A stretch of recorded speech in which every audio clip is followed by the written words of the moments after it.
second part of the boneless carb fillet, which I recorded with my phone, which is why unfortunately you couldn't see it, but yeah. I still have some bread and sauerkraut to eat, and right now we're getting ready to make some carb soup with. I did gut the carb so I could use the carcass, the heads, the rib bones, all of that stuff, good stuff, and throw it in here. And I also have a mackerel that I'm gonna make into sashimi later when I get hungry again. And I'm gonna throw the carcass in here as well. I'm kind of sad I didn't keep the skipjack's carcass a couple days ago. But it is what it is. Actually, let me get the phone a bit further back so you guys can see more. And yeah. Anyway, that should do it. And after that, we're gonna check the Christmas drawing. I'm gonna be opening my raw tube and check it out, and go through some more tackle. Hopefully, sell something. And if we can get enough money together today, I will be ordering the Kanama smart baits. If not, I'll have to wait a little bit because I really do want to get 3 of each. To test them out and be the first creator that's not sponsored who gives them a review. So you guys and everybody else can know if they're worth buying, if they're a waste of money. I don't think so, but I wouldn't be interested if I didn't believe they could be good, but I don't know, I have to test them first. And also, for Mike from MBP Fishing, he set up a scooter fund.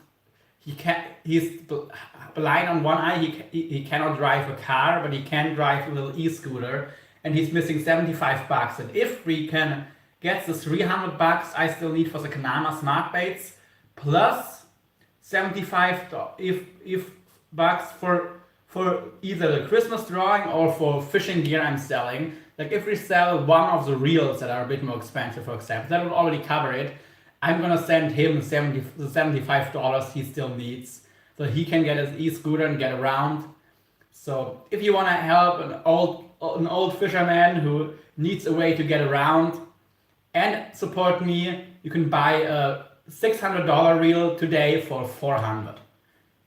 The real new costs $600 in the US, and if you buy it today, I'm gonna give it to you for only $400, shipping included. I will be shipped with insurance right to your door. So pretty cool deal. Let me know if you're interested. And here we have some water boiling to make the carb soup, or some water getting warm. Actually, let me drop this in real quick because it is even better if the water isn't hot when you start.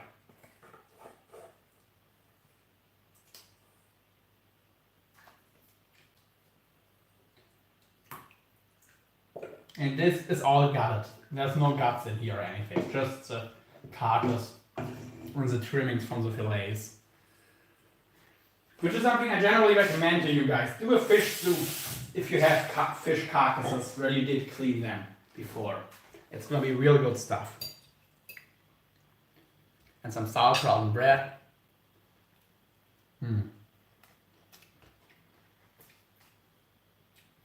What can I say? I am German, I like it.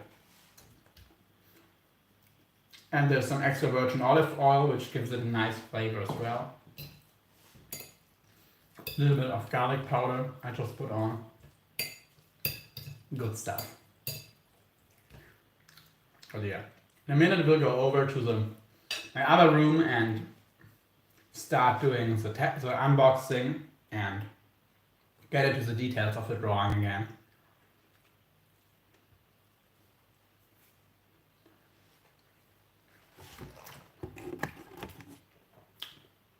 Actually, let me drop the info for the drawing in the chat real quick.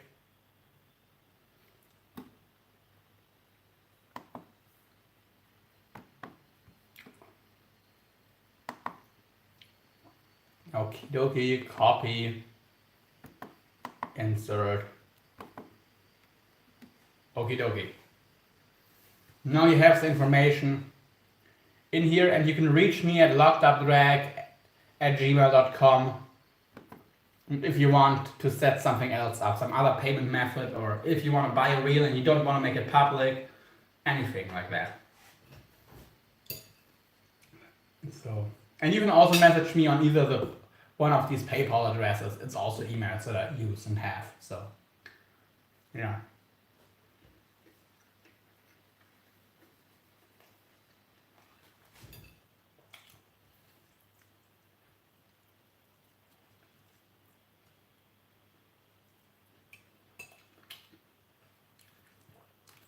Sending money through Western Union would also work.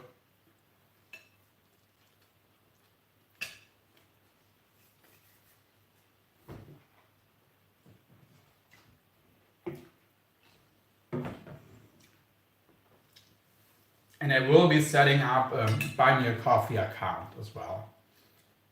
I gotta do that today or tomorrow. It's also gonna be an easy way where you can use your local payment methods to pay and I'll still get some money.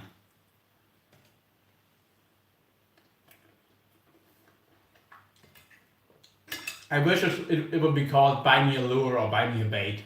Buy Me a Bait would be cool because a lure is still a bait, but other kinds of baits would not be lures.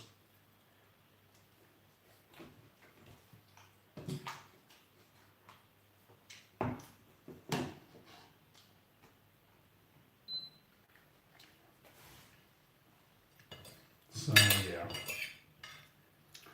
let's see. Actually, let me check the live stream in another tab to see if we are how the live is going basically.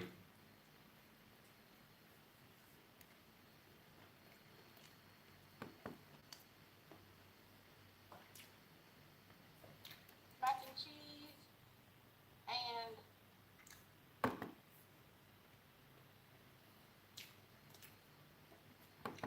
Alrighty.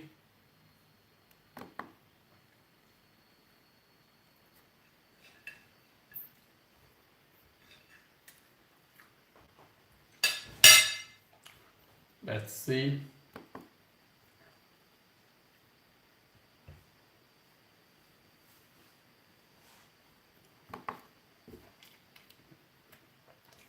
Oh, two new. Oh, okay. Hi there. Hello. Somebody just came in. Thank you for being here. So yeah. And let's see if the live chat here is working. Starbaits. I have to check again what Starbaits is.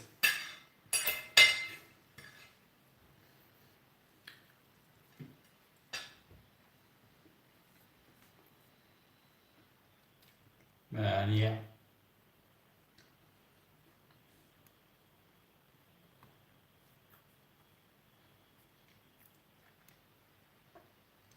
Anyway. Anyway.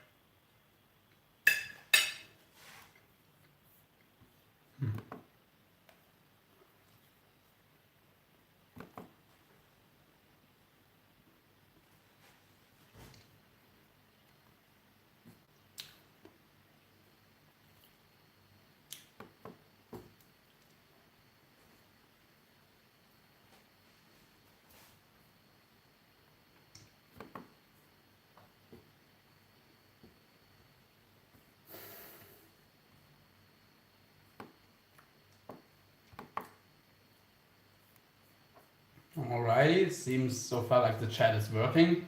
Hi there, somebody else was joined. Woo! And they left as soon as I opened my mouth. Great. Okay, somebody came back. Yeah. I'm just setting up a carp soup right here, and that's gonna be a fish soup. I'm gonna drop in some other fish as well. But yeah. In here in the pot, we have it. And let's see.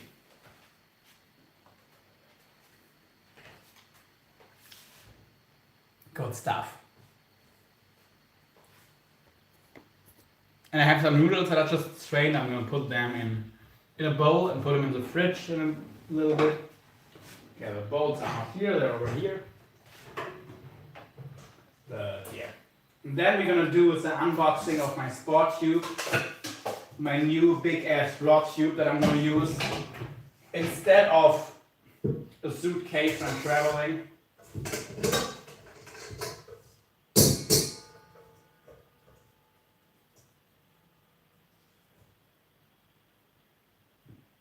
Okay. They don't want to come out, the noodles. Oops. Then let's take a fork and make them.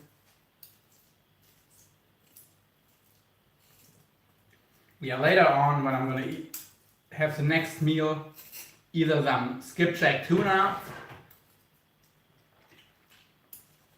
and or mackerel sashimi. There will be also some noodles.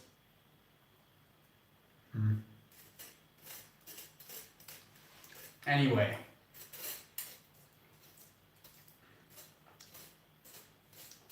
Let's get these noodles out of here.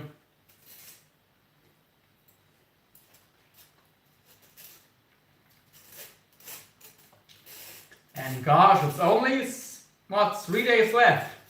The 27th, 28th, 29th. And well, yeah, because I was in the early morning, and of the 30th, I'm leaving. And so yeah, it's 3 days in Germany. And then I'm going to Brazil. Crazy stuff.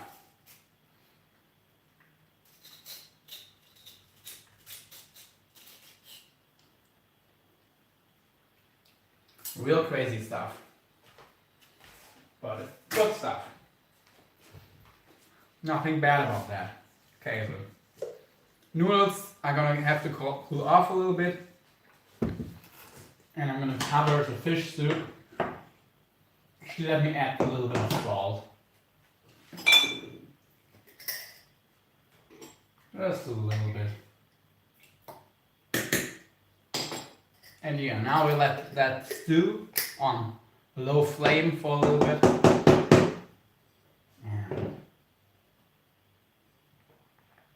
And it's gonna be good, I know.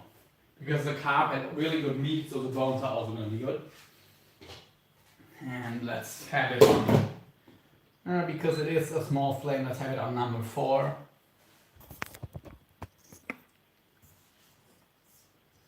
And yeah, the chopping, let's get the chopping table over to the other room, and let's change rooms.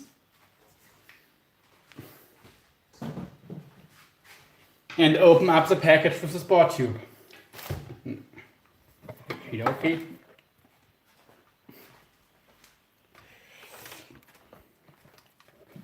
Alrighty. Let's see.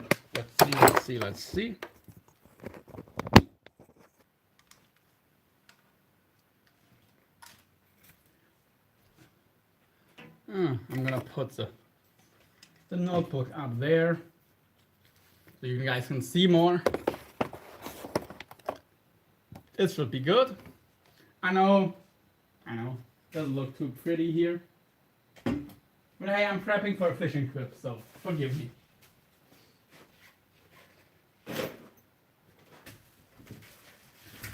And oof. Here is my big old sport tube. The Series 3, so it's not like it's a new generation. It is just a different size of the sport tube.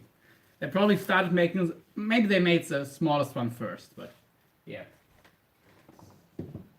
So the noodles are gonna go here where I'm great Burn the noodles and burn some tools that fell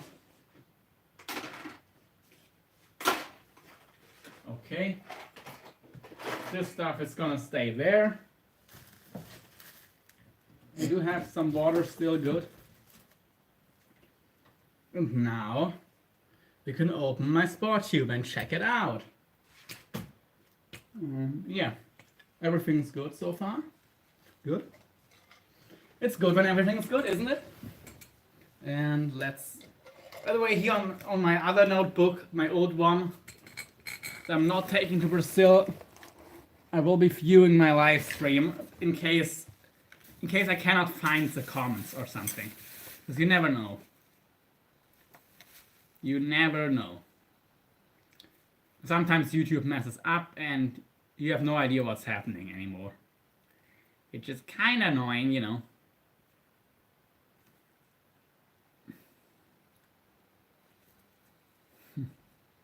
Anyway.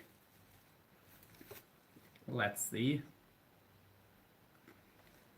But let's start opening this sucker. Let's look for a knife and then we're gonna open it up. Here we have the more tackle. Okay, here we have the knife. And yeah. 5 people watching in total, nice.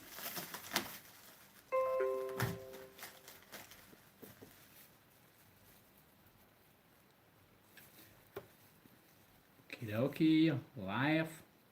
Because I don't see any comments yet on the vertical live. But I don't know if that's true. Because YouTube doesn't always show what's going on. 3 people watching, that checks out.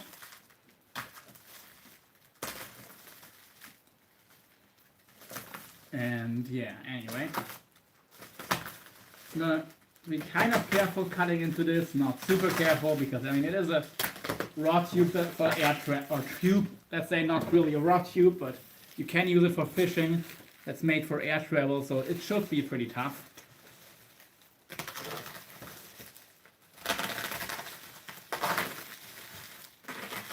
And this is how it was shipped to me, by the way. I did not open the package. This was shipped like this. So, yeah. Anyway. Okay, it doesn't look like there's been any comments so far. Well, that's okay. They will come. They will come. And let me plug in the info real quick for the Christmas giveaway. Because, you know, on the Christmas drawing, I do want people to enter. It's going to be good for me, it's going to be good for you, it's going to be good for MBP, who's looking for... He's funding an e-scooter and he's only missing $75 to be able to get around himself. So yeah, that would be really cool if we can help him out. I cannot donate some money, but if he donates or sells a tackle and donate from that money from the tackle.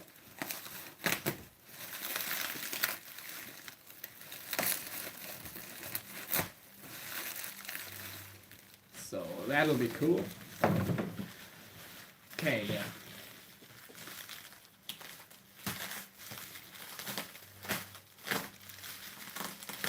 And John, I'll look up starbaits when I'm done here.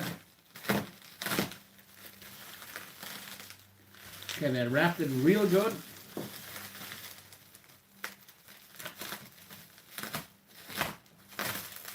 But didn't ship it in a carton for whatever reason. Okie dokie. Let's get it out.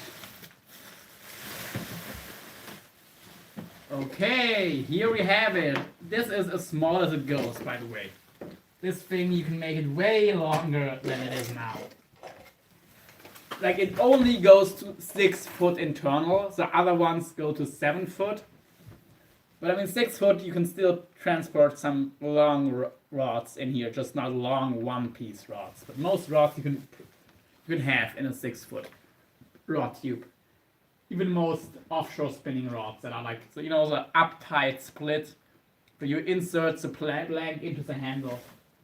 That helps make rods shorter. So let's open this pin here. With this pin, they're kept together. And right, I also bought the lock from them. It's not here, so my guess is they put the lock inside. Yeah, they do have something to pull. Pull it apart, that's nice. And yeah, I'm gonna use this basically as a hard case, is suitcase and as a rod tube. I'm gonna put my rods and clothes and fishing gear all in here. Okay, let me. And here are the rolls. Okay, yeah, they're not the greatest thing on earth, but they're gonna work.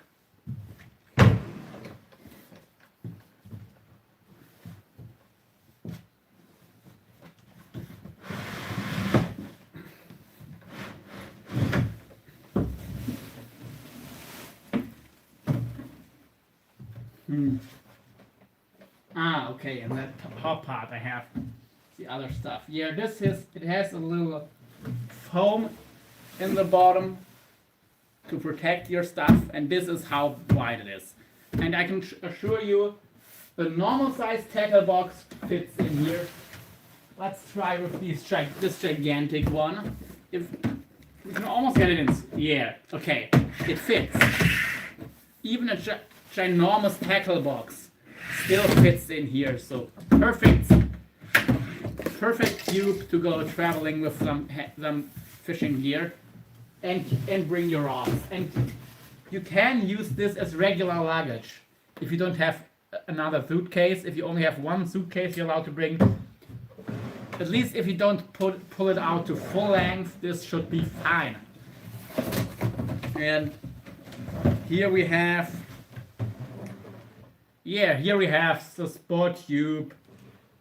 What's it? Cable lock. TSA combination cable lock. Yes, very, very nice. This lock should be fine. And it is approved by all the major airlines. And here we have some. Doesn't matter. This stuff is supposed to be tough. That's why I have it. And yeah, and here we have some straps. I think these are to fix it on top of a car. Here we have some rubber bands. I'll have to look into how exactly to use these, but okay, we have 3,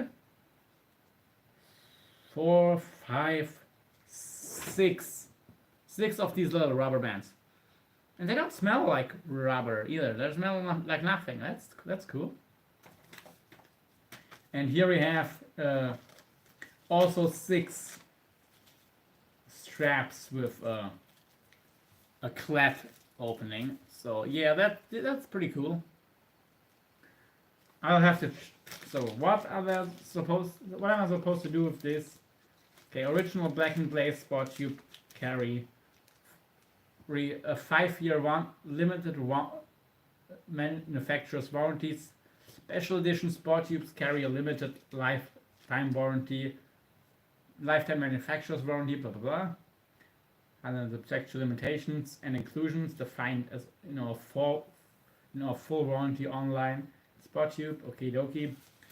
Don't really care about that. Protect your gear.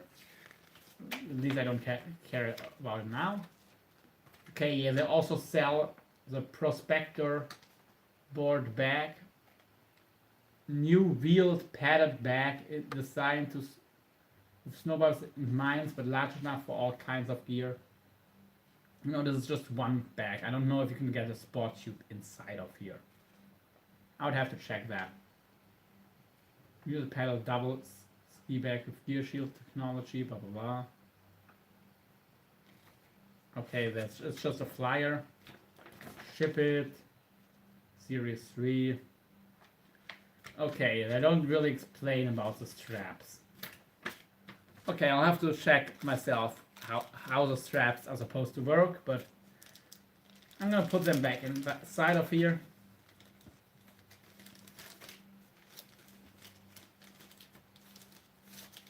And yeah, this log, you could get another one, but it was only 20 bucks, so I thought, let's just go with the one that's definitely gonna fit. And it is some pretty heavy duty cable. You know, you put it in here and set your number. And let's see. The special ID mark alerts the TSA that they can unlock, inspect, and relock your luggage safely. Okay. Choose any numbers you want using the simple instructions. Only you know the combination. Figure cable, they're comparable. These A-locks. Yeah, I did notice that. Okay. But where are the damn instructions? I mean, I'm guessing if I put my numbers on here now. Oh, okay, here. I don't know. My guess would be if I close it now, like if I put it together and close it, it's gonna be stuck, and once I open it, I can change the numbers and close it again. That's usually how those number locks work. Usually.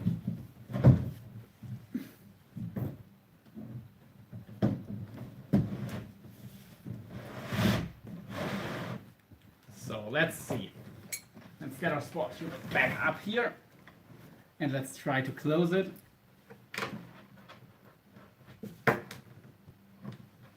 Okay.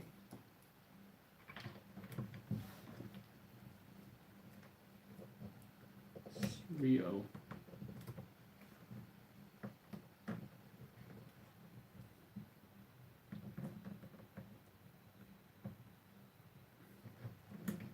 Okay, great.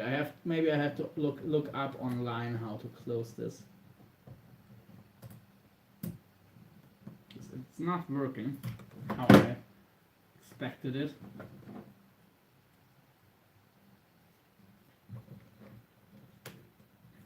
And it doesn't come with their instructions. That's kind of annoying. It should come with the instruction on the package how to install it. Blah blah. Choose any numbers you want using the simple using only user conditions. Yeah, but how? Come on, give me the simple instructions if they're so simple. If the instructions are so simple, just put it on the damn in the damn package. Anyway. Because it is not self-explanatory. The way I thought how most number locks work, they don't. It doesn't. Now, let's go to Spotter, Tube, TSA, lock.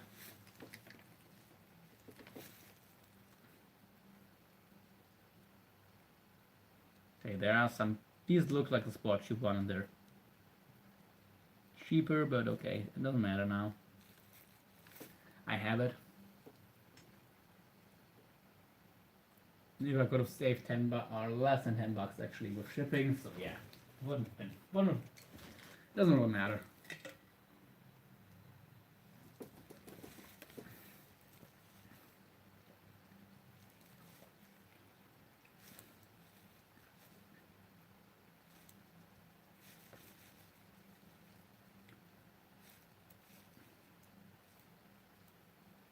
Okay. Now on the website, TSA combination lock. Inspect and protect safely, travel blah blah, accepted. By the Transportation Security Administration TSA luggage is safely unlocked, inspect blah blah. Description. I want to know how to freaking use a lock. Did you say how many rods you're taking No, and I'm not 100% sure yet. At least 4, but maybe more. A 3-digit combination allow you to set your set option. You can choose. You can set your own combination lock by the following instructions. Set dials to the preset combination 000. Okay, that's the part I didn't have. 000. Yes. Push the button on the bottom right. Which button? Okay, I need something to push the button. It cannot be reached with fingers.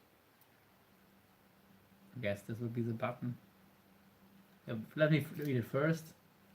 Push the button in the bottom right of the lock and continue. Hold it pushed until completing step 3.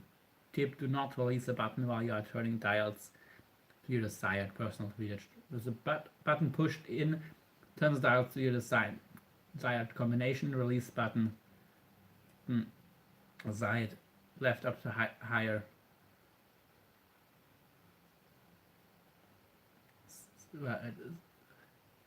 Release the buttons and slide the right side of the cable to the left and up, pinching the cables together. Let's first. Okay. This isn't. Okay, now it's working. Okay, got it.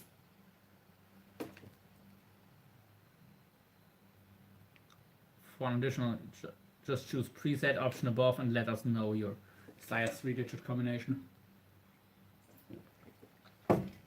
All right. What can I use to push this thing in here?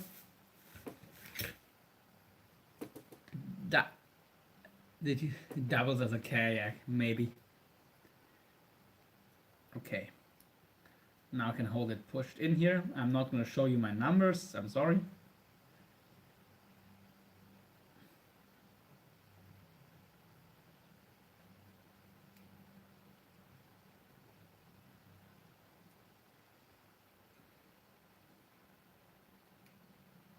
Okay.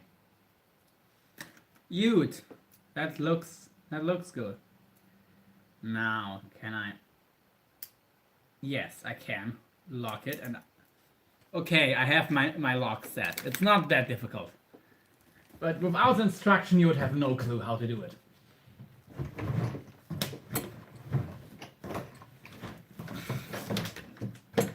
But it's probably good because it means that TSA cannot set your numbers. Because they don't know the numbers.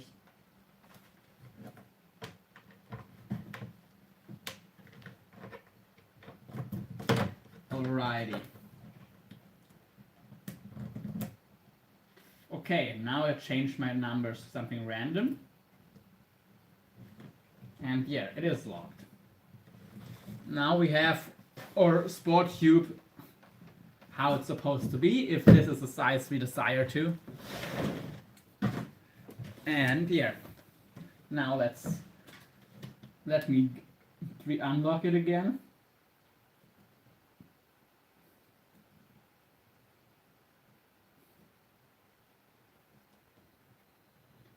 Let's see. Yep, works like a charm. Works like a charm. And I just changed the numbers. Again. Eska! Woo! Yeah, if they...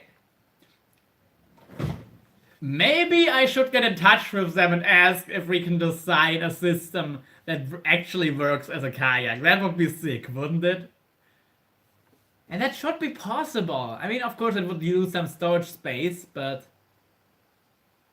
If you would design it like, you know, with a groove in here and some holes going through. Okay, the holes would really be annoying for packing, but I don't know.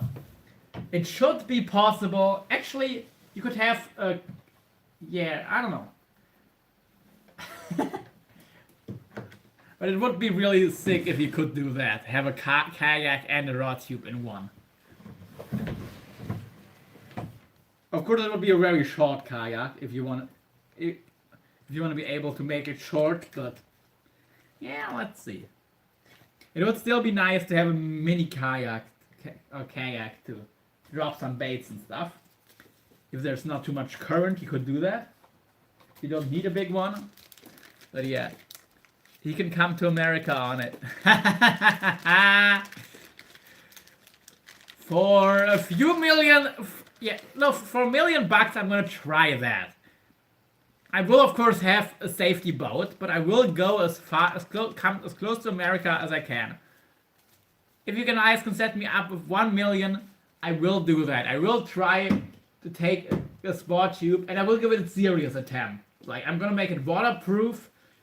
I'm gonna get on it with what I need and have a boat drive by to make sure I'm safe. And then let's see. Come up the coast of Brazil, riding the Gulf Stream. I don't think the Gulf Stream goes that far south. The Gulf Stream goes pretty soon up north, goes over the Atlantic. I mean, maybe there's some current, but for 1 million, I'm doing it.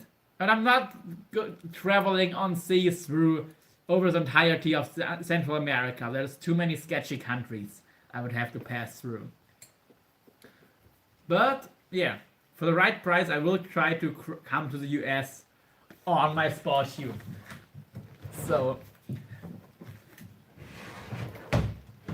let's give me your cash and I'll give it a try if it's enough. I'm sure that video would also go viral, but I don't care enough just to do it just to begin. Also, I don't have the money. I need a security boat the entire time, so I don't have cash for that. So I would need.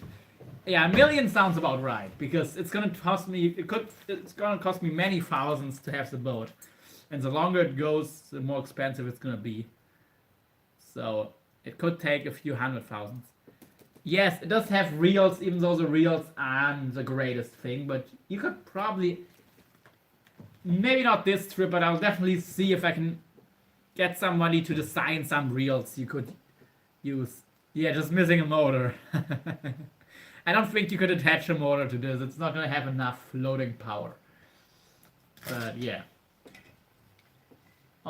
Maybe a really small one. Will probably still be faster than paddling. Let's see. Anyway, now it's here. Ooh. Ooh. It does have these two grips, and in the front, you have another grip to pull it when you're with a heavy-duty carabiner, actually. So you can pull it on the reels, which is really, really nice. Catch a small tuna and hope he goes north. Maybe not a small tuna. A small tuna will just be tired after not that long of fighting me. It would have to be a pretty decent sized tuna to pull me all the way up.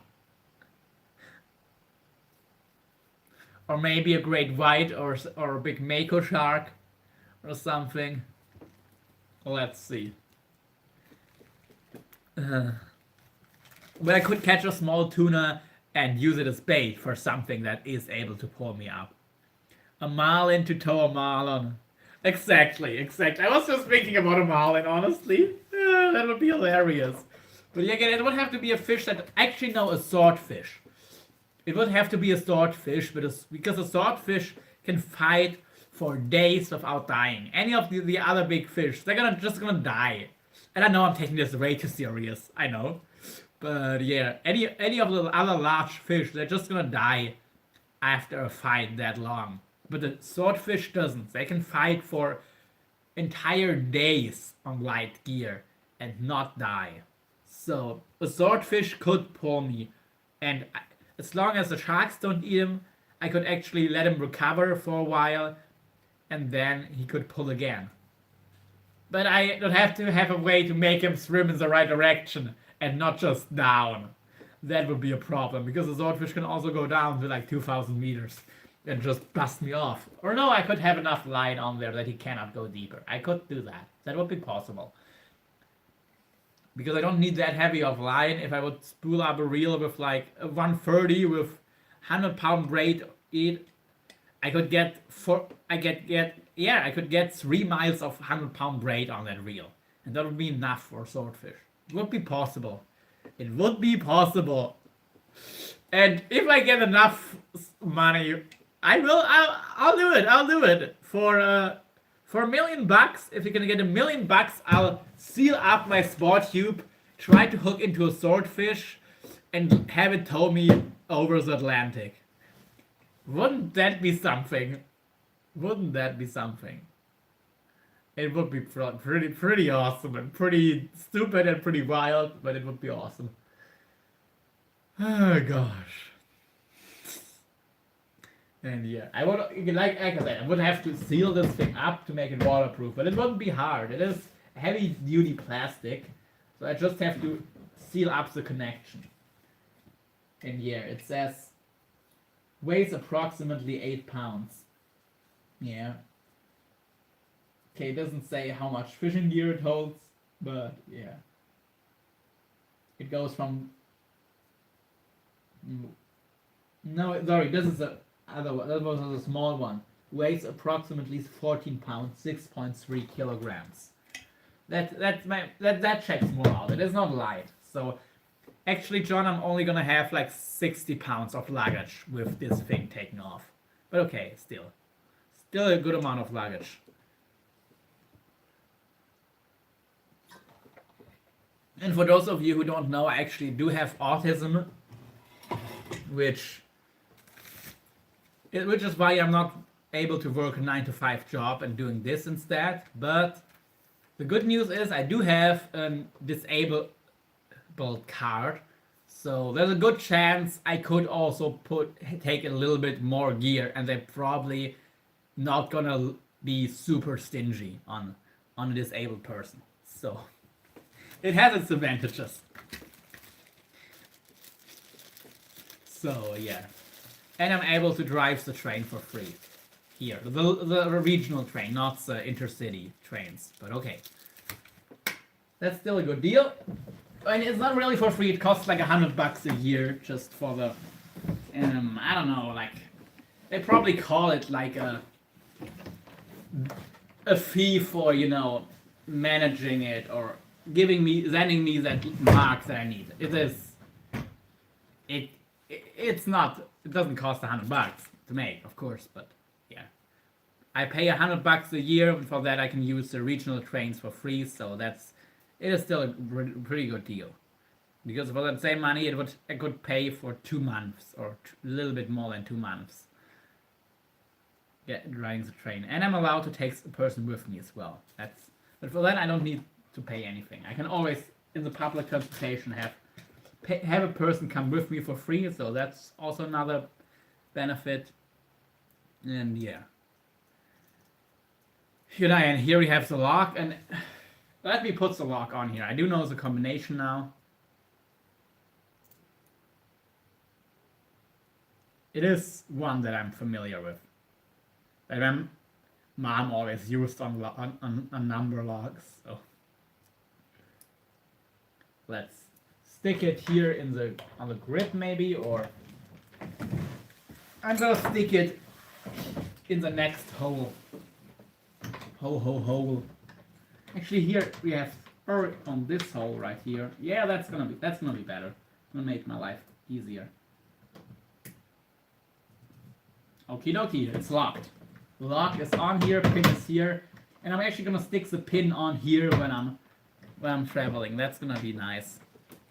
Did you have a job before YouTube? I did work for 2 years, and I mean, it's not just YouTube. I am still working on as a little bit, or well, right now actually I don't have customers, but I have been working as a personal trainer for a while. For now, of course, when I'm in Brazil, unless I find somebody who wants online training, I can't do it. But I worked as a commercial fisherman and fish farmer for 2 years. Actually started when I was 15. I started working basically full time when I was 15. I mean, it is like here, it is like yeah, I could only do an education for that, but it means for, let me think, like for 9 to 10 months out of the year, you are working full time, and then in between, every few months, you go to a school for 2 to 3 weeks, and there you're studying the theory about it, and also a little bit of practical stuff, but mostly theory. And then you go back to where you're working, and you only get paid like $400 a month, and you're working full time. So, but okay, my parents of course were paying for food and everything. But yeah, and 1 year of that time I actually lived in a little camper in the middle of the woods on the property of the trout farm where I was working. So I was sleeping in the middle of the woods between the trout ponds where we were farming trouts. And then in the morning, my boss would come with his car. He was living not too far away, and then we would do the work of the day. Clean a pond. Usually we would butcher a bunch of trout, clean them, and drive them to some restaurants and stuff like that. A few people would also come pick up the trout, but usually we would drive. We would ship them out. Like we didn't do shipping for like a 2 or 3 trout, because it's not, unless we would have somebody that's on the way. Like if we were already doing a delivery and somebody was on the way, then yeah, we would drop them off a couple of trout. But if not, then my chef wouldn't bother with a couple of trout, because it's not worth driving a bunch of kilometers. But he didn't charge extra for delivery. So if you would have a standard fee, then of course you could order as many or as few fish as you wanted. And we did do trout, char, so which would be like lake or brook trout in the US, which are not really a trout but char.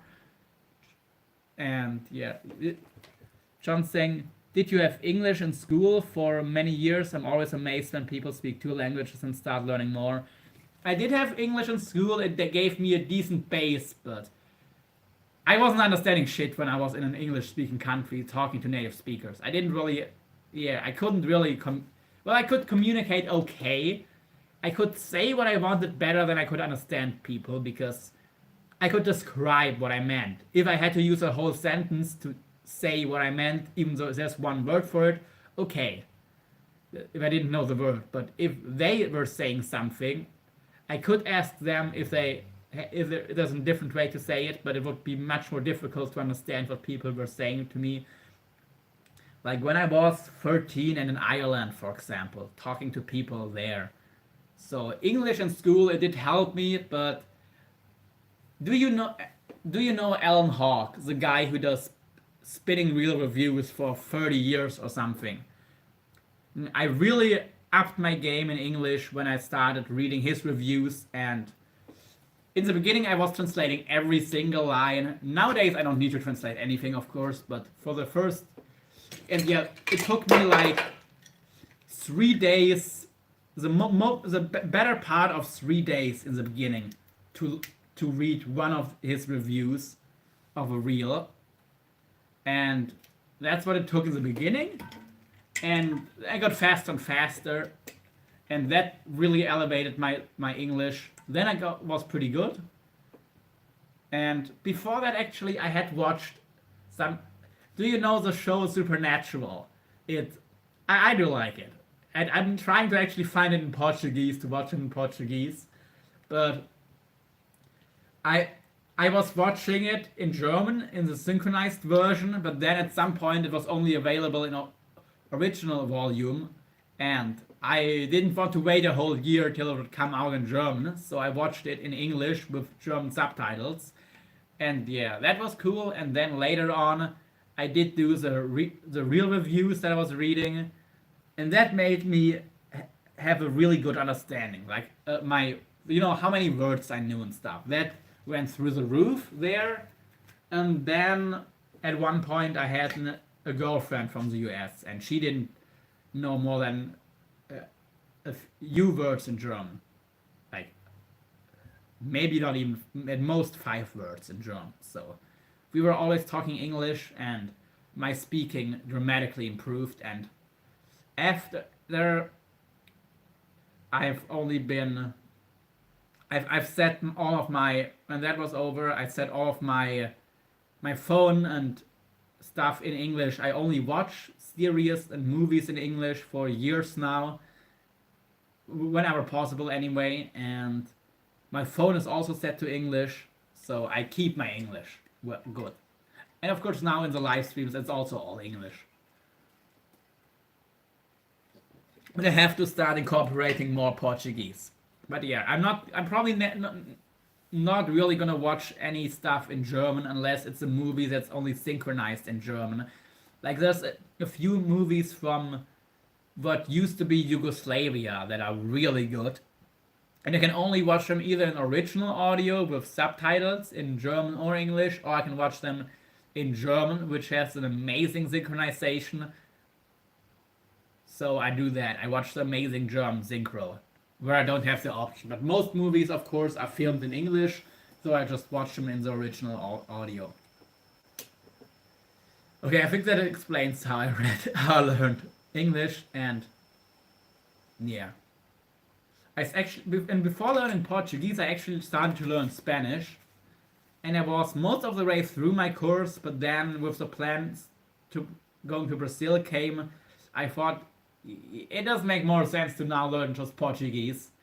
So I've been learning Portuguese, and on an app on Duolingo, which isn't the best app to learn languages, but it's easy and kind of fun to do. So I've been doing that.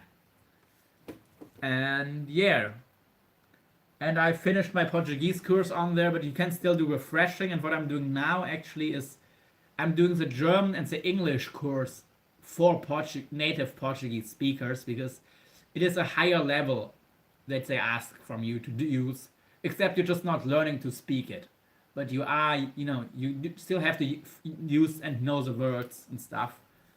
So that is a good tip if you have a language learning app.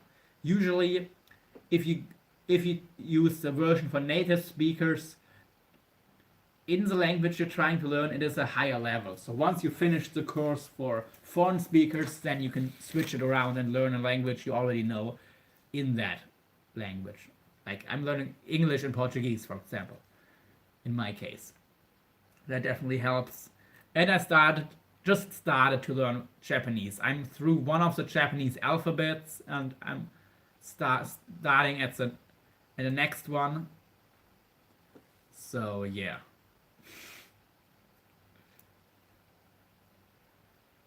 Anyway. So, okay, no new comments and only 3 people watching on both live streams together. Hope that gets better. But yeah. Okay, John, my ex-girlfriend, Italian from Venezuela. Italian and from Venezuela, interesting. Years ago spoke Spanish and Italian and English with hardly any accent. She could help any customer in the whole store. That's awesome. I would probably be, I don't know what I was gonna say. I have completely forgotten it. Okay. Anyway. But yeah. And no new comments. Okay. Actually, I'm gonna check for the vertical live stream again. Where's my vertical live? Is this it? No, here's where I'm having You've Been Thunderstruck playing in the background on silent mode. But have I opened my own live stream? I think I did, but I don't find the tab. That's okay, here. Okay, it jumped. Anyway. We had 52 subs. Oh no, it's almost, or 70, we're at 72. Right. And I got some new notifications. Okay. Okay. Just Cindy leaving some hearts on my comments. Okay, here's my live. But yeah, having some people who know a bunch of languages, and having them in a store, that's definitely really useful. Okay, no, now I see, but I still have no new messages. Come on, guys.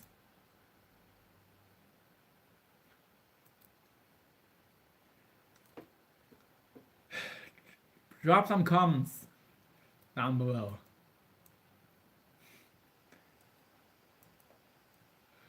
Okie dokie.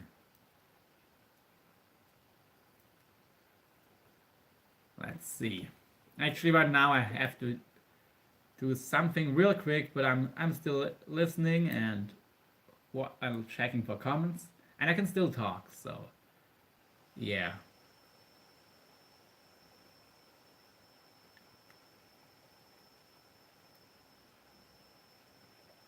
Let's see. Let's see.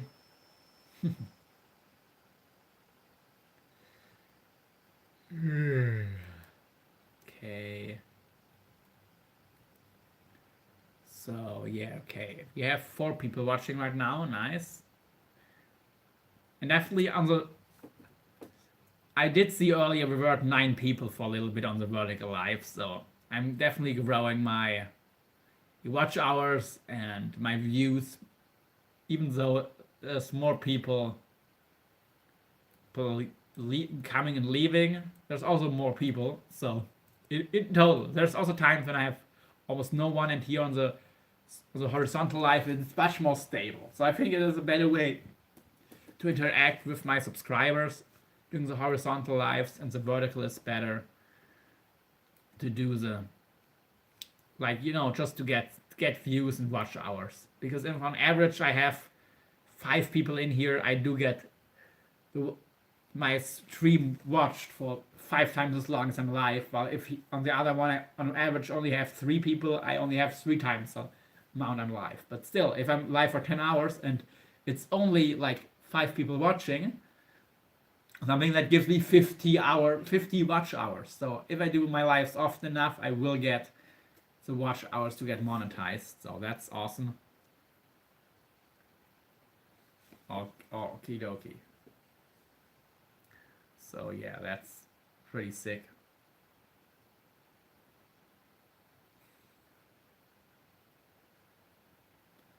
Alrighty. So, should we build a leader, or should we do something else now? Or should we just go through all of this tackle mayhem? Actually, yeah, not now, but when I'll have to go to the bathroom in a little while, and when I get up, maybe I can show you all of my fishing rods, and yeah. And we can maybe together talk about which rods to bring to Brazil. I think that will also be pretty cool. And when a few more people are watching, I'll also talk again about the Christmas drawing and giveaway and stuff. Yeah. Actually, okay, not now, but this leader here also needs to be coded if I'm gonna use it for sharks, and I think I will.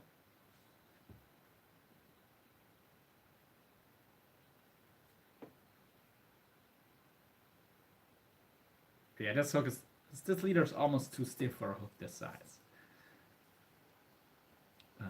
But still decent. And yeah. I think one of the reasons maybe I don't have too many people watching right now is because You've Been Thunderstruck is live, and we share a lot of subs, and he's a cool guy. I am actually on multiple devices with different IP addresses playing his videos in the background, so you can get the watch hours. And yeah. So this leader right here. Oh, and here still for this day, the dealer still got this Certate S6000P $600 reel in the US is going for $400 shipping included. $400 shipping included. Get it while it's hot. $600 reel in the US. Get it now.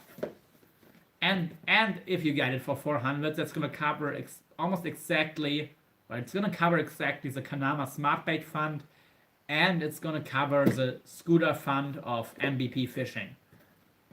So that would be awesome. And for only today, after today, it's gonna be go up a little bit for $350, shipping included, insured shipping to the US or anywhere else. You can get this 5000D, which stands for deep spool with more line capacity, of the Certate LT. $350 with shipping, insured shipping, 400. 350, 400. Get it while it's hot. Amazing deals. You're not gonna find these reels cheaper. This is at least a $500 reel. This is a $600 reel, and that is without sales tax. With sales tax, it's even gonna be more expensive. So get it while it's hot. $200 less than new without tax. Also about the same. Also about $200 less than the new reel. And with sales tax again, the reels would be even more expensive.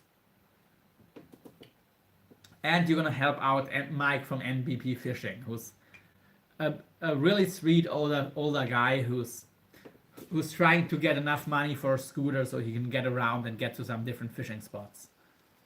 So if we can reach at least $375, he'll be taken care of. He'll get his scooter, and I will be able to get the Kanama Smart Baits to test out in Brazil. You're gonna get to see that, and you're gonna get amazing reels or other amazing tackle.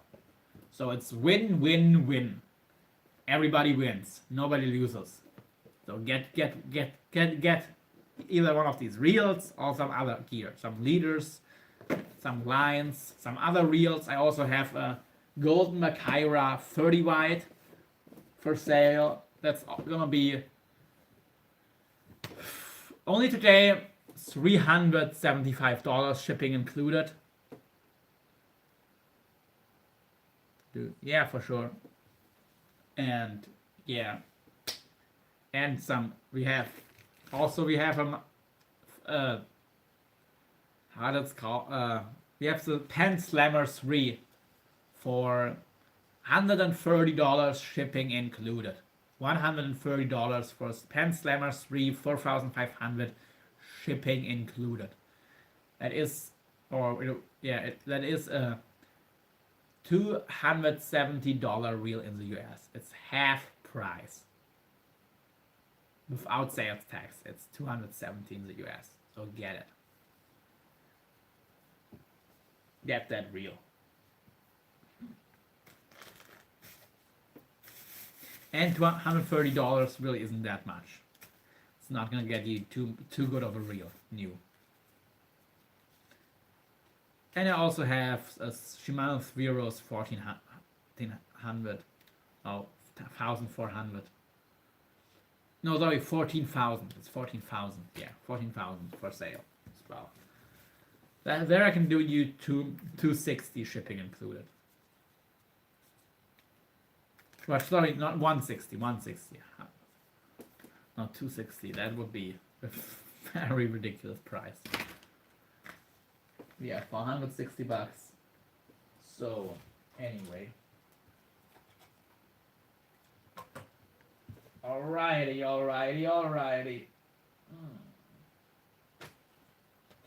Here we have a bunch of cribs.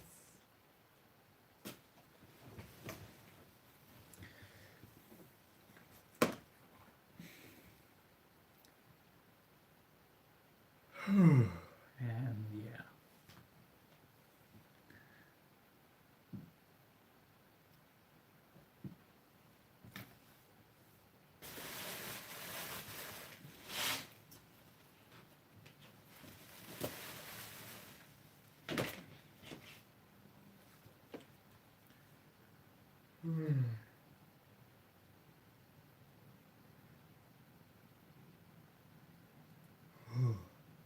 Anyway, enough yawning.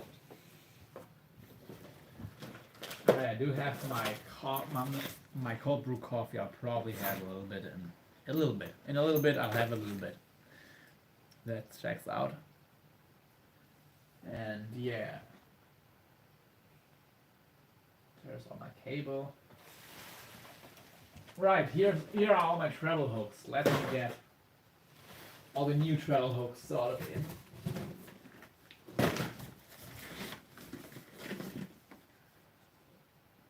Here we have a shock leader that needs to be made ready. Actually, I don't know if all my new treble hooks are even gonna fit in here. Because I have so many. No. Yeah, it might not work. Might not work. Here we have the 2.0 Raptor C. We have 2 O's of them. Jeez. These are strong hooks. They're very strong hooks.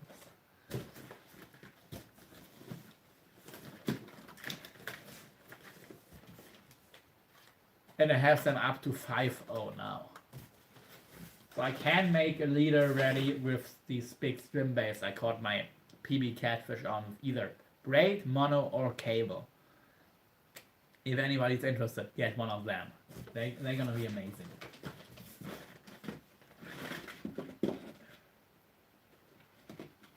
And I could also rig them up with titanium leader actually. Like only the connection between the two hooks would have to be cable for flexibility, and because I need to crimp it, and titanium doesn't like crimps. But yeah, here we have some more quality crimping sleeves for mono.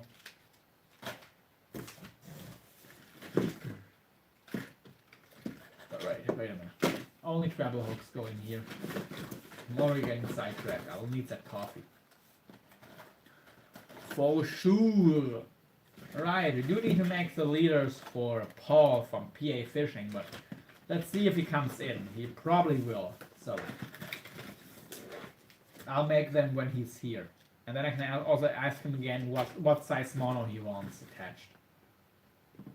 Because he wanted to have it cable or titanium to a swivel on one hand, a solid ring on the other, and to the solid ring I'm gonna connect some mono. So that's gonna be nice.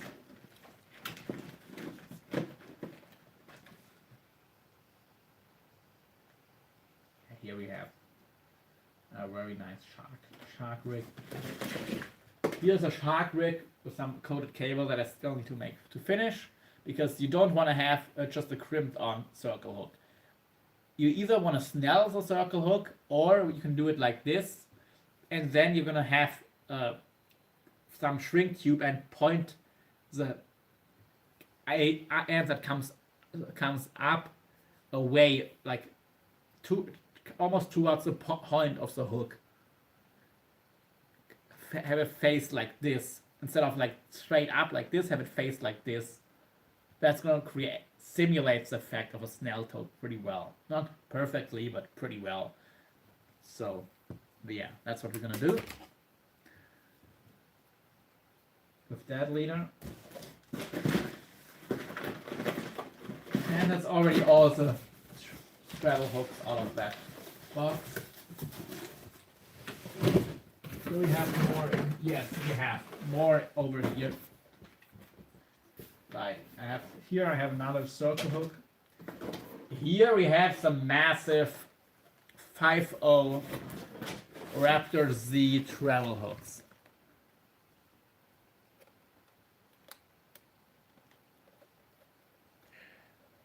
These are some monster trebles, and they would actually do pretty well on one of these on the biggest of the swim baits. They would be the perfect size. Let me get one of them out of here because they're ridiculous.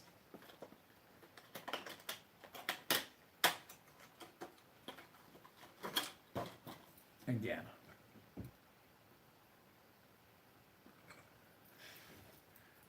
I mean, I have even probably other trebles that are easily as heavy, but I do love the shape on these. They also have BKK, they're GT Rex circle hooks, sorry, trebles. I think they're the same wire. I don't know, maybe they're even heavier. UD. I would have to check that, but yeah. What the GT Rex have, I know, is a thinner. The eye is thinner than the main wire, but these also. But eye is thinner already. Okay. And they're sharp. These hooks are sharp as hell.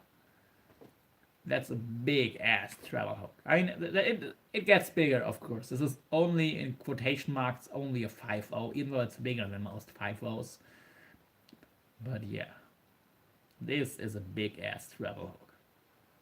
You can catch some massive fish with a hook like this. Perfect for tuna or marlin or GT.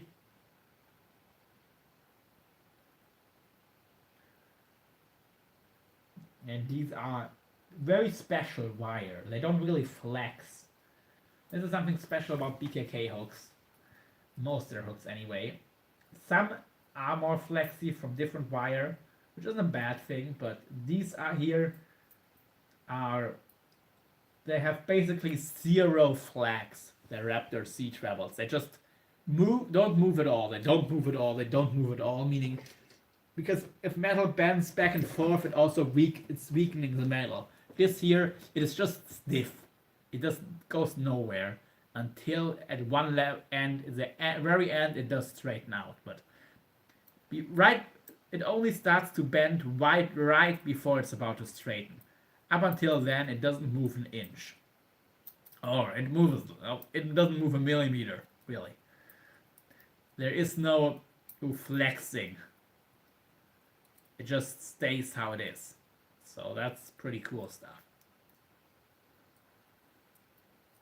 And these hooks, like their smallest size of these hooks, the very smallest, I tested it when it's loaded in the bend of the hook. It took 25 kilos of force before it started to straighten out, which is ridiculous.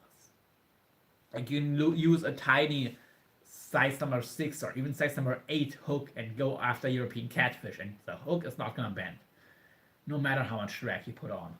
So, yeah. You normally would use a heavier hook, but usually, you cannot use tiny hooks. You have to get bigger hooks to catch bigger fish, because the smaller hooks are too weak. But no such thing with these hooks here from BKK. So you can definitely use their size 4 Raptor Cs on some small lures, which sometimes are better for European catfish. You just catch more under certain situations, especially when you're lure fishing using some small lures. So you can rig up a small lure, and even the smallest Raptor Sea trebles are strong enough to land any European catfish, any size. And we got 5 people in the horizontal live stream. Woo!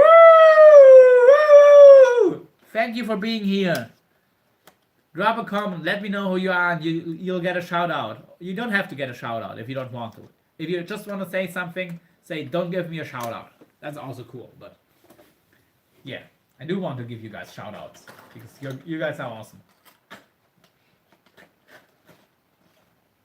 And yeah. Anyway. Oh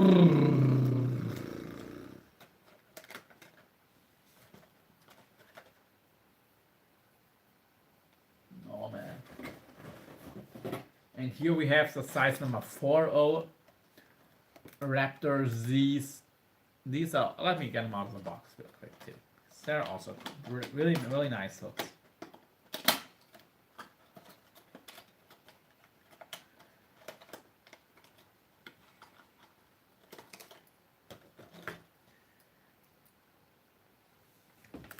This is a more reasonable size for most lures or baits, honestly. And yeah, that's bigger than most 4.0s. It's more like a regular 5.0, honestly. And they do come in the same size box as the 5.0s, which I'm not a big fan. I do love the shape of these, though. I do know how strong they are.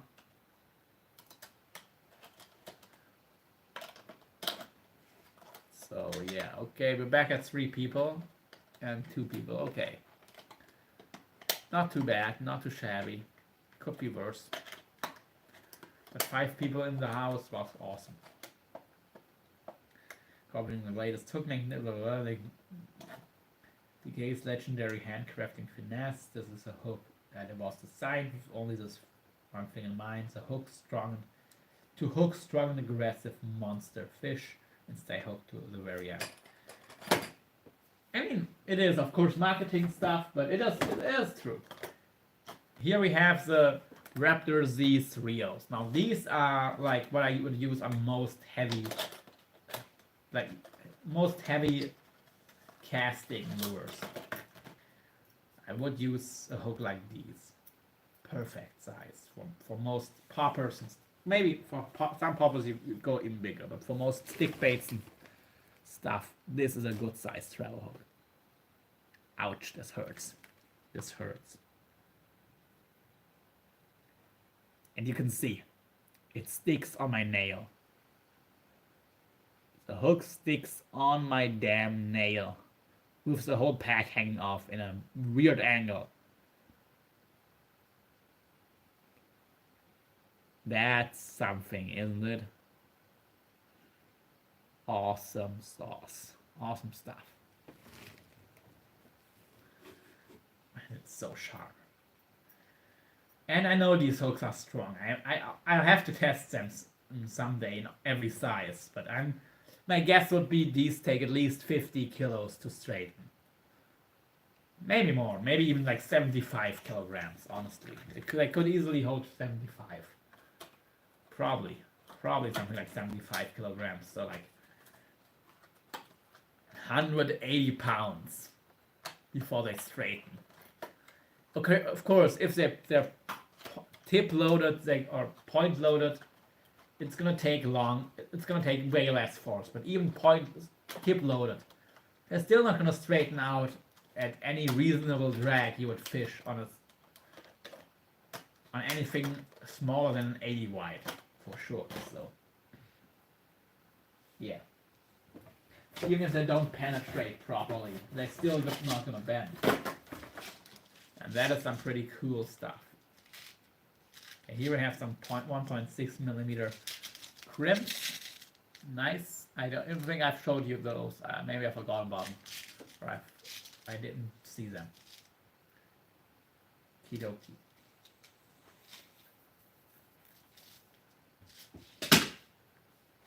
Alright. Alrighty. Let's check if I missed any comments again. So I have to check on my other phone or on my other notebook.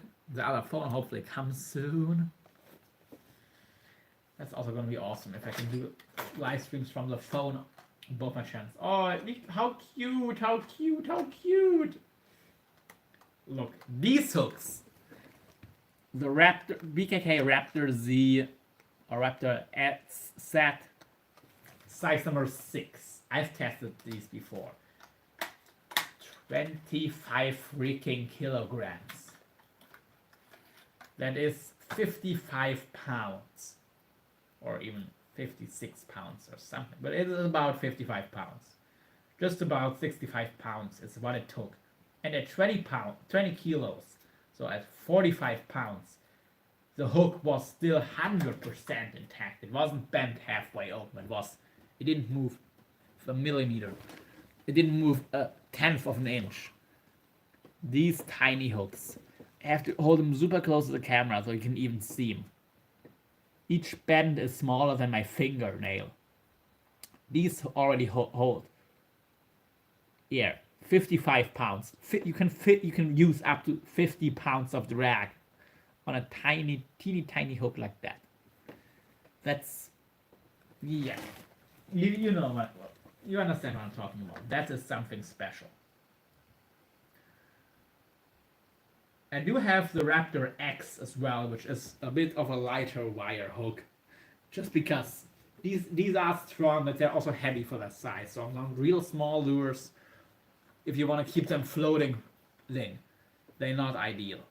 because I weigh the lure down, and maybe they're probably not gonna sink a floater, but they're gonna make a floating lure suspending, maybe even slow sinking, if I was assigned with some fine wire lures in mind.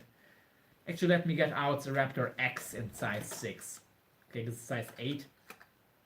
You're gonna see the difference. This is a 4X treble. The Raptor X is an 8. Is a 3X treble. Okay, this is size 5, not size 6. Size 4. Size 4 versus size 5. I'm just gonna use another side of the size of the Raptor's Z or Raptor Z's for comparison. But I do want to show you all how they compare, because it is pretty wild. It's a wild, wild west. Okay, again, size 5, size 3, size 7. Okay, let's get them. Let's get the Raptor Z's back together.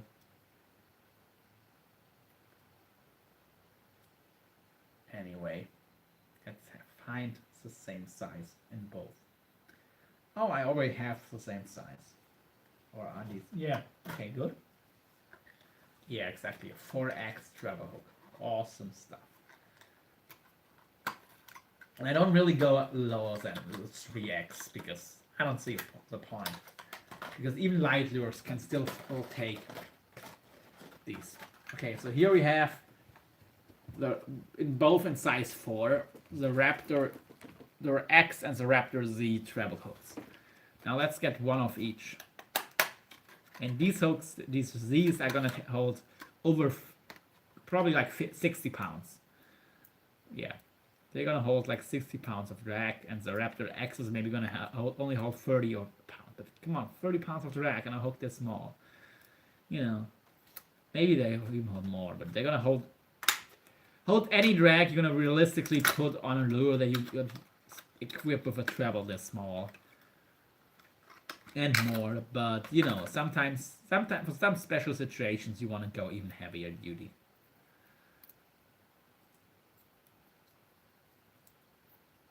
Oh yeah. And they are sharp. And they're very corrosion resistant. These don't really rust.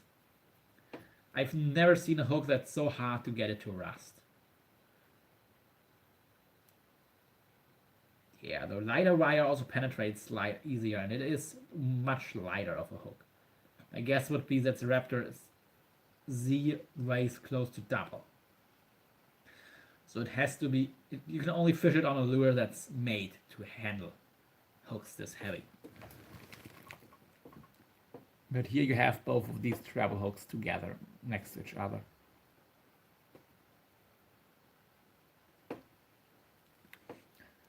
Real good stuff, real cool stuff.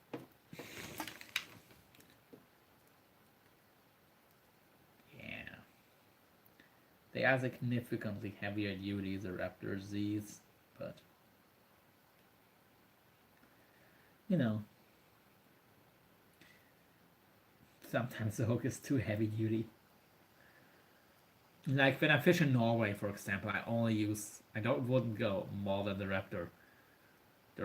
Their X, because there's not really a fisher where I need a hook this small that's this strong in Norway. But in some other places of the world, yes, there is. And in Brazil, maybe there will be. If I was really mean, I could use a Raptor Z treble hook to catch some rays. I don't think I will do that, but I could. I could put a small, tiny treble hook into a piece of bait and almost certainly catch a fish. Oh, and I need to plug both my phone and my notebook in. Okay. Good. This is why we took... Actually, let me first... Wait. Where do I have... Okay, here, my notebook charger. Let's first take care of the notebook. because it's at 10%, but I don't think the phone will have more.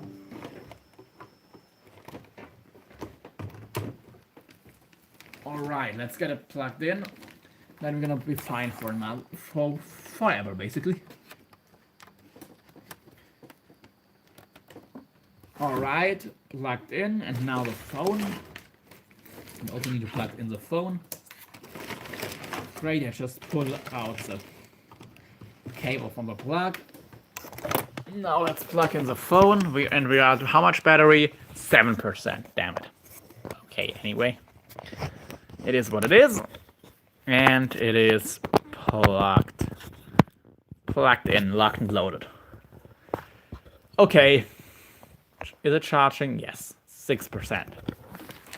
Okay. Anyway.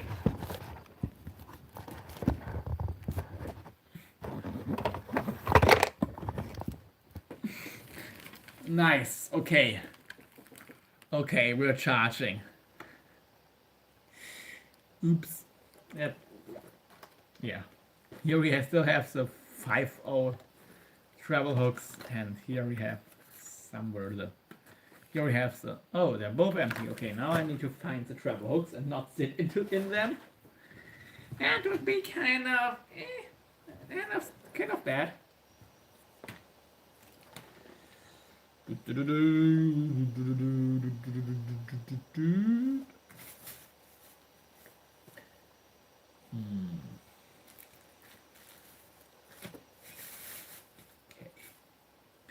I mean, I will find them, let's be honest. And even say one of them wouldn't be the worst thing I've done. But also not the best.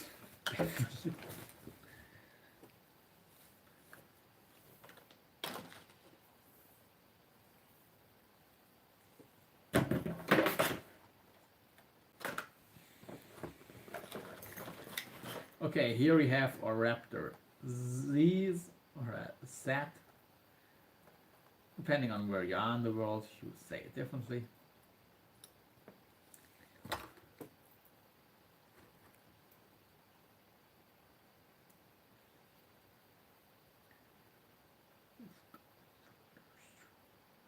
Alrighty.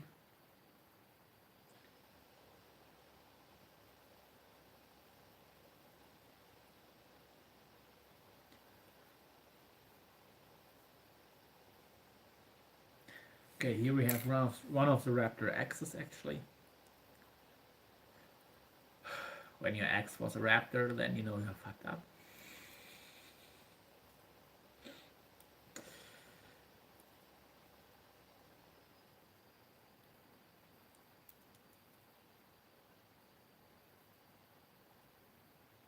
Okie dokie. Yeah. I love these hooks. I really do. And I'm not sponsored by BKK, just for the record. Not sponsored at all. Are we at 5 people watching? Yes! Woo! Very nice. Very nice. Don't forget to like, comment, and subscribe. Like, yeah. I still say it's still a comment on the live stream, right? I'll say it is, and I'm the only one who's talking.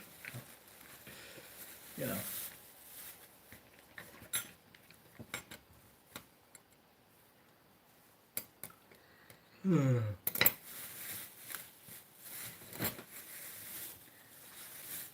Anyway,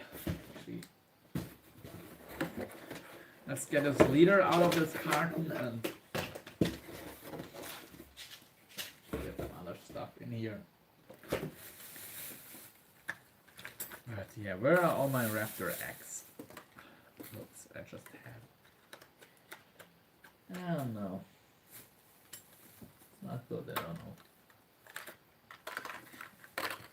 Well, I'll find him.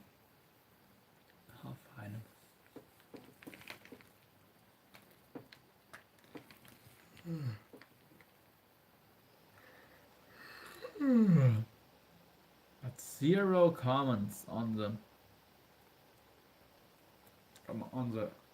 vertical live. Come on, guys. Oh man, I'm tired. I'm tired. I slept so much.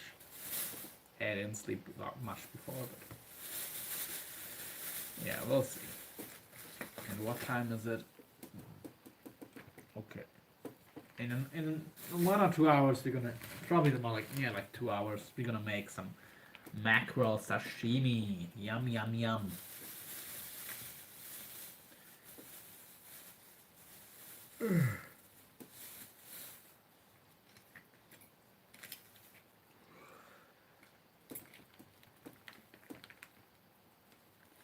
I cannot see how many people are watching.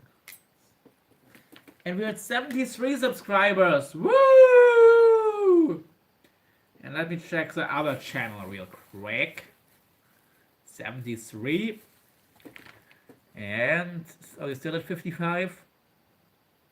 55 and 73 subscribers. Nice. That's real nice. So any day now I'll be able to do the live streams from my phone on both my channels. That's cool. That's real cool actually. Broken bungee rig.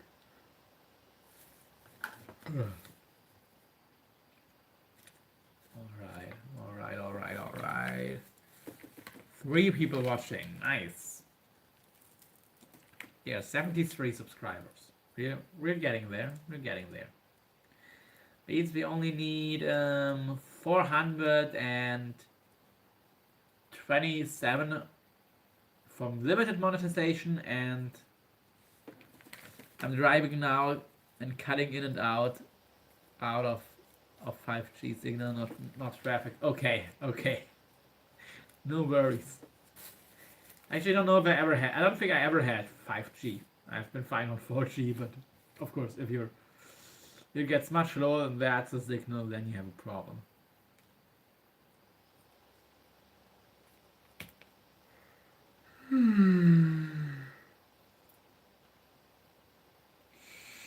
But yeah, you don't need. Pay attention to the road. No worries, John. And yeah. Okay, all my travel hooks. We'll see how many we can get in here and still close this thing. Maybe this is already the limit. Might very well be. Yeah. It's gonna be interesting packing my rocks, my sport tube. I definitely have to put all the hooks that I'm taking into the sport tube because I'm not gonna be allowed to bring hooks into my onboard luggage. But I will be able to have most other things in my onboard luggage. Like even reels, as long as I don't have line on them, you are allowed to take them on board with you, and yeah.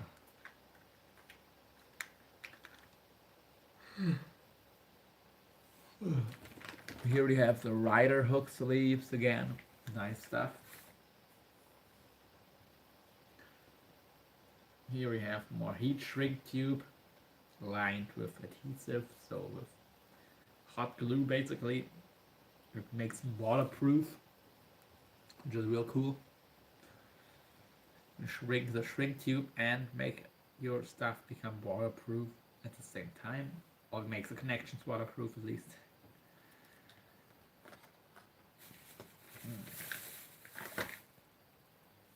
And here I actually have a bag where I keep all my swivels and crimps in there. And a leader got in here that's not supposed to be there. I'm gonna start organizing things a little bit. Hook sleeves, I don't know if they go in. Actually, I have to go to the bathroom real quick before I start getting into this stuff. More. Oh, okay, here are my Raptor X. Okay, got them. I put something on them. Oops. Oopsie doopsie.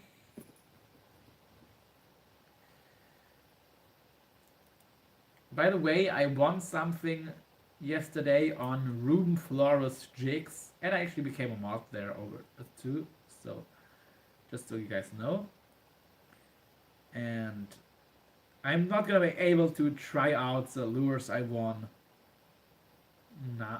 in Brazil because he doesn't do international shipping, so they're gonna ship to a friend of mine in the US, but yeah, till I get them, it's gonna be after the Brazil trip because it's not worth it to ship a package that small or directly or to Brazil especially. So yeah, anyway, I think you got what I mean. The package is too small to ship them to, like it is not worth it. But yeah, if we can get the Kanama Smart Bait Fund going, I'll order them directly to Brazil. But we really need to get that fund going soon. And I mean, if I sell one of these reels, actually there's another person I'm talking right now. I'm selling a bit of fishing gear too, but pretty sure not something expensive like this. You will only need to sell this reel. It's the cheaper one for the Kanama Smart Bait Fund, and for not just the Smart Bait Fund. For the Smart Bait Fund, you're gonna be good with either one of these reels. The Smart Bait Fund will be full. Even if I would give this to you at $325, we would be good with shipping included. $550 reel. Give it a thought. But I also want to fill out the scooter fund of Mike and MBP Fishing. Get him the last $75 he still needs. So this reel right here is a 30SW 6000 power model. It's a lower gear ratio. Get it for $400 shipping included. Only today. It's an absolute steal. The reel costs $600 without tax new. You get it for $400 shipping included. It's in great condition. I took really good care of this reel. You're gonna have an amazing reel, real cheap.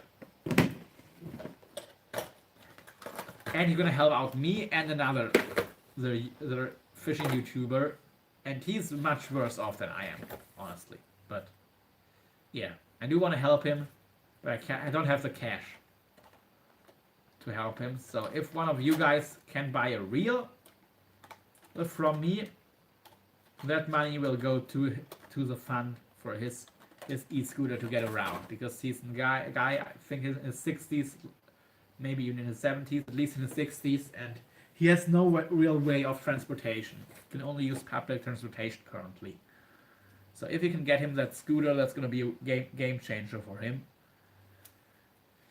So yeah, let's get the Kanama Smart Bait Fund filled up and the scooter fund. And yeah, you only have to, if anybody buys this reel, me and Mike are both going to be good. I can test out the smart baits, and he can get his scooter. So let's get that going. Come on, guys. And how many people are watching? 2 or 3, I think. And yeah. Anyway.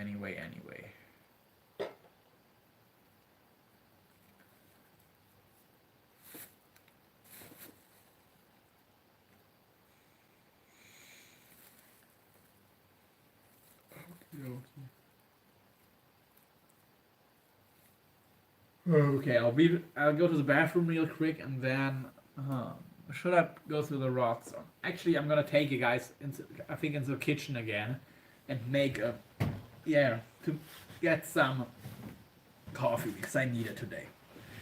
I did sleep a lot of time, but I'm still tired, and it's probably gonna be a long time before I go to bed again, because I'm not gonna be able to sleep now after how much I slept. I'm just feeling tired, so I'll definitely get a coffee. And I have some cold brew coffee. I don't have to cook anything, I just have to strain the coffee. Real quick, I'm trying out the reels of the... Well, yeah, the reels aren't the best, but you can do it. And you can hook the tube in your... Do like a searcher grip. Let me turn the camera to show you guys.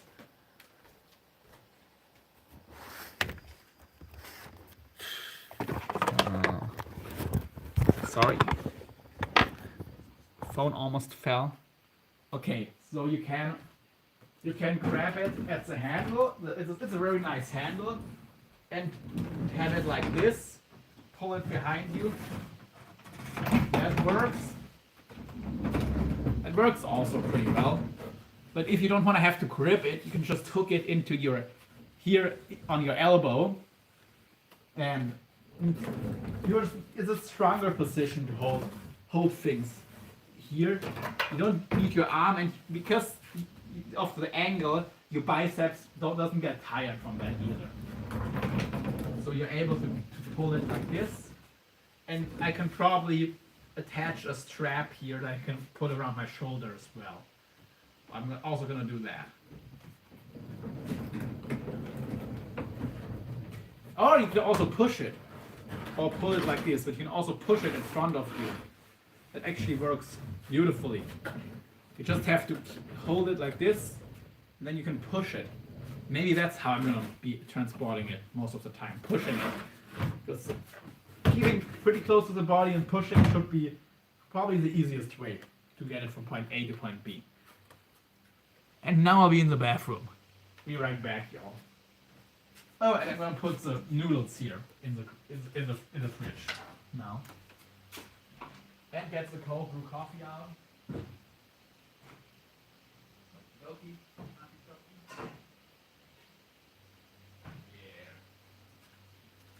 Here we have our cold brew.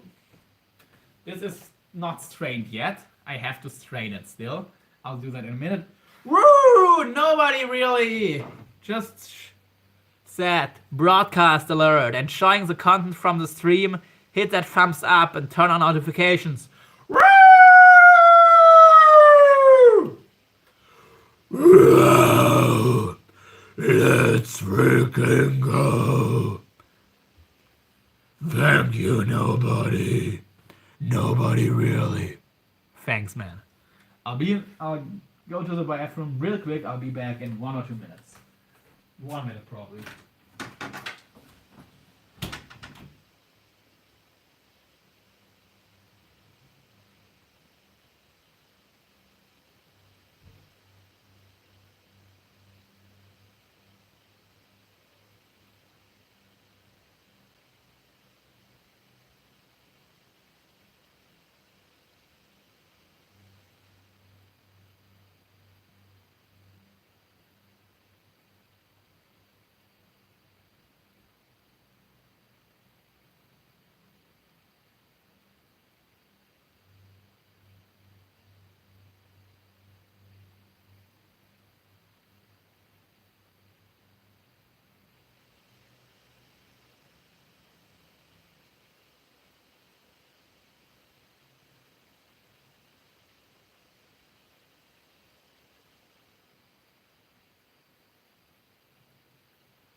Alrighty.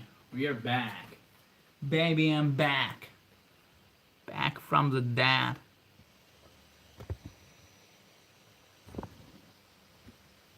Okie dokie.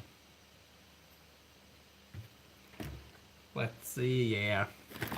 Actually, I decided, by the way, I will now I'm only gonna do the coffee, and then we're gonna go back to this room here and sort through some tackle, because let me think. Because yeah, I'm gonna show you the rods, and we decide together maybe which rods make sense to bring to Brazil. I'm not gonna. Oh, yeah, I do want to be able to carry you guys around with me and not have to worry about charging. That's why. So because of the charging cable, I'm gonna wait till my phone and my notebook are both charged full. But by the way, just for the record, this reel here, not the rod, the reel, is also for sale. Only today, $375 for a Mackerel 30 wide lever drag. As you can see, it is a golden model. A 30 wide lever drag for only $375, as good as new. This reel is barely used. And I don't mind keeping it either, but get it, you guys. I need the money. Mike from MBP Outdoors needs the money. He's gonna get part of it to get his scooter to get around. He's an old, probably retired fisherman, or well, I think he's just working as much as he can still, pay his bills. But yeah, he's an older guy, a fisherman. He's a really sweet guy, and he needs to get him a scooter to be able to go around. And buying this reel, any one of you would get me what I need for now, the last thing I need for Brazil, and it would get him the scooter he needs. Because if I make a sale like this, I will fill up his scooter fund. The rest of the money that he still hasn't gotten, I will fill it up. So get this reel, get one of my surtays, or get some other gear, and it's gonna go to me and to him. Check out his channel, Mike from MBP Outdoors, or MBP Fishing, I think. MBP Fishing. He's a great guy, great, sweet guy. I really want to help him out, and I just don't have the cash to help him. So yeah. But if any of you need some fishing gear, you can buy the fishing gear from me at less than what it costs you to buy it in a store. And you save some money, and you help out 2 people in one go. So wouldn't that be awesome? To help 2 people and to help yourself some new awesome fishing tackle. I think that sounds like a great deal. So, sorry if it goes black for a second. Okay, now let me plug the phone and the notebook back in, and then we're gonna get some coffee, some real good coffee. In an hour or so, we're gonna make some mackerel sashimi, and after that, we're gonna go through all my rods and decide which rods to bring to Brazil. I already know, of course, a few, but there's a couple I'm unsure about if I should bring them or shouldn't. So yeah, we're gonna see about that. Let's plug this sucker in. We're good. We're golden. We're good. Let's go. We just got another like. Woo! Wow! Nice. And here is soup. This is a carb soup, by the way. It is not quite boiling, but I think it is just below this, so this is more than pasteurized. We're gonna let this seep for a long time. Another person just joined in. Woo! Thank you for being here. Wow! Nice. So, we have some cold brew coffee. I'm not sure if I'm gonna make it even hot or if I'm just gonna drink it cold. Maybe a little warm, let's see. But yeah, cold brew coffee, really good stuff. And I just have to strain it. Because I don't want to drink it with, the coffee grounds still in. So, let's see. Usually I use some kitchen paper. I don't know if I have any. I don't have any here. That's not good. Probably should have bought some coffee filters. Well, let's see.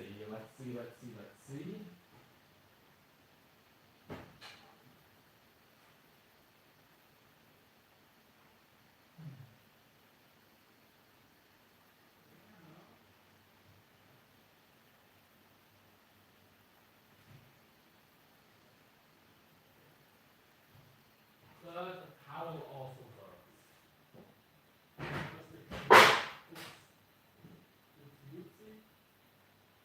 A clean,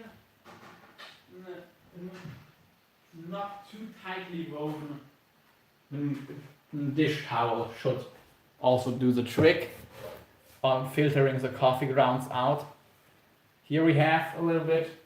I also have some pantyhose that I usually use for bake. You could use them, I guess, but I don't know how clean they are, so I'm not going to use them to drink something from.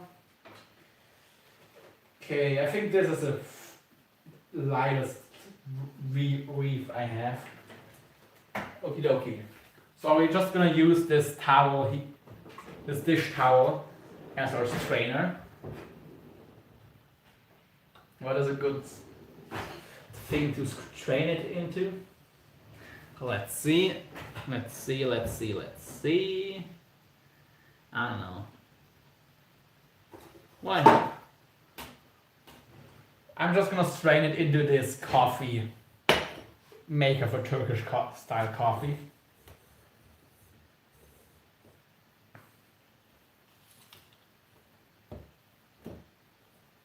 Ideally, you not gonna have it too much of the stuff lower than your the stuff you pour it into. You know what it's called.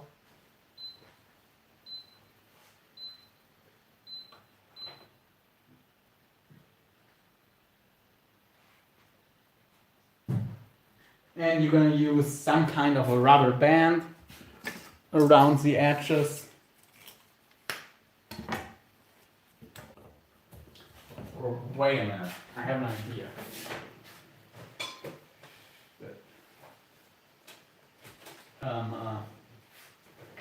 Yeah, if I find one real quick, I should actually use a kitchen cloth. That would even be better. And it would work better, let's say. Where do I have a clean one? I know I have one somewhere.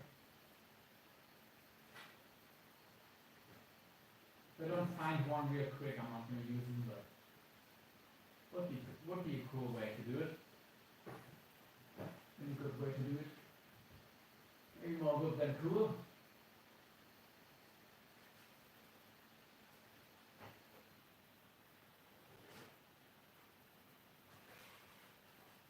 I like doing things not in an unconventional way, let's say.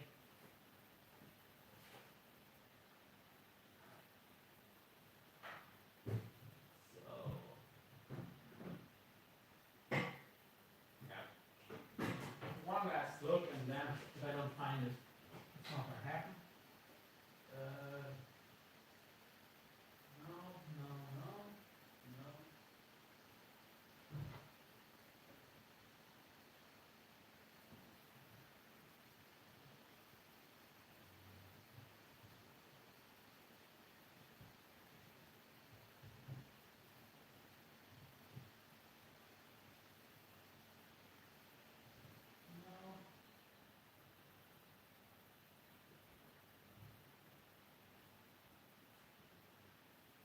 Yeah, I don't know where all of my kitchen cloths went.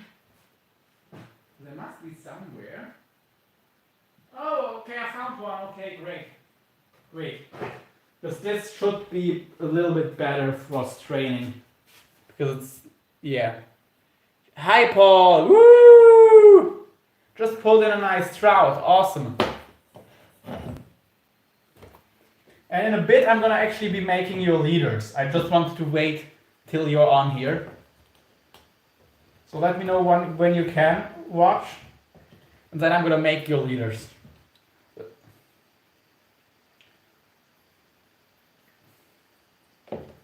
Yes, it's training. Okay, you cannot see because it's not glass, but it's training nicely.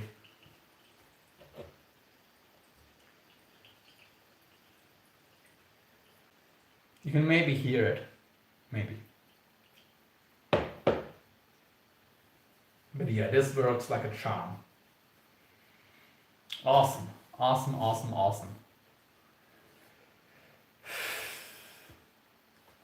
Let's get some water. Water. I always talk funny on live stream, and I'm not drunk.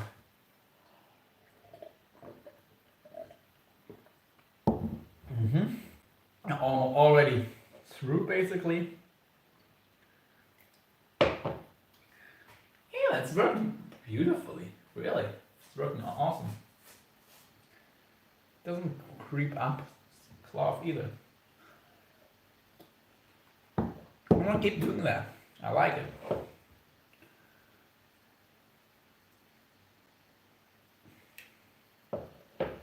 I like how this works. And this does get the caffeine, by the way. 2 more people in the live! Woo! Thank you for being here. Drop your name in the chat and we'll give you a shout out. In case you didn't understand that, drop your name in the chat and I'll give you a shout out. Or if you want to comment something else and not get a shout out, you can also type in no shout out in the chat. Maybe not everyone wants to hear their name screamed. And right now I'm just straining some cold brew coffee to get me through the day. Because I don't drink coffee, but today I really need it. I slept a bunch of hours and I already have a bit of a headache and feel tired. Shit happens. So yeah, anyway. The coffee is mostly strained. Definitely have enough to make a coffee, but I still want the full load. And we have our oat milk because I'm allergic to regular milk. It's not that I'm vegan or anything. I don't eat fish, I do eat meat, but yeah. I do try to get it from good sources, but this is the only milk that tastes good to me that I'm able to drink. So yeah, grabbing beer to get me through the night. Okay. Dennis Bigfoot in the house.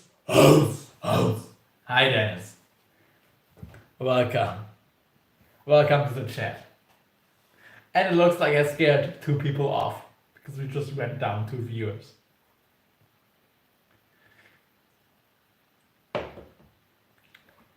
But yeah, this will be what gets me through the night. Cold brew coffee. And it's gonna be real delicious, actually.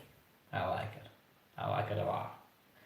Man, the more I talk, the more people leave the live stream. That's not how live streams are supposed to work, you know, guys? Okay, the 3 people who are still in here probably know that, but the rest? Come on. Not supposed to leave when I open my mouth. That's not really the purpose of live streams. And yeah, anyway.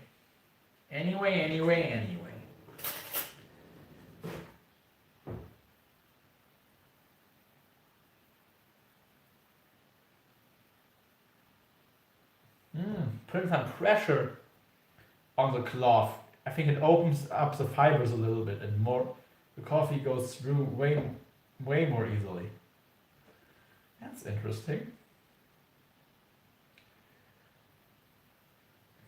Never knew that before.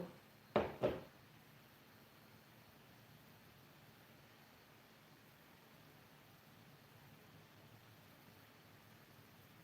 yeah. Interesting stuff. You never stop learning, do you? Got you on my TV. Woo! Locked up drag fishing coming to your TV today. If you have a smart TV and you have YouTube on your TV anyway. And if I get enough TikTok followers, of course, they need 1,000 to be able to live stream.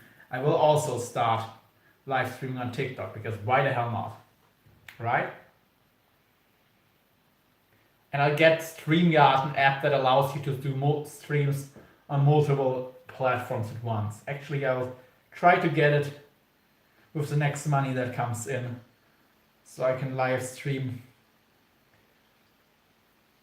yeah, I can do one live stream on multiple platforms. I can also start live streaming on Instagram. There you don't have a minimum requirement, but I think you're limited to the amount of people who can watch you. And yeah, I think this is gonna be it. I'm not gonna get more coffee out of this. But yeah. I mean, I could. No, I don't think it's gonna work to set this up again. Maybe some stuff will grow in here if I let this go for too long. So let's see. I'm just washing out the bottle I made the cold brew in. And all you're gonna do for cold brew is just put coffee and coffee grounds together and let them steep without heating. Actually, don't have to do it in the fridge either. You can do it on your countertop, but don't go over 24 hours if you don't refrigerate it. If you refrigerate it, it can be longer. But at room temperature, I wouldn't go over 24 hours for safety reasons.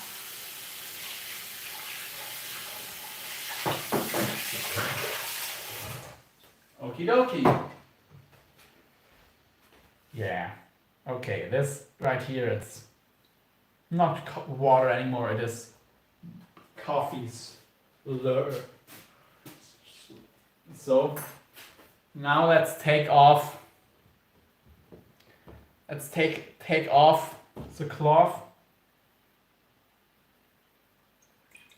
Press it out a little bit. And here we have beautiful cold brew coffee. And I'm gonna have some of it cold. I think I like it better cold when it's cold brew. And I do like also regular coffee cold, honestly, so.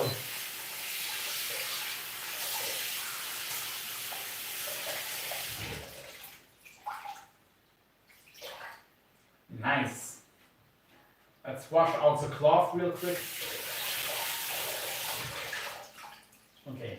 Does have a bit of a coffee stain, but it's okay. It's a kitchen cloth. And some people came new in the chat. Woo! Hi there. Thank you for being here. And yeah, here we have all of our cold brew coffee. This thing is almost full. Nice. Nice, baby. Ice, baby. You can also do a reverse iced coffee, by the way. This here is a cup my aunt got me for Christmas a couple of years ago from a gas station. It is the man, the myth, the fishing legend in German. So der Mann, der Mythos, die Anglerlegende. Der Mann, der Mythos, die Anglerlegende. The man, the myth, the fishing legend. Oops, my garlic powder fell down, but doesn't matter. These things are tough enough to not break. And John is asking, what does it weigh now? What exactly? The coffee? My cold brew coffee? I don't know exactly what this thing weighs, but I can actually test it in my cup. Okay, we got 150 grams.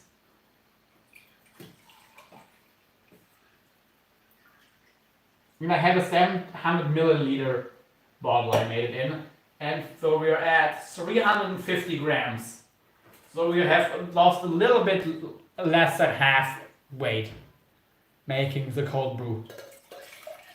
So we had a high ratio of coffee grounds to water. So yeah, I'm not gonna make too much because this is really strong. This is very. Let me try it first with a little bit less. A little bit of brown sugar. I do like a little bit of sugar in my coffee. A little bit of sweetness for a salty guy. Just like a quarter, like maybe half really, a teaspoon that is scraped off the top.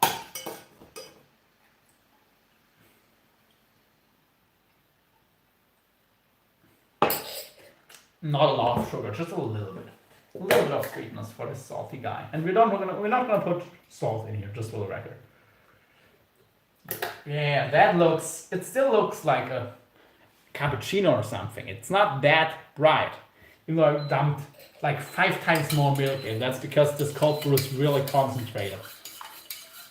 That's also why cold brew usually has more caffeine than regular coffee because it's just way stronger. Oh yeah, oh yeah. More would have been too much. If you don't have any milk in your coffee, you do have to put water into your cold brew probably because that stuff is strong. Tiny bit more sugar, okay. It was like maybe a fifth of a teaspoon maybe. Oh, this is just a piece of bread, okay, from earlier.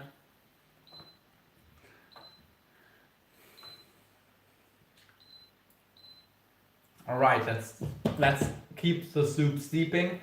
4 people just came in. Woo! Thank you for being here. Drop your name in the chat and I'll give you a shout out. Cheers. All right, I got my cold brew coffee. I'm gonna put the rest into the fridge. And I'll bring you guys back over. And we go through some more gear, talk about what I'm selling right now. And yeah, once my devices are charged, I'll show you guys all of my fishing rods, and we're gonna go through them and gonna see what's coming to Brazil and what isn't. And of course, there you'd have to pay shipping. I can also ship a rod to you. You can also buy rods from me. That's also cool. But just shipping for rods is expensive, you know? Then again, I think it's not going to be as expensive as domestic shipping for some rods is in the US, which is ridiculous. That you can pay $300 for shipping of a rod within the same country. Here you pay, I think for the sport tube, for my rod tube, I only paid $10 for premium shipping. So, yeah.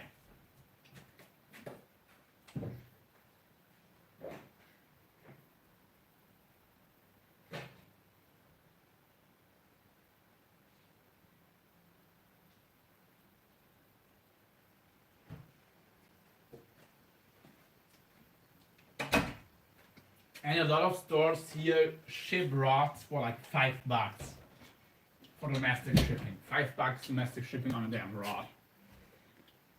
So, even on one-piece rods. Alright, I got my coffee. Do I need something else? I don't think so, but we'll see. I'll get another carton to organize things. So, and get some stuff from that fell to the ground. Again, to organize stuff. Alrighty. Alrighty. Let's see.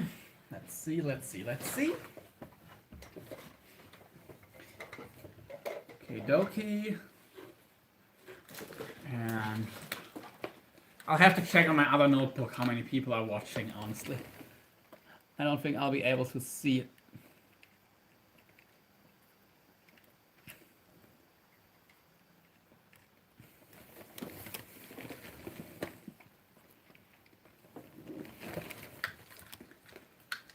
So got my coffee. Where I got my coffee? Here. Okay.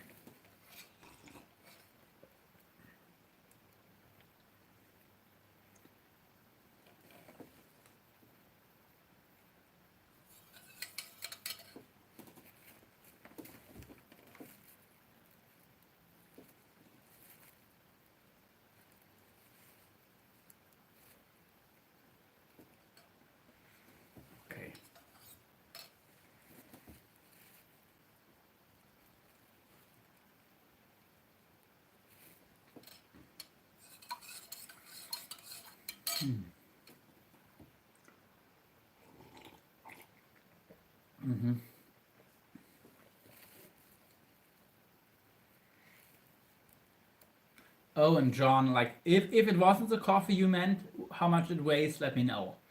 So it was 350 grams, meaning 12 ounces, 12 ounce coffee.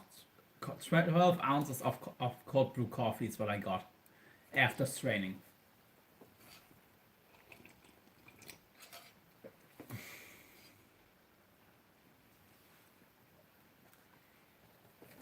Okay. Actually, let's get all my travel hooks in here.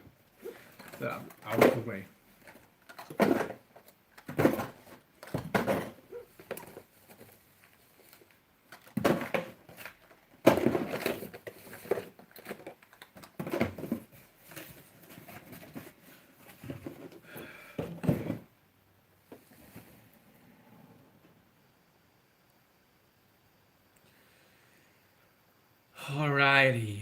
Alrighty. What does the chat say?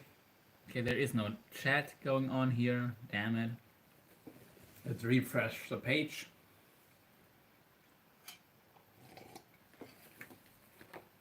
I think we have 5 or 6 people watching on the one live and 2 on the other. Let's go. Let's get to 20 people in total. 10 on each. That would be way above what I ever had before. That would be amazing. Okie dokie. Yeah, here's now the live is loading. Good. 3 people watching, it says. Okay. Is that only a 3? Maybe.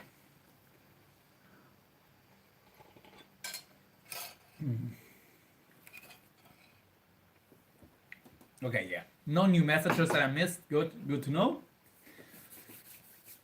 Last message I see is Dennis Bigfoot saying, "Got you on my TV," which is awesome. That really is awesome. Thank you, Dennis. And let's see. By the way, I'm also definitely gonna be keeping all packages, packages you can close again of gear. So when I sell my leaders and stuff, I can package it up for you all. You know, I think now we have more people watching. Or is that a 2? I don't know. I really don't know. Anyway. Oh, the coffee. Coffee is good. And it's good coffee, too. It's good to have a coffee and it's good coffee, so, you know, I've got the best of everything.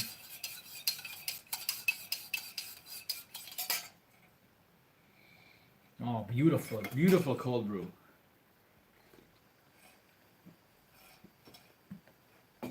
It does taste different than hot brew coffee. It doesn't have that, you know, sometimes hot coffee can have like a burnt flavor. Cold brew doesn't. It is just smooth.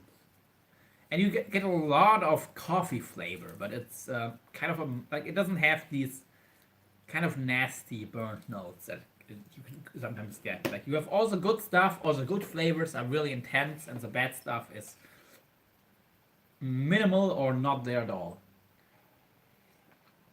It just and it's even easier to do. You just have to do it a day before you want to drink it. That's the only disadvantage.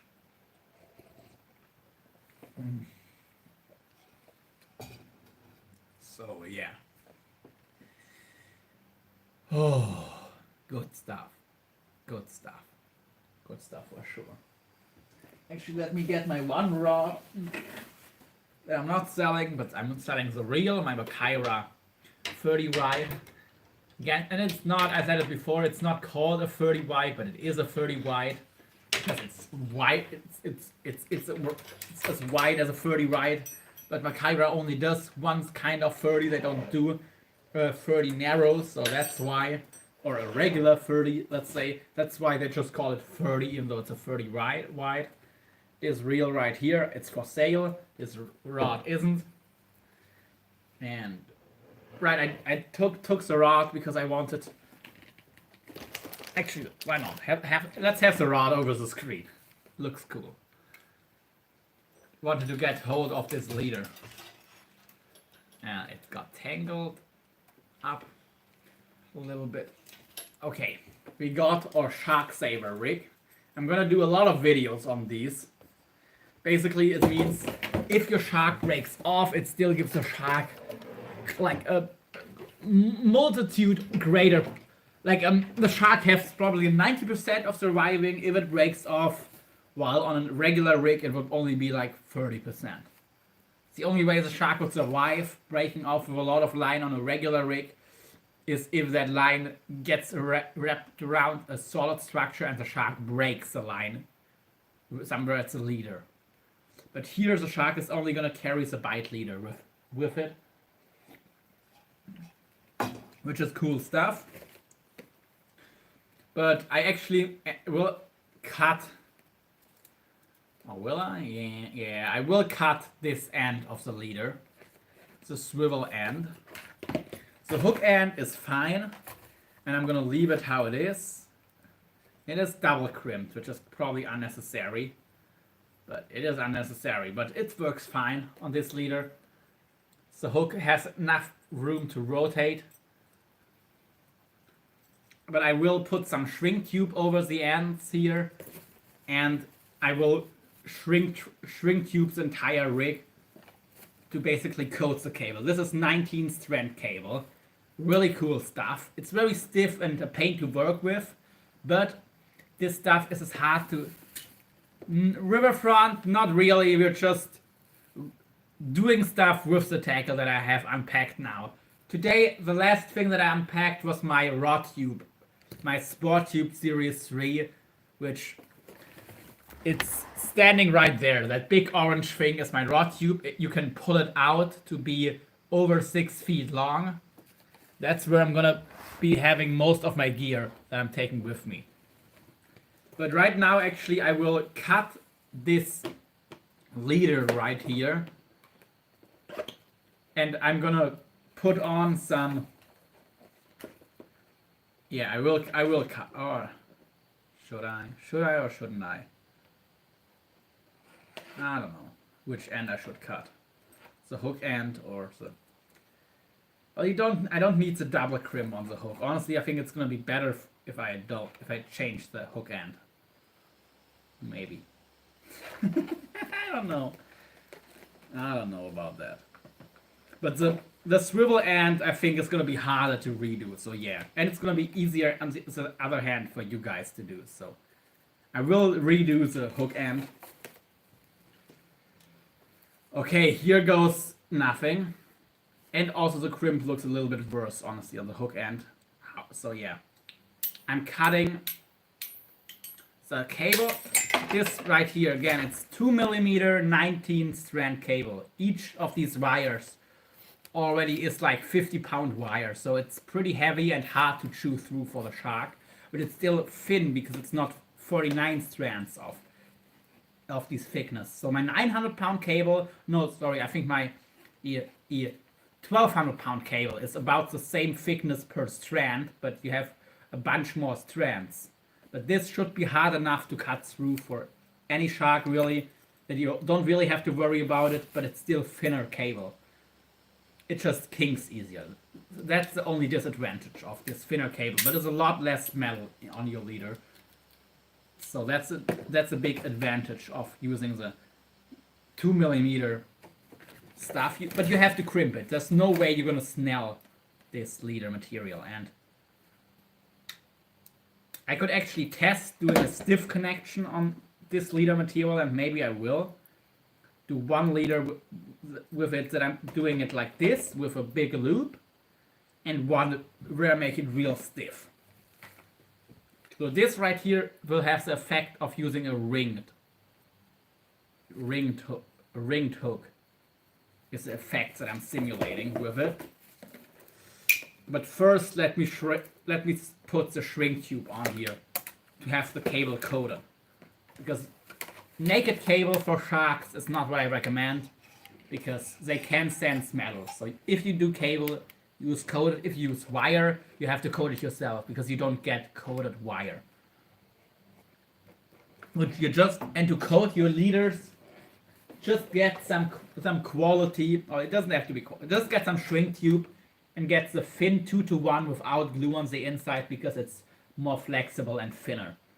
Well, on a stiff leader like this, honestly, you don't have to worry about that. You can get any shrink tube, really. But yeah, this is 2.4 millimeter, and this is 2 millimeter cable, so that's gonna be perfect. On this 19 strand cable, I don't have to put glue over the end, and on 49 strand cable, I do put a drop of glue on the end to keep it from opening up. But I don't have to worry. That cable here is, each wire is so thick that that doesn't really happen. Okay, here we have our tube. And actually, I'm gonna, yeah, I think I'm gonna wrap the hook connection as well, or will I? I don't know which is better.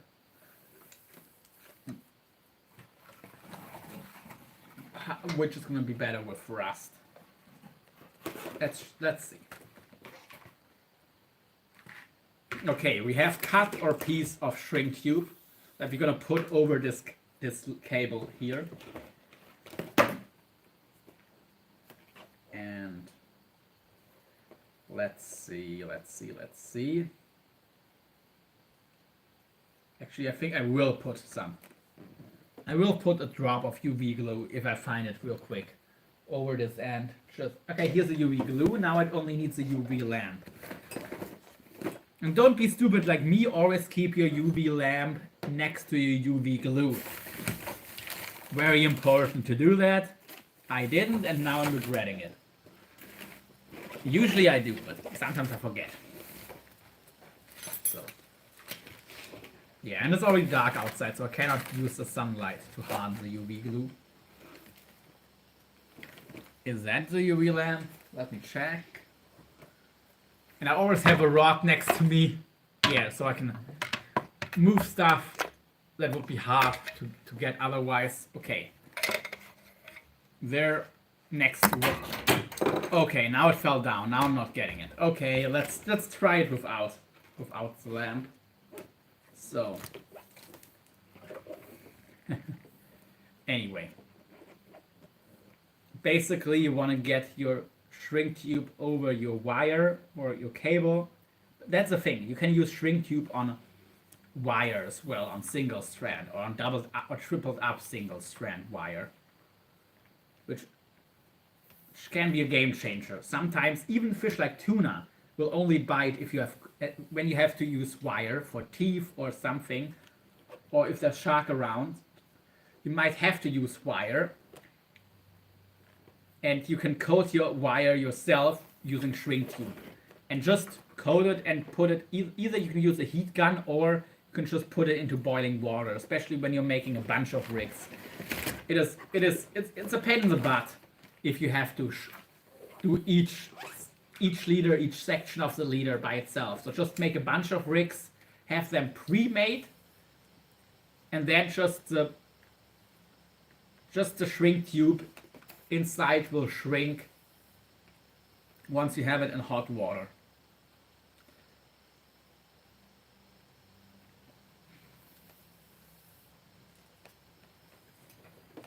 Okay, maybe in the future I will get shrink tube that's a little bit bigger compared to what I'm using it on, because that's gonna be easier.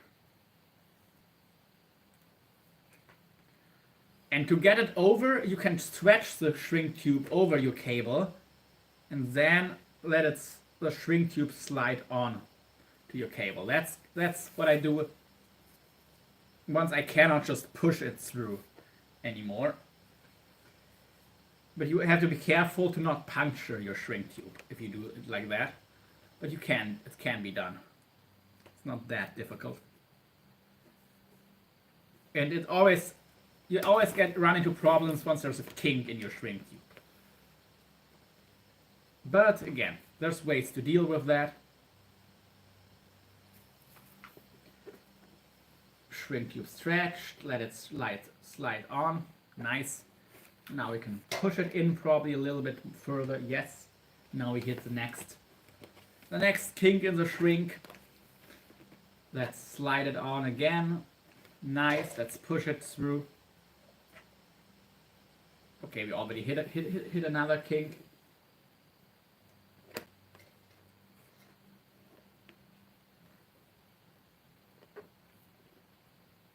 Okay.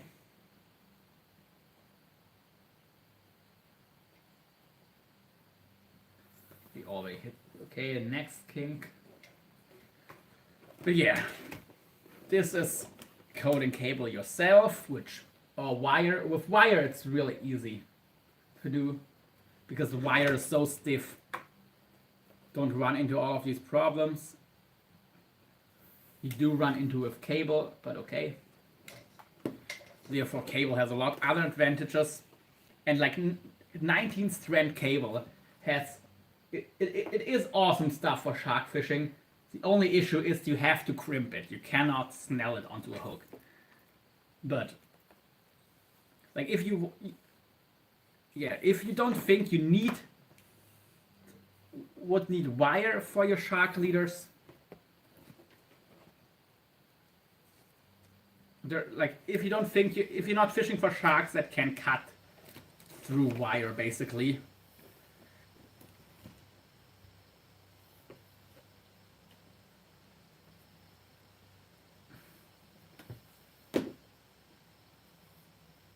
Okie dokie, we have coated our entire section of wire. Actually, we have stretched the shrink tube longer than it needed to be. So now we have more shrink tube, so we can coat the entirety of our cable. But it's good. It's better to have too much than too little, right? I think so. Anyway. But I wanted to get a sleeve on here. Yeah, I did. Damn it. Let's see if I can find an aluminum sleeve real quick that I can fit over this stuff. Maybe I don't have one. Then I'll just do it again. Again and again and again. Let's see. Yeah, no. Okay, I'll just do it again. Getting some practice doing this also helps.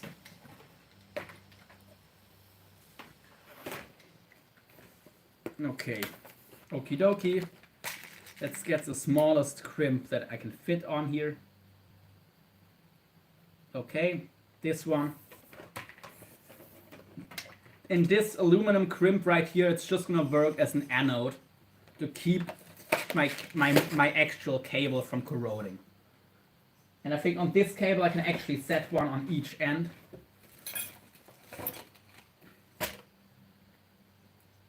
And don't crimp your cable with aluminum crimps if possible. I'm not doing that. I actually have stainless steel crimps on here to hold my cable, like to hold my connections. But this aluminum here is working as an anode for me to stop corrosion. Or it doesn't stop corrosion, but it is a sacrificial piece basically, meaning the only thing that will corrode is this aluminum sleeve. It has absolutely it has absolutely no function other than being there as a sacrificial piece. Meaning, I don't have to worry about corrosion in my main leader. I just have this sacrificial aluminum crimp that is gonna corrode away while my good stainless steel all stays intact. And it's even gonna reduce corrosion on my hooks. So it has all benefits. And the only cost is one additional aluminum crimp. And you can also buy some zinc tape to do the same exact thing. Which I'm actually gonna search for. Hopefully, if I remember today. Like, I'm gonna try. And once you had your shrink tube on your cable, it also goes on easier than the second time, by the way. So, yeah.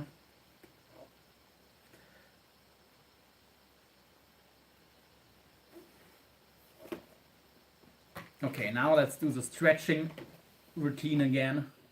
Stretch the shrink tube over, let it slide on to the cable.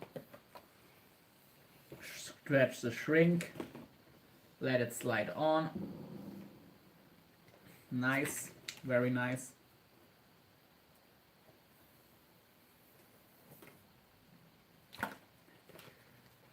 Stretch the shrink, let it slide on. Let's see if I can push it through some more. I can actually. Now we're on all the way, or is it still stuck somewhere? Okay, it is still stuck.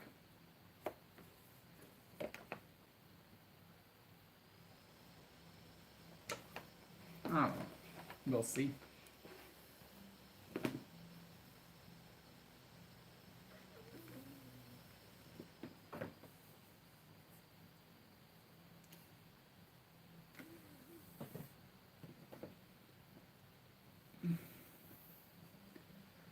Okie dokie. Now we have our shrink tube.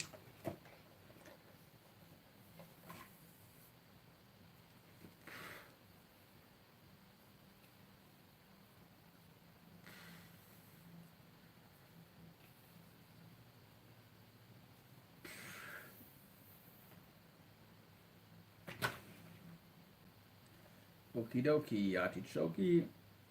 We have our shrink tube all the way to the end. Very nice.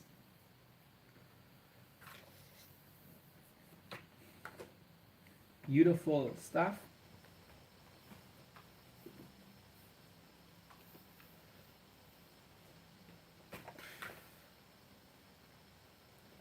We're gonna put a piece of shrink tube over the crimp section there, and a bit over the thimble. This is gonna be too small. This right here this is gonna work, yes. And actually we're gonna need all of this. Okay, nice.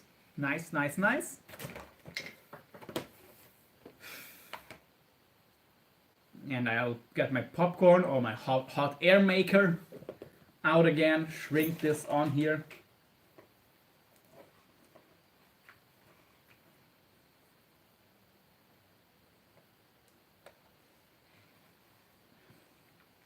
And this right here is actually waterproof shrink tube, just for the record.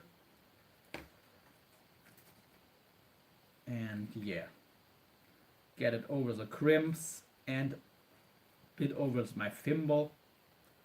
Beautiful, beautiful, beautiful, beautiful. This is gonna be awesome. Oh, okay. To get it all the way over the thimble, I actually need a longer piece of shrink. I can do that. And cut another piece. It's gonna fit over there. Yeah, that's not gonna be an issue. That's gonna be no problem. No problemo. No problem whatsoever. Just gonna cut my second section here. Well, actually, let's cut it a little bit longer. Why not? Shrink tube is cheap enough. You don't have to be stingy with it. And by the way, that's also one thing with the leaders I'm selling to you guys. I'm not being stingy with materials, because for big companies, they care about every cent they save. So if they can send 5 cents on a product, they will. Because in all their sales, that's going to reflect into a significant amount. For me, it doesn't really, and even if it did, I'd rather charge 5 cents more for a liter and have it be quality, you know?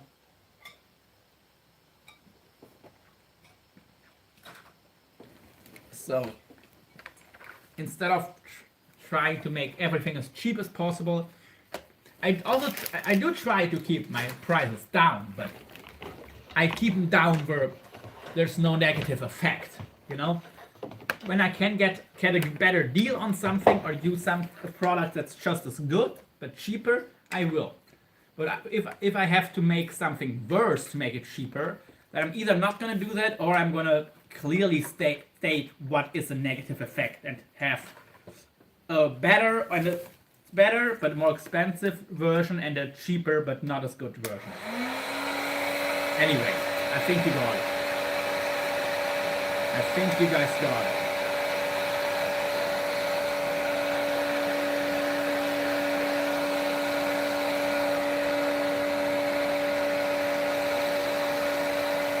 Actually, let me shrink this part real quick.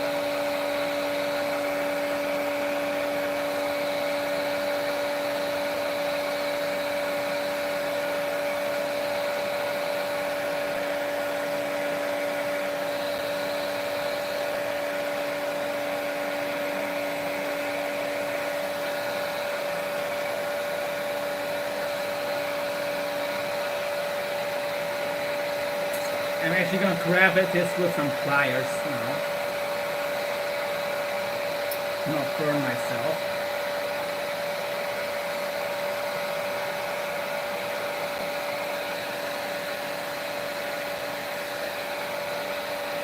Alrighty. Alrighty.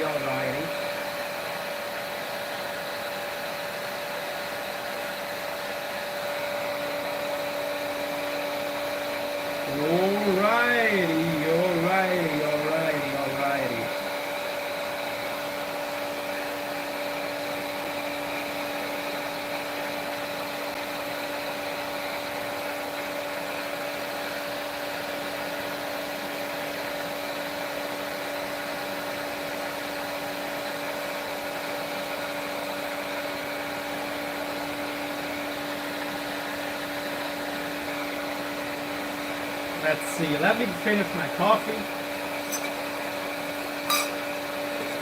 And I did have a lighter somewhere here yesterday. Damn, that shrink tube doesn't want to shrink. It actually started to shrink already.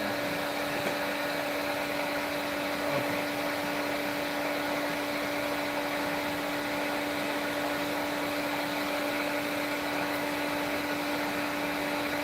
No, okay, one started to shrink, the other didn't. Interesting.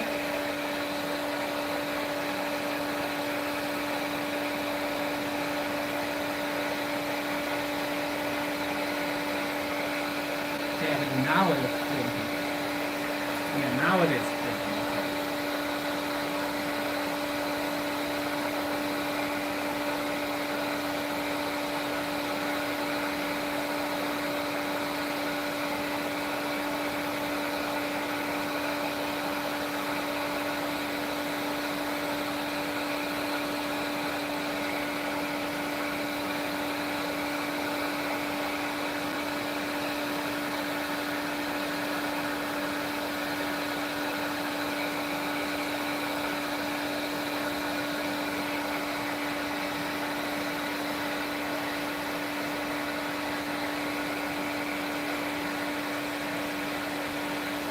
Alrighty.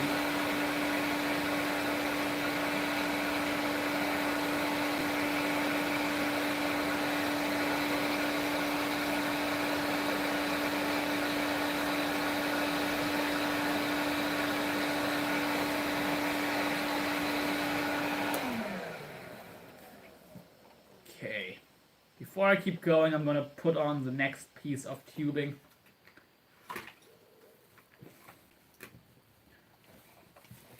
Which on this end of the leader will be the final piece. And of course I forgot where I put my piece of shrink tube, or did I put it back into the box? Also something I would do. Okay, I think this is a piece.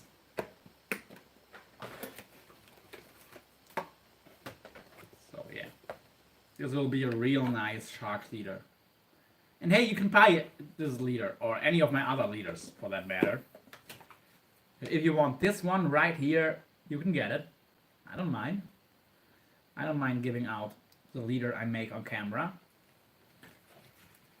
Which is going to be awesome for you. And it's going to be, yeah. be a poor leader.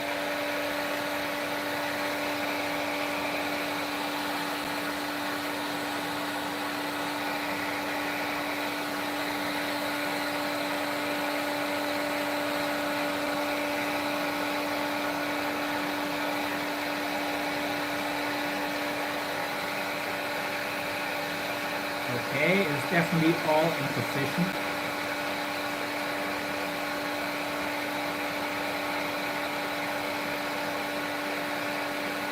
Nice.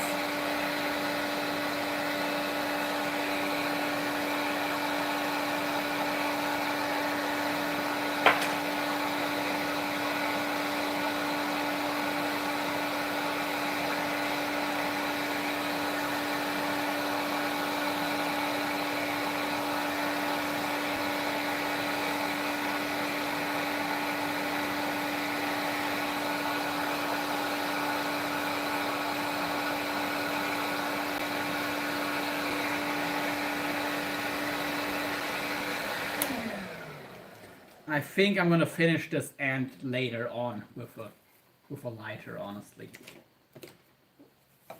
That's gonna be better, I think.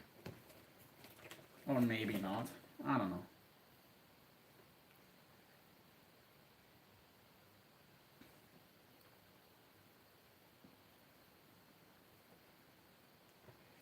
Let me see if I can find my lighter real quick. The regular lighter, because you do need one that produces a flame for this. And, well, where do I have it? Where do I have my lighter? Okay. In here. Of course I had one in here, but of course I'm sure I put it somewhere where I thought I would find it easier, and now I don't find it at all. That's crap I do too often. I put something in a different place and I remember where I put it, and then I remember where I put it last, where I had it last, but I don't remember where's the new place I put it to make it easier to find. Oh Jesus! I'm sure I'm not the only one, but it is still pretty stupid. I mean, yeah, it is with good intentions, but it's still not good.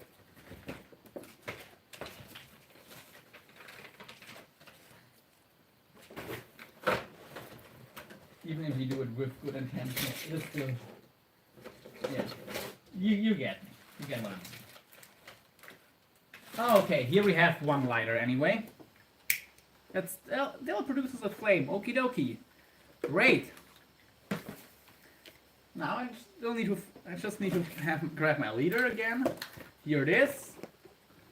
And now I can shrink the ending. You want to be real meticulous with how you apply the heat. You don't want to melt anything.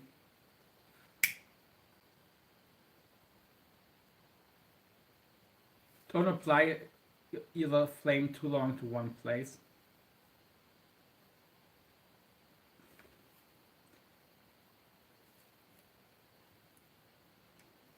I mean, you're not gonna damage your cable, but you could damage your shrink tube.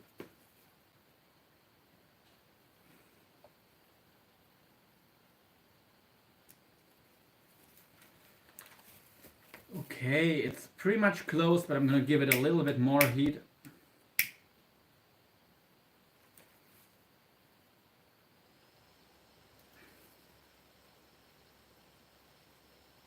Oh, that was too much. Okay, noted.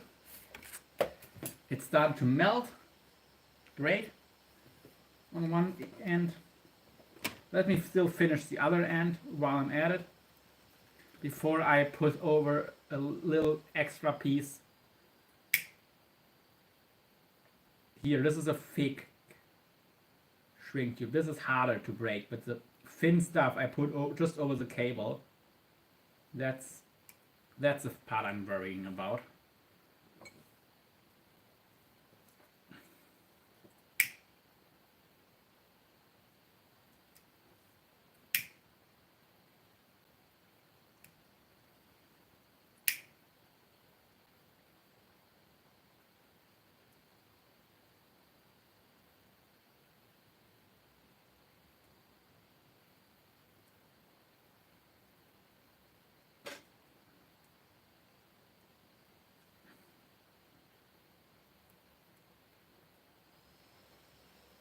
Okay, that's shrinking too much now. I'm gonna stop. It does what it's supposed to do, even when it's not 100% shrunken.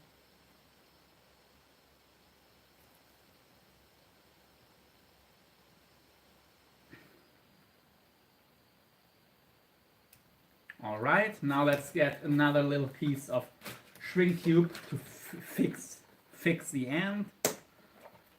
The end, my only friend. The end.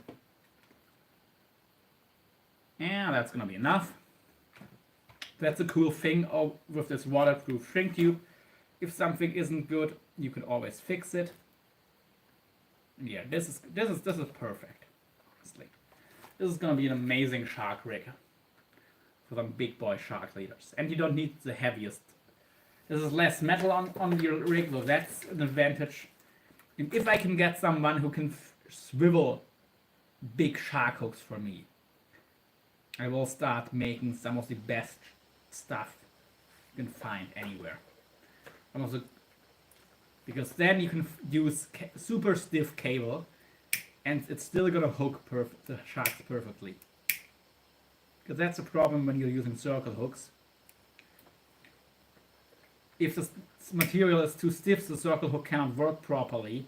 But if you have a swivel, that swivel takes care of that. Then you can just crimp on or twist on your leader.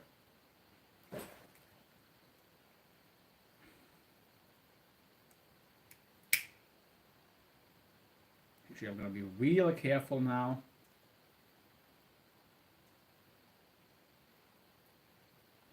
Okay, glue coming out, good enough.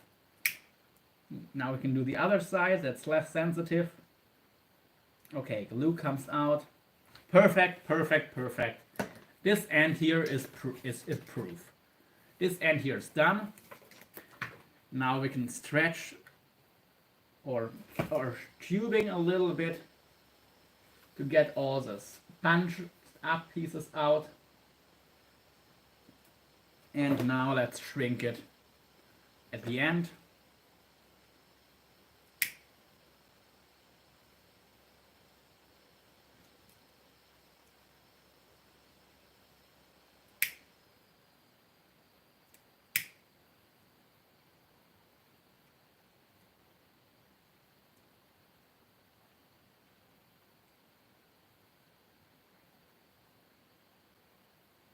Okie dokie. That'll be all. That'll be all.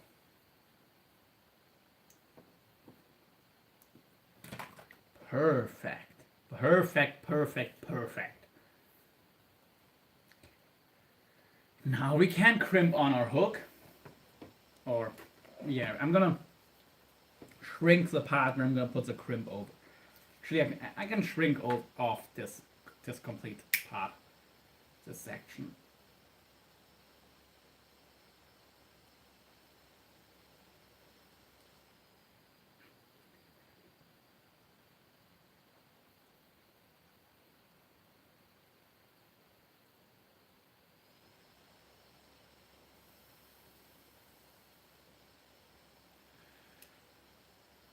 It's not 100% shrunken yet, just yet.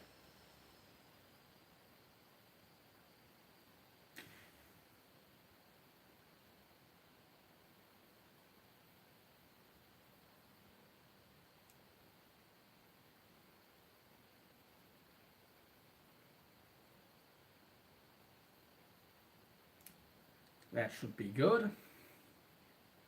Yeah, that will be good. And it doesn't have to be shrunken 100%, just like 90% is going to be plenty.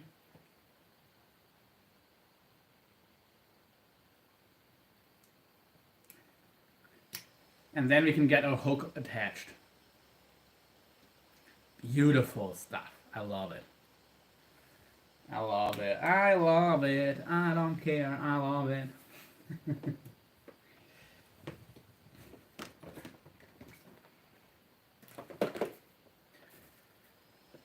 And yeah, and our swivel is fixed on here real nicely.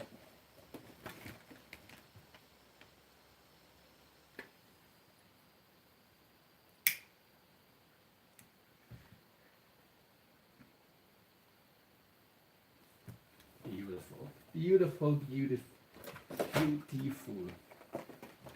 All right, here's my hook. Mustard 16-0 Monster Demon Circle hook. Go here with this 19 strand cable. You do want to do an offshore loop. Normal. Oh, right. We need to. We first need to get the shrink tube we need later on here. Does this go over the hook? It does. Just barely, but barely is good enough. Wait, no. No. It doesn't. It doesn't have to go over the hook. It just has to go over the offshore loop. We need something a little bit bigger for that. Yes, that's gonna be good. This piece right here. So this direction. And also to get something that just goes over the crimps. One bigger than this. This still wouldn't be enough probably. Let's go do it safe. Got something in between those two now. So we have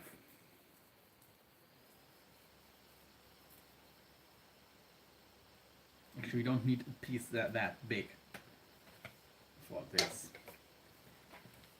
size. Just to cover half this should be fine.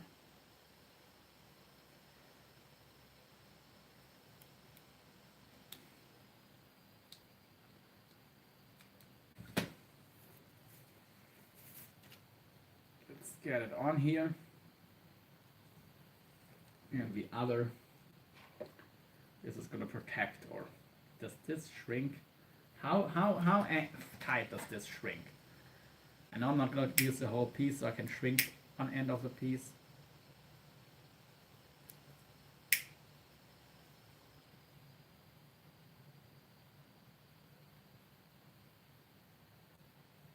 Okay.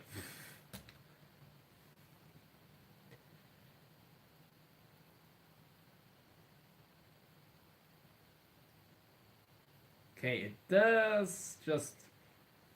I'm gonna slide on a little piece of the fin stuff that I'm gonna put over the shrunken end, just to be extra sure.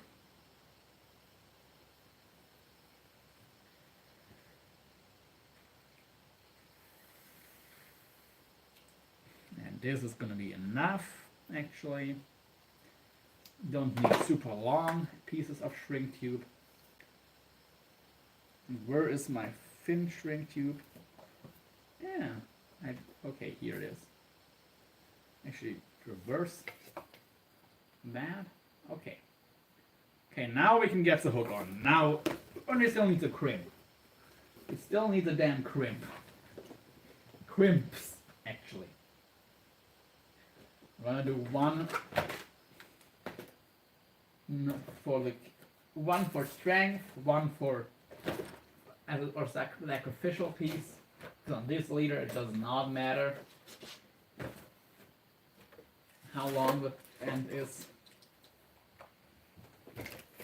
So which size crimp is gonna fit? This won't. This will probably.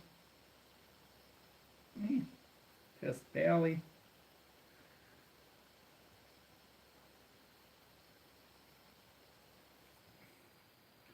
Okay, I think this first part is thicker, so we're gonna cut it. We're gonna cut it.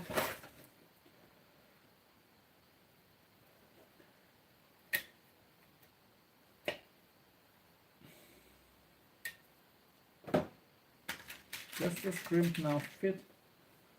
Or does it not fit? Or should I use one size bigger? No, it fits. It fits alright. Yeah, it fits. It fits well. Okie dokie. Now we need, since this gets a stainless steel crimp, because I don't have the right size copper crimps at hand. So where did I here are my stainless steel crimps. No, these are the 1mm, we need 2mm ones.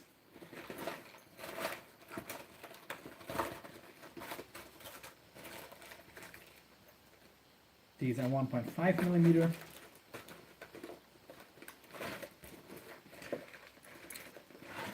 Don't tell me I don't have the 2 millimeters anymore, please. See in here, here's 1 millimeter here. Okay, I have the 2. Okay, but I only have 3 left of these. So, anyway, I will have copper crimps coming, and copper crimps with an anode work just as well. You don't need stainless steel crimps. I just got a shark rig done, but almost done.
Okay, now let's look for my big crimpers. Finish off this leader. And we're at 2 people each. Okay. Looks like I'm still up to date on the comments. That's nice. That's always good to see. Sheesh. Where could I put my crimpers? I know they have to be somewhere around here. Honestly, but I don't know where exactly. That's the problem. That's a problem, and that is right now the problem.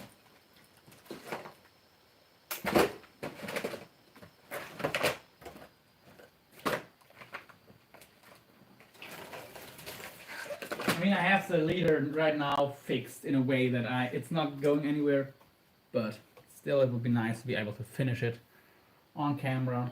It would be real cool.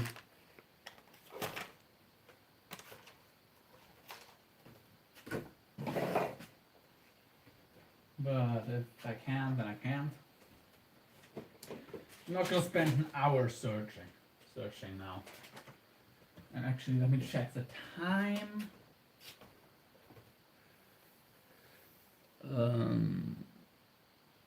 Actually, we could start also now making the sashimi, the mackerel sashimi. Would be the right time for that. So yeah, let me check here again for the crimpers, and if I can't find them now, then actually we're gonna do the sashimi now. The mackerel sashimi next, and then we're gonna keep looking for the crimpers and making some more leaders ready. Maybe somewhere we go. Oh, okay, here in the back. It was hidden. Here are my big crimpers for the big crimps. And with these I can crimp stuff I cannot do with the others. So, my leader.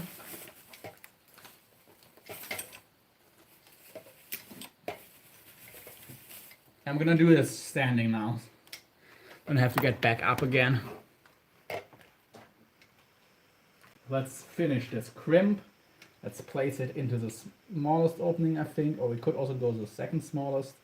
Let's do the second smallest. Both are fine, and it's gonna be easier to close on the second smallest. This size right here you can use for both sides. Yeah, actually this fits better. Place a crimp so that on both ends you have a little bit of the crimp outside, and you can close it like this away from your body, but it's easier if you put one end against your chest, and then you can just close it with both of your arms.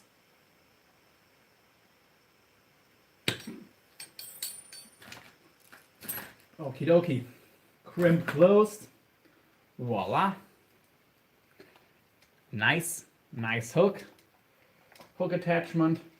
And yeah, this circle hook still has enough room to play and grip in these big loops. A lot of people tell you to use small loops, and yeah, this can have some disadvantages to have a big loop. Not a lot, but we get rid of all the disadvantages of the big loop right now with shrinking a big piece of shrink tube over it. Or actually, I'm gonna put the medium-sized shrink tube over it first, because that's gonna be better. Ooh, wait a minute.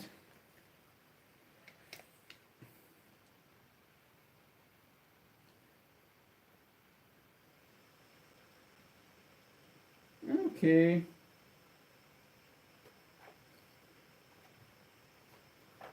I should have went with a longer piece of shrink tube.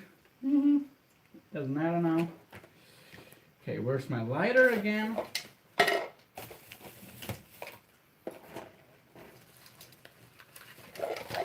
Okay, stay calm.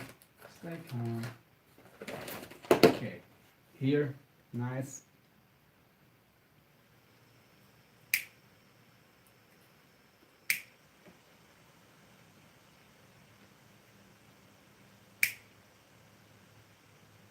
Okay, shrink tube is shrunken. At least it's shrunken tight.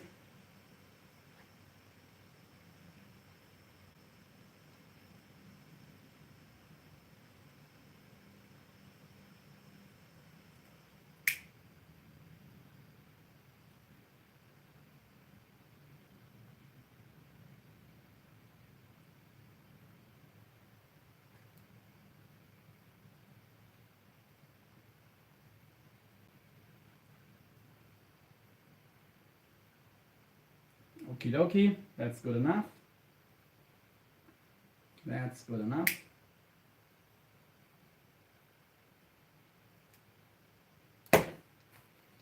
Now we can slide the big piece of tube like halfway over.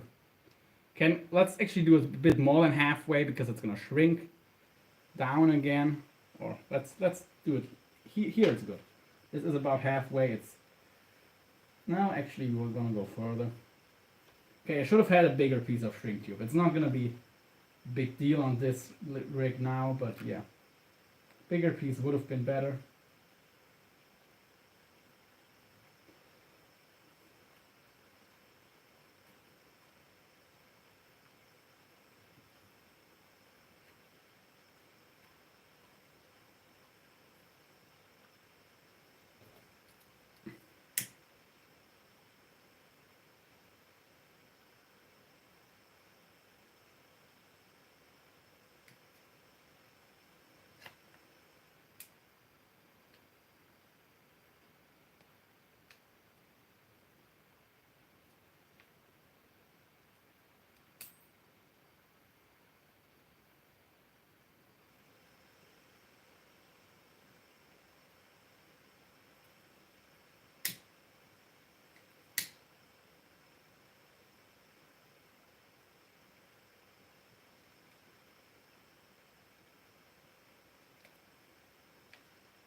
Okie dokie.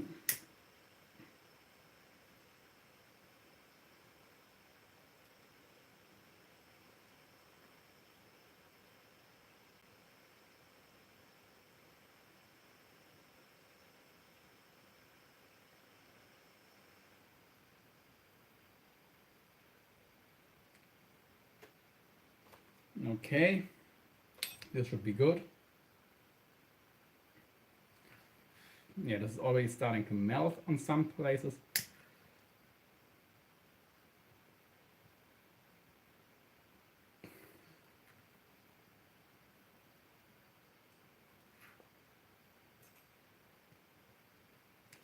Okie dokie, that's gonna be good.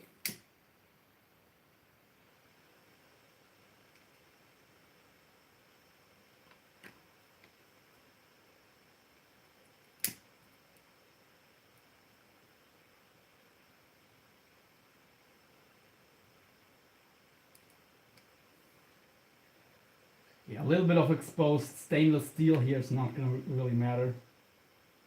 We've covered also sensitive parts.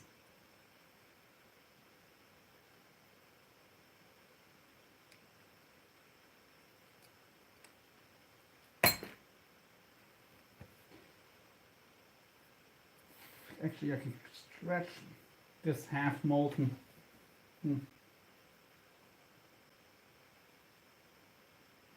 Yeah, I can stretch this softened up shrink tube.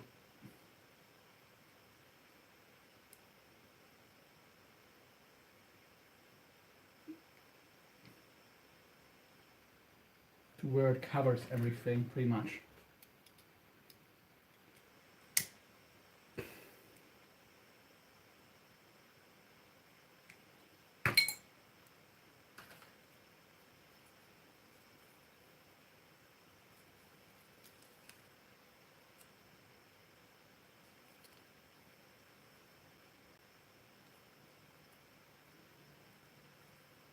Okay, that works, but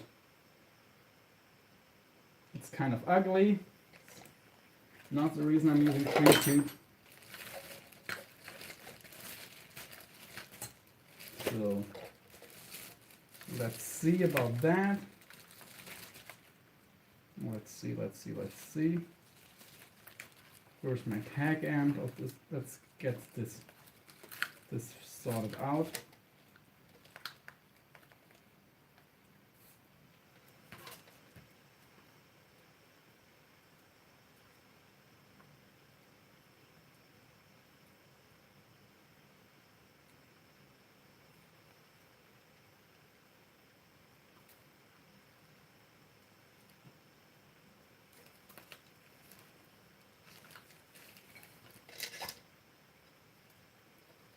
Okay.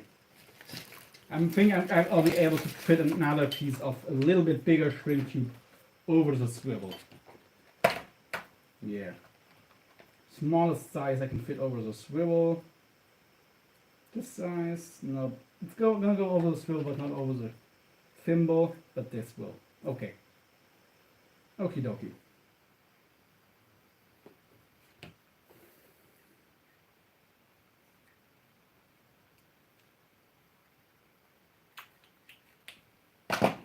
This is gonna be fine. Okay, now it's gonna be real good. This is gonna be awesome. Oh crap, I actually need a bigger piece.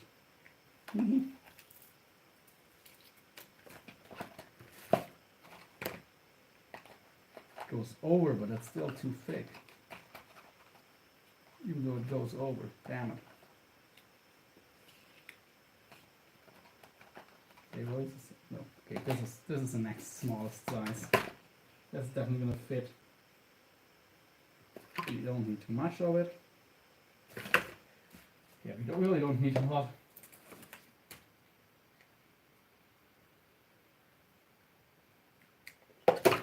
Oh, let's be generous.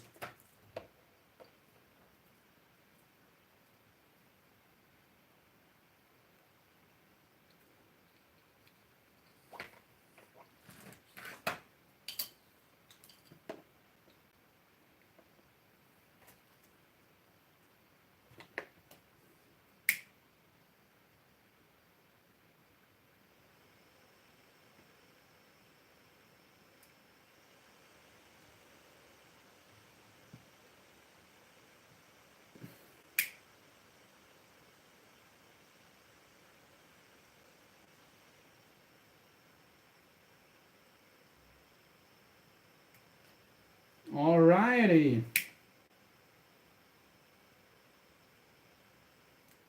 You're getting there. They don't overdo it here.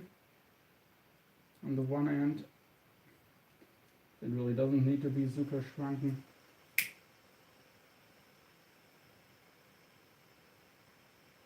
This end does, so I'm gonna shrink it to the max.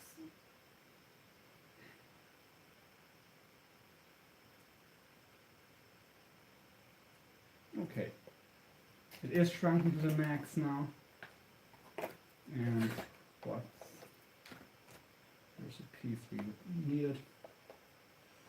Now this is still gonna be, or is this now gonna work? Let's see.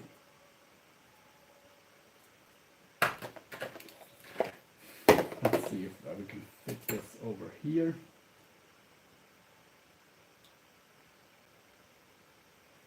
Oh, the glue here is still molten, okay.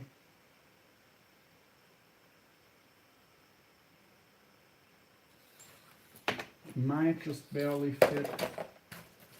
Really don't need that much.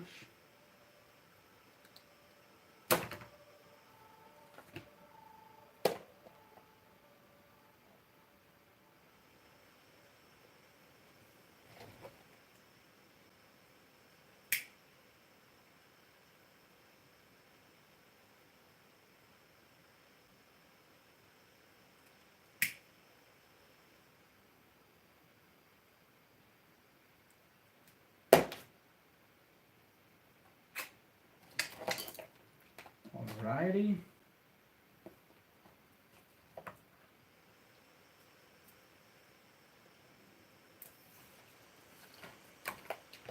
Alrighty.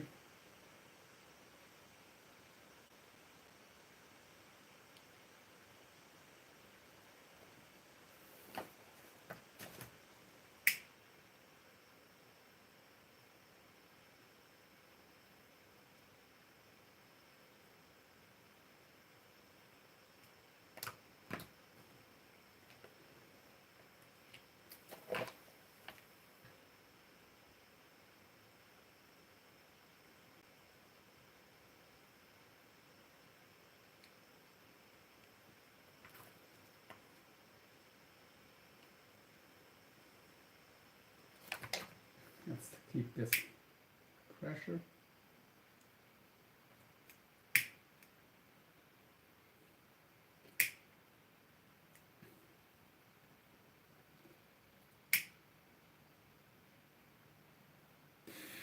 Any new comments? Nope. Okay. I think we're pretty much set up now.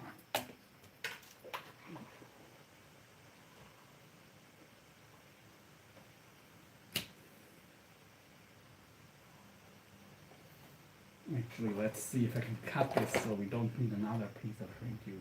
Because I'm getting real tired of this all of this. I think it might not be necessary. Let's see.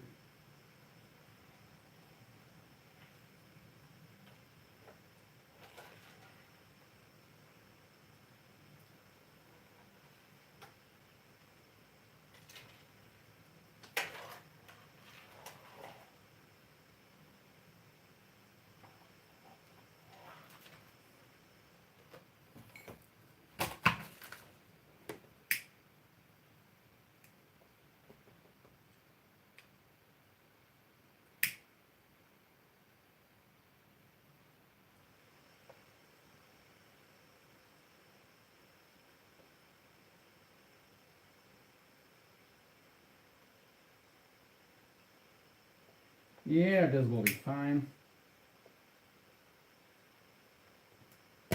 Okay, we got it now, finally. Dang it. This hook is fire. Has enough place to turn, but it's not gonna be doubling back or getting angled weirdly. Now all I'm gonna do is put a piece of shrink tube over the hook. And by the way, you can buy this rig from me.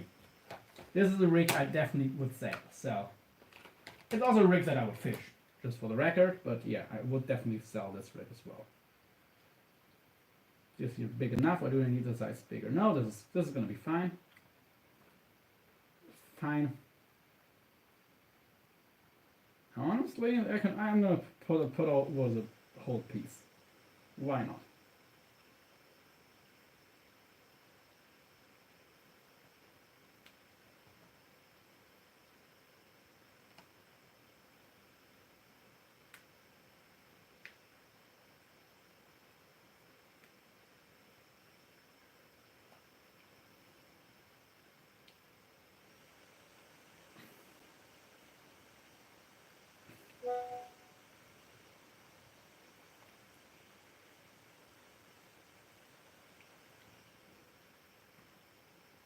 is a bit hard to get. It would be easier to get a bigger piece over. Probably at least when I start making these in larger numbers, that's what I'm gonna do.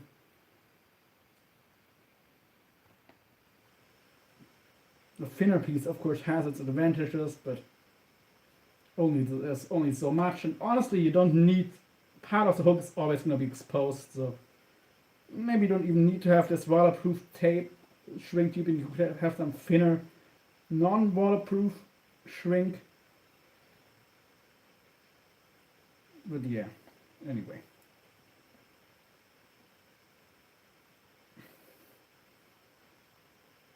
We're gonna real quickly here shrink this over the hook, and that's gonna mean even less exposed metal for the shark to get wary of.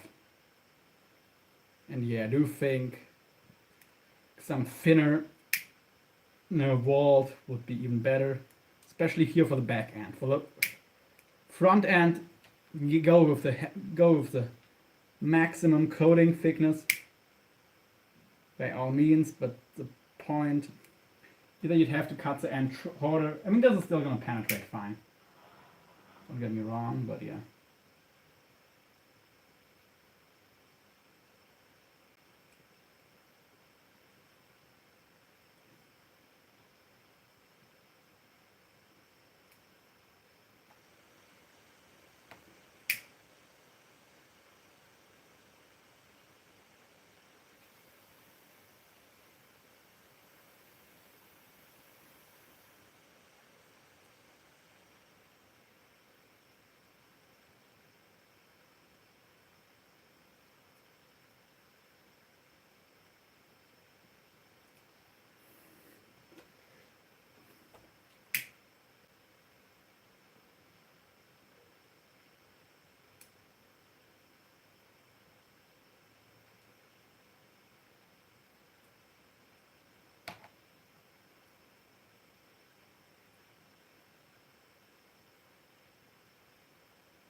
Beautiful. Okay, there's a couple holes now, but it doesn't have.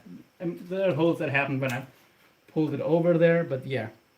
Here we have a beautifully coated hook, uncoated cable. Everything here on this leader is coated. Very nice. And how this is this hot still? Okay, it's still hot. I'm gonna let it cool off, and then I'm gonna demonstrate you. I can demonstrate it real quick. This hook has just enough space to turn, even if it comes the wrong way. This hook still usually turns. It's not a 100% thing, but it does usually works.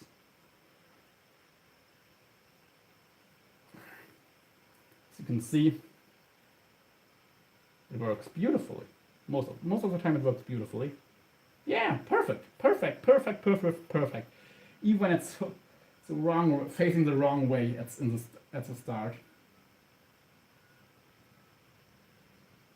Well, that's gonna be a real good leader. And these leaders I'm selling completely coated hook of course coated, not all the way for penetration purposes, but 2/3 of the hook are coated. The entire leader is coated, and this leader right here, $20. $20. Ready to go shark leader with the highest quality swivel you can get on the other end. Very nice. Very nice.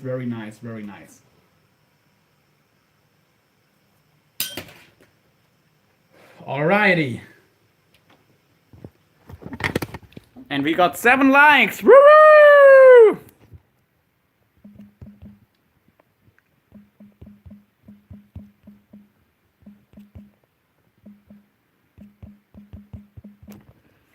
And now it's time to make some delicious mackerel sashimi. Yum. I am actually excited. This is gonna be good. Good stuff.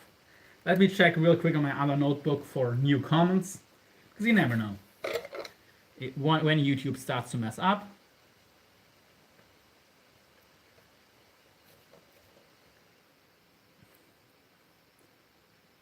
Okay, let's see.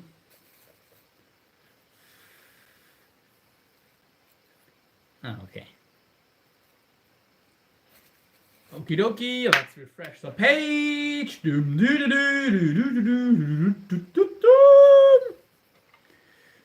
Yeah. While this is loading, actually, let me real quickly hack. Let me get the fish. Let me get the mackerel out of the fridge. Well, here the comments are loading, and then I'll be back. Back before you know it.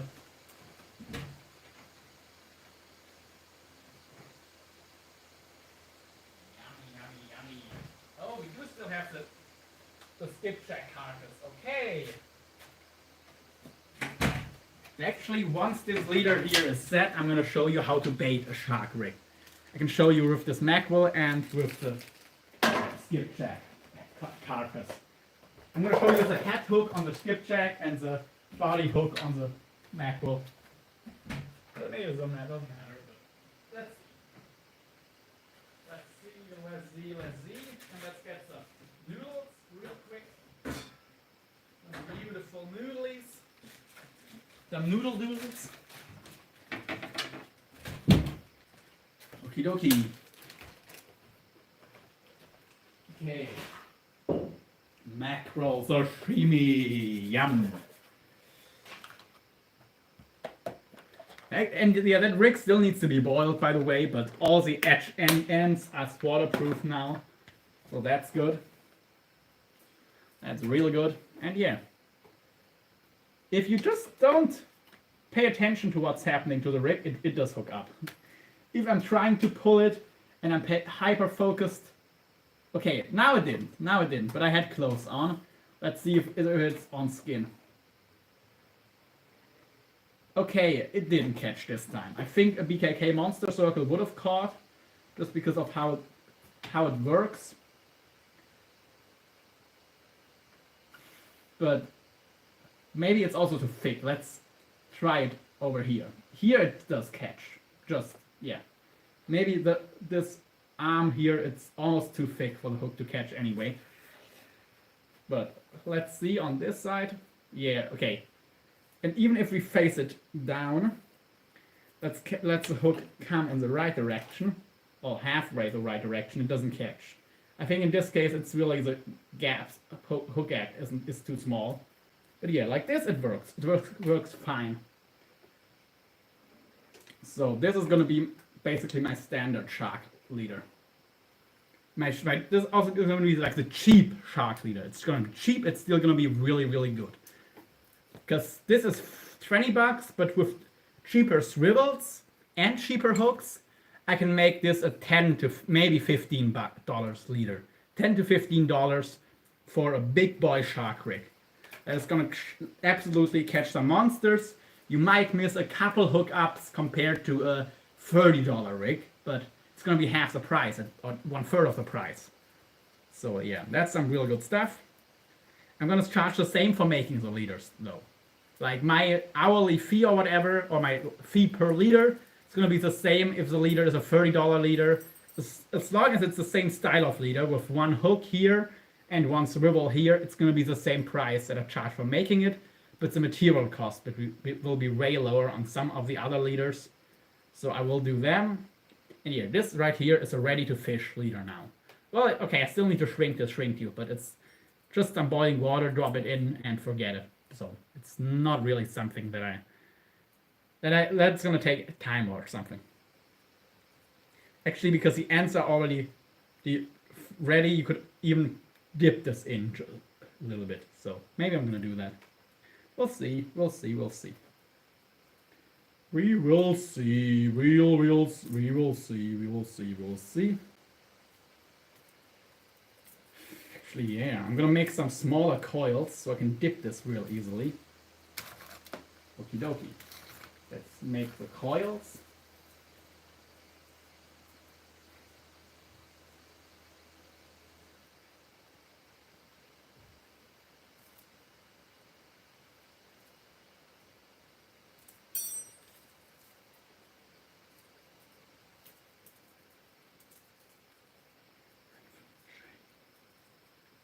variety. Okay. Well, yeah, I can just dip it like this, and then we can still use the lighter on the ends. But yeah, this is gonna be a fire leader. I like it. I really do. This is gonna be my cheap shark leader. I'm probably gonna charge like $5 for making it, which is gonna be, but we're gonna get the material cost down to $5 to $10. So it's gonna be $10 to $15 for a leader like this in the end. When I'm making my cheap leaders with a catch-all 20-0 hook, this is gonna be pretty cheap to make. And with, here you can see the hook work actually. Yeah, this is good stuff. And this is a light stuff, so it's not super heavy gear. This is gonna be awesome. This is really gonna be awesome. I like it. I'm really happy about this leader. Also because each wire is as thick as 12 or maybe even 500 pound, or even maybe 15, more like 1500 pound cable. So each strand is really thick, so it's really hard for even a big shark to chew through. But it's not that thick, the leader itself, because it's only 19 of these strands instead of 49 on some 7x7 cable. This is a 1x19. So yeah. Real cool rig. Really cool stuff. And now I'm gonna get my phone and my notebook over into the kitchen. And we're gonna start cooking my mackerel. Not cooking, sorry. We're gonna start filleting and making sashimi from the mackerel. If it is still fresh enough for sashimi, we'll see. It definitely was perfect, but it was still half frozen when I got it, so it should be alright. Should be. And yeah, and I'm gonna show you all how I recommend rigging shark baits, or any bait fish really, for that matter. That you want to fish on a circle hook, you can still fish them on a J hook like that, no worries. But on a J hook, I would only use it like that if you use a big bait compared to your hook size, which is really helpful when you're going for fish like alligator gar that are kind of hook shy. For them, it's really a good deal. And here I'm actually going to boil the water now to shrink the rest of the shrimp here before I demonstrate hooking the bait. And good stuff, good stuff, good stuff, good stuff. And by the way, I recommend a kettle like this if you do what I do a lot. And if you have 10 liters like that made, you can just drop in the 10 liters at once. That's what I'm gonna do if I have some larger orders in the future. But all we're gonna do is we're gonna take this liter, stick it in these coils in the boiling water. What is going on here, Glacier Shark? Glacier Shark! Oh! We just made a shark leader, Glacier. Here, this is completely coated 19 strand cable. So each wire is, and it's like 500 pound cable. So it's 50 pound wire. It's 19 50 pound wires in here. Actually, if it wasn't twisted, each wire would hold more. We have like 19 70 pound wires. They're pretty hard to bite through. And we got a coated hook. 2/3 of this hook are cable coated. So there's very little exposed metal on this shark rig. Thank you, Glacier Shark. Thank you. And we're gonna finish this leader off, and in a minute I'm showing you how I would rig a shark bait on here, or any big bait for any big fish, really. Awesome. I hope you release at least a endangered species. Keep a black tip, you can keep a bull shark, at least in Florida. But yeah, let the hammers live, and the tigers, and the makos. And definitely let the white sharks live. But yeah, the other sharks you can eat one. The ones that, or the blue sharks, for example. You can eat a blue shark, no worries. Or a toad. You know, all of the sharks, but there's plenty of them. Feel free to eat one. But yeah, release the other sharks. The ones where we need more of. And of course, be really careful with dead sharks, posting pictures of dead sharks, because because it doesn't let us shark fishermen look good, even if it is a completely legal shark to keep. Be very careful if you post anything on social media to not get shark fishing banned.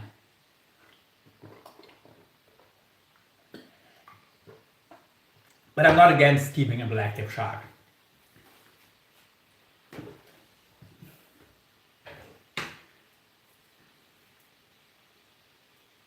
Yeah, awesome leader. Awesome coat, and also here you can see this hook. Now I coated it with some shrink tube. So most of this hook is coated in plastic, so very little exposed metal. It's crimped in a way. This is a big offshore loop in this 19-strand cable, but I have shrank most of it so it cannot get stuck, the hook. The hook cannot, go up here and get angled really weirdly because it is close too much. And yeah, as you can see, even when it's facing completely the wrong way, it still turns and hooks perfectly.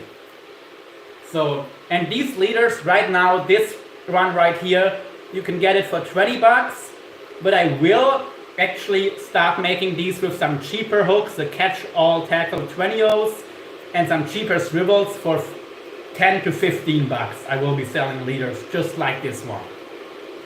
15 to 20 bucks instead of 20 to 30 bucks with some more expensive hooks. Well, they closed Mako seasons where I used to fish. There must be low numbers, but I think endangered is a little drastic. It depends where. Like Makos in the Western Atlantic and especially and the Eastern Atlantic even more, honestly. Like the European Makos are almost extinct. They are very endangered. The one on the west coast of the Atlantic are in trouble. The Makos on the Pacific West Coast are doing great. Their numbers are awesome. So there's plenty of Makos in California, for example. In California, keep your Mako. There's enough of them and the stock is actually going up. In the Atlantic, it keeps going down, unfortunately. The Mako numbers in the Atlantic are still decreasing, while in the Pacific, they're increasing. So it depends where you are, if you should or shouldn't keep a Mako shark. It's not just the species, it's where you're at. And I don't know about Mako sharks in the Eastern Pacific, how they're doing. Probably not as good as in the Western Pacific, because you have China, you have Russia, you have Indonesia, all these countries that don't have, and also Japan. I mean, Japan has regulations, but they still do a lot of overfishing in international waters, at least. So you have a lot of countries where there's not that many Mako sharks, or there's not that many regulations on keeping them. So there's probably not too many of them. But the Western Pacific, they're doing great. So just travel to the U.S. West Coast if you want to eat Mako or keep Mako shark. Let them go in the Atlantic, ideally. Or if you hook one and that's not going to make it, of course, eat it. I'm in Alaska now, so there are no Makos, but yeah, salmon sharks. It's also a relative of the Mako. And salmon sharks are doing good. They're not endangered, so you can definitely keep one if you want to. But I think that should be one of the most delicious sharks. Yes, there are laminiform sharks, so they're in the same family as Mako sharks, great whites, porbeagles. Like actually, porbeagle sharks and salmon sharks are very closely related. They, together with short and longfin Makos and great whites, are one family. And there's the more distantly related family of them, the laminiform May, I think, instead of the laminiform Day, also includes stuff like sand tiger sharks. Or grey nurse sharks, how they call them in Australia. And also fresher sharks are also related to them. Okay, let's boil this rig real quick, because you cannot buy coated 19-strand cable. So you have to coat it yourself with some shrink tube. But yeah. And there are stories, that's old stories, before they were protected, from saying that great white sharks were the best eating shark, actually. So Well, I wouldn't be surprised if the salmon shark also tastes really good. I mean, and they also eat salmon, herring, mackerels all their life, so they eat delicious fish. So I'm sure they have a pretty good flavor. And if there's enough, like how I would do it if I were you and you're fishing for salmon sharks regularly, just if you hook one that's kind of badly hooked, just keep that one. If you have one perfectly hooked, let it go. But if you know, even with circle hooks, sometimes you got hooked a fish, or it hooks somewhere in the gills. That would also be the case when I would say keep a mako, even in the Atlantic, if you don't think it's gonna make it. Some say they are good, some say not. Yeah. What you do have to do with all sharks is kill them right away, bleed them, and gut them. And ideally cut off the tail and the head. Because sharks excrete ammonia through their skin. Oh, you're a commercial fisherman. Okay, got it. So what you shouldn't do with sharks is just let them lay there with their guts in. Yeah, you fish mostly salmon. If I buy a salmon, then it's always wild caught Alaskan salmon actually. So maybe I've eaten some salmon from you. There's a chance. Which species of salmon do you go for mostly? Is there one, or do you go after them all depending on what's in season right now?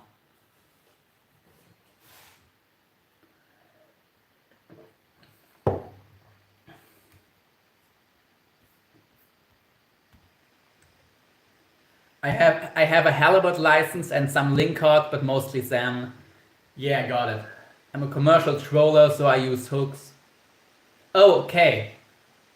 Over here on the troller, we would understand a big trolling net. But okay, a troller, that's cool. Yeah, so right now it's king salmon. Yeah, is it true that they taste the same out of all the 5 species? Okay, summer it's all 5 species. Cool. And yeah, longline fishing, if you do it the right way, it is definitely the most selective way to catch the fish. Is there something you do to prevent catching the sharks, or probably use monolithers so you don't even land the sharks even when you hook them, right? Or do you use, I don't think you'd use cable leaders for salmon fishing. That will probably cut down your catches tremendously.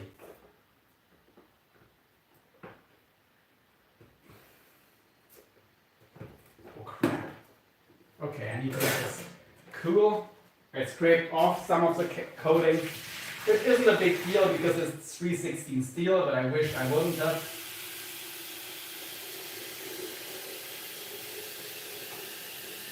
Yeah, it does have to be cold before I take it out, otherwise I'm gonna. The coating is so soft that it comes off. Okay, I learned something. Halibut is longline. Okay, trolling with downriggers and hooks. Nice. Okay, so actually, you mean rod and reel fishing, or do you have like a gigantic steel spool that's automatic that you have your line and hooks attached to? Halibut is longline. Okay, there's an abundance of dog sharks, but other sharks don't stay hooked because teeth and size. Yeah, okay, got it. So the big sharks, like salmon sharks, they just cut your leader, and your dog sharks, you reel them in. And do you sell the dog sharks, or do you have to let them go?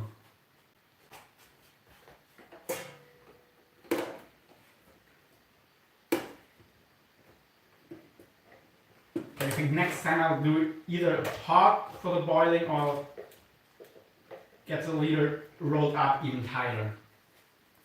Yeah, okay, I scratched the coating in two spots, on a few spots actually, but it's not a big deal. It's not super, well, it's kind of ugly, honestly.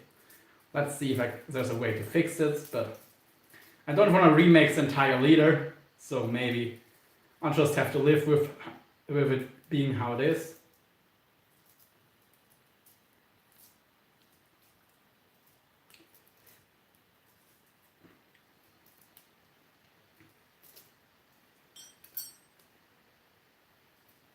Alrighty, let's see.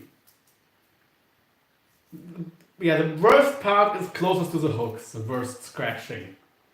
I mean, there's also gonna be realistically scratchings in the future here. Maybe if I'm gonna do a little bit, I'm gonna use my lighter and burn it on a little bit, and then I'm maybe gonna do a drop of super glue or UV glue on it. That should be fine. That will take care of it. Okay, my lighter, got it. But yeah, that's how I fix this. I have 4 hydraulic reels for downriggers. You know what's interesting about the circle hooks we use for commercial halibut, and there's details you might be interested. I mean, I do know a lot about circle hooks, but sure, tell me. So we use like hard nylon twine to attach circle hooks. Okay, we make a loop and feed it through the circle hook eye from the bottom, then loop over the hook. Okay, yeah, makes sense. I've seen that technique before. I'm actually also a learned commercial fisherman. I've stopped now, but I did do commercial fishing, but we didn't really use long lines. I got taught how to do it, but yeah, we never really used it.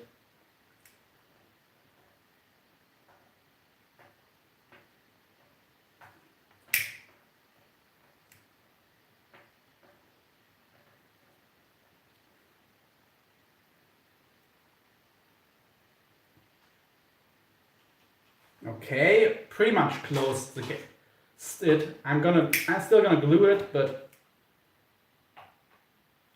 yeah, that's definitely a lot better now.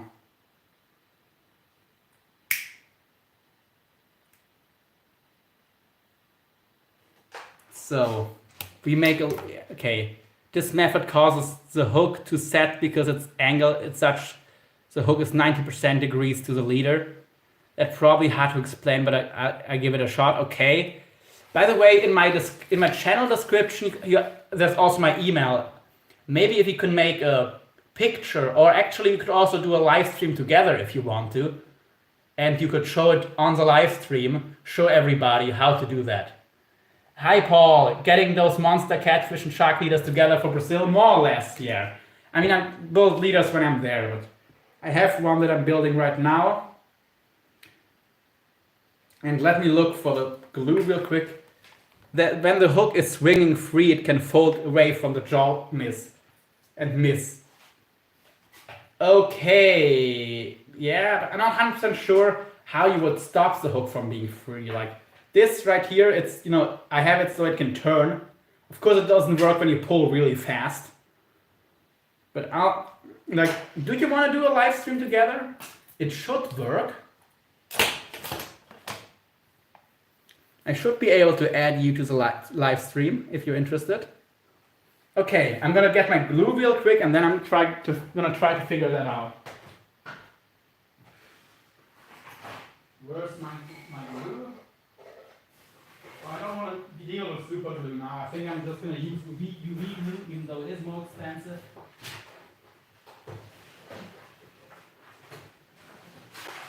Okay, where's my UV lamp? It fell to the ground earlier.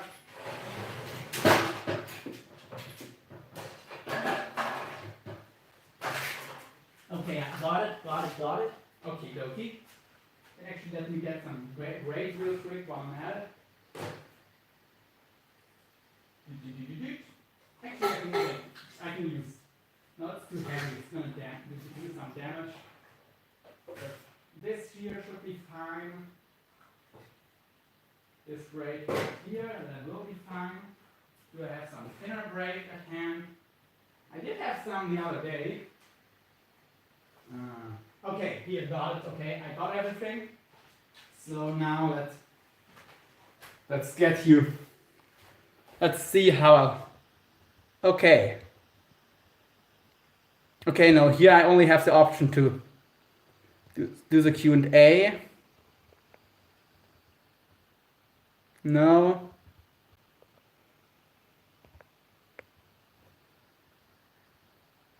No, this is just to flip my. I do have a YouTube channel here. Nice. I think if you start a live stream and add me, add locked up drag shorts to the live stream, it would work. Or if I can add you to my other live stream from my notebook. That should work. If I add you to the other live stream. Okay, let's see. Category, playlists, promotion. I picked up the Starlink equipment to stream from my boat, but I won't activate till spring. Oh, okay, got it. Data local, license. I don't see the option.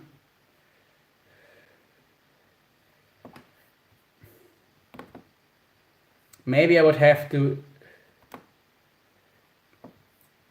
start a new live stream. Let's see. Okay, name, yes, name. Category, miniature, playlist. Who can see?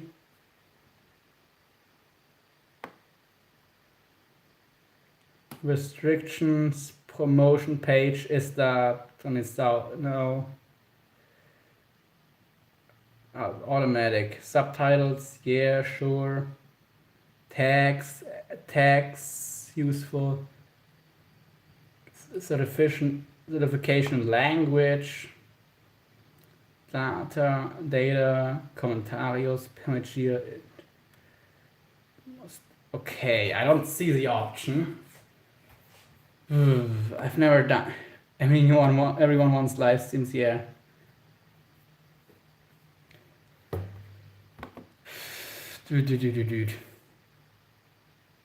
Okay, is anywhere here the button?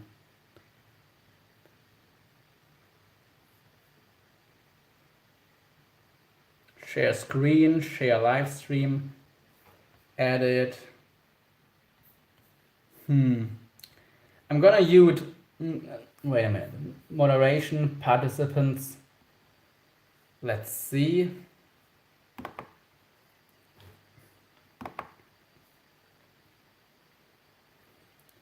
Moderation, and we are moderators, participants. How do I change the damn setting?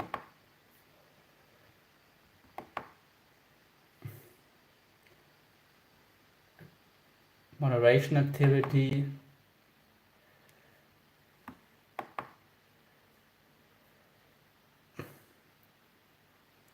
Reactions. I sent him a link, but he may be asleep. I know a guy who can help with YouTube tech. Okay. Let's see. Wait a minute. Can I do it here? Chat failure, community moderation. Plus, start poll, start Q&A. No, thanks. Talk messages, community moderation. Like, if you can start a live stream, you can definitely, when you start, go to stream together. Like, start live stream together. MBP, who's MBP? Oh, hi there. Need to leave a link. Okay, no worries. Oh, you need to become a mod. Okay, sure. I'm gonna put you as a managing moderator. I know you enough and I trust you. Okay, MVP. Now you're managing moderator, so you should be able to do anything you need to. And I haven't gotten a sale yet to get the money for your scooter fund. But if I sell one of my reels, I might be able to finish, to get enough for your scooter fund and for the thing that I want to test on my trip to Brazil. So let's see if that works out. But yeah, I do want to give you the scooter. I do want to finish up off your scooter fund, if at all possible. Because you are a really cool guy and you really deserve it. But yeah, if I make the sale, then I'll have the cash and the part for your scooter fund will go directly to you. Like right now I'm selling a $400 reel. Yeah, he really is. Glacial shark fishing in Alaska.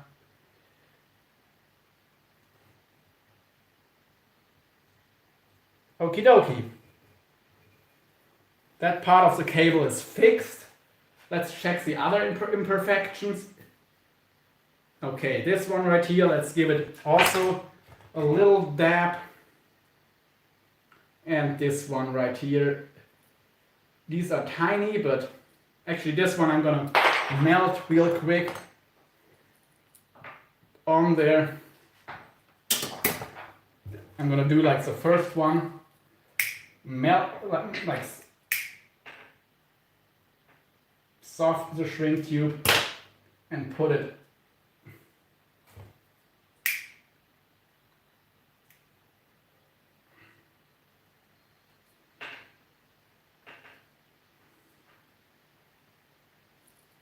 It's okay, no worries, appreciate it, thanks, so awesome, you're helping me, friend. Yeah, no worries either. Happy to help where I can. So, for example, if I get that $400 reel sold, I mean, I'm selling it for $400. It costs without sales tax in the US $600. That I'll have enough for my fund and to get you the $75 to finish off your scooter fund. So I'm selling a good reel for less than what it's worth, so we can both get our funds. I think that's a pretty good deal. Nobody loses. The seller gets an awesome reel to an awesome price. You get your scooter. I get to try these Kanama smart baits and see if they're worth the money. My subscribers will get to find out if they're worth it. And yeah, you'd have your scooter.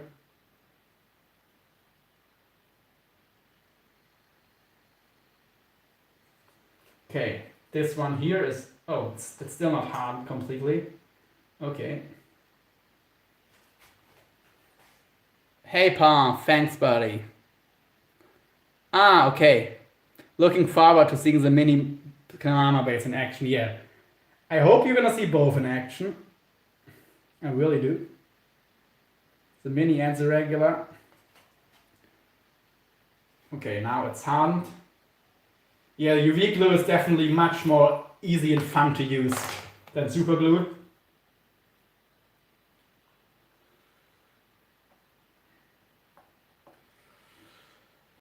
Alrighty.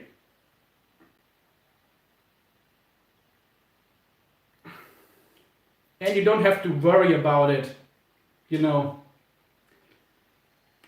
getting hard on you or gluing your fingers together unless you have UV light.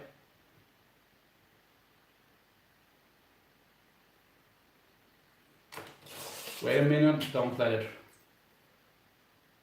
form a drop.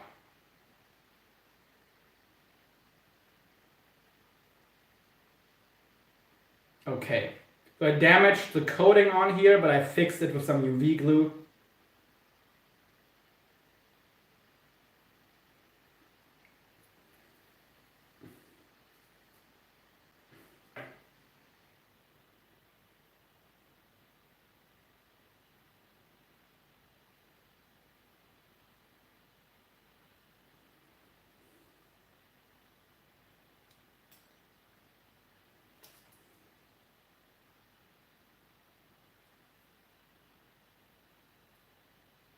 Oh, there's another cut that I didn't notice before because it's really small.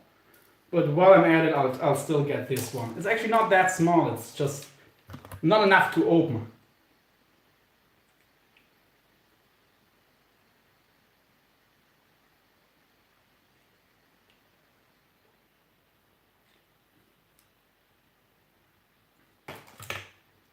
So I'm definitely also gonna buy a stronger UV torch. Stronger UV light. I find it strange calling it like a flash, you know, a UV flashlight to really hit up these UV glue connections and have them done in an instant. Because this gets annoying real fast.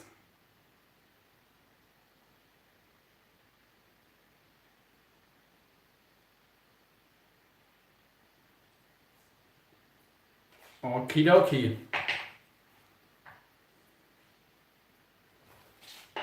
Okay, putting a turkey in the oven. Nice.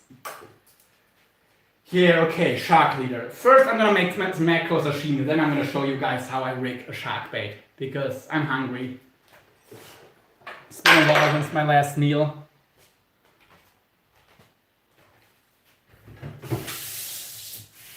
First, of course, I need to wash my hands. Okay, I'm gonna show you how I rig a mackerel in the tail, or live or dead mackerel, before I fillet it, because, you know, I cannot show you after.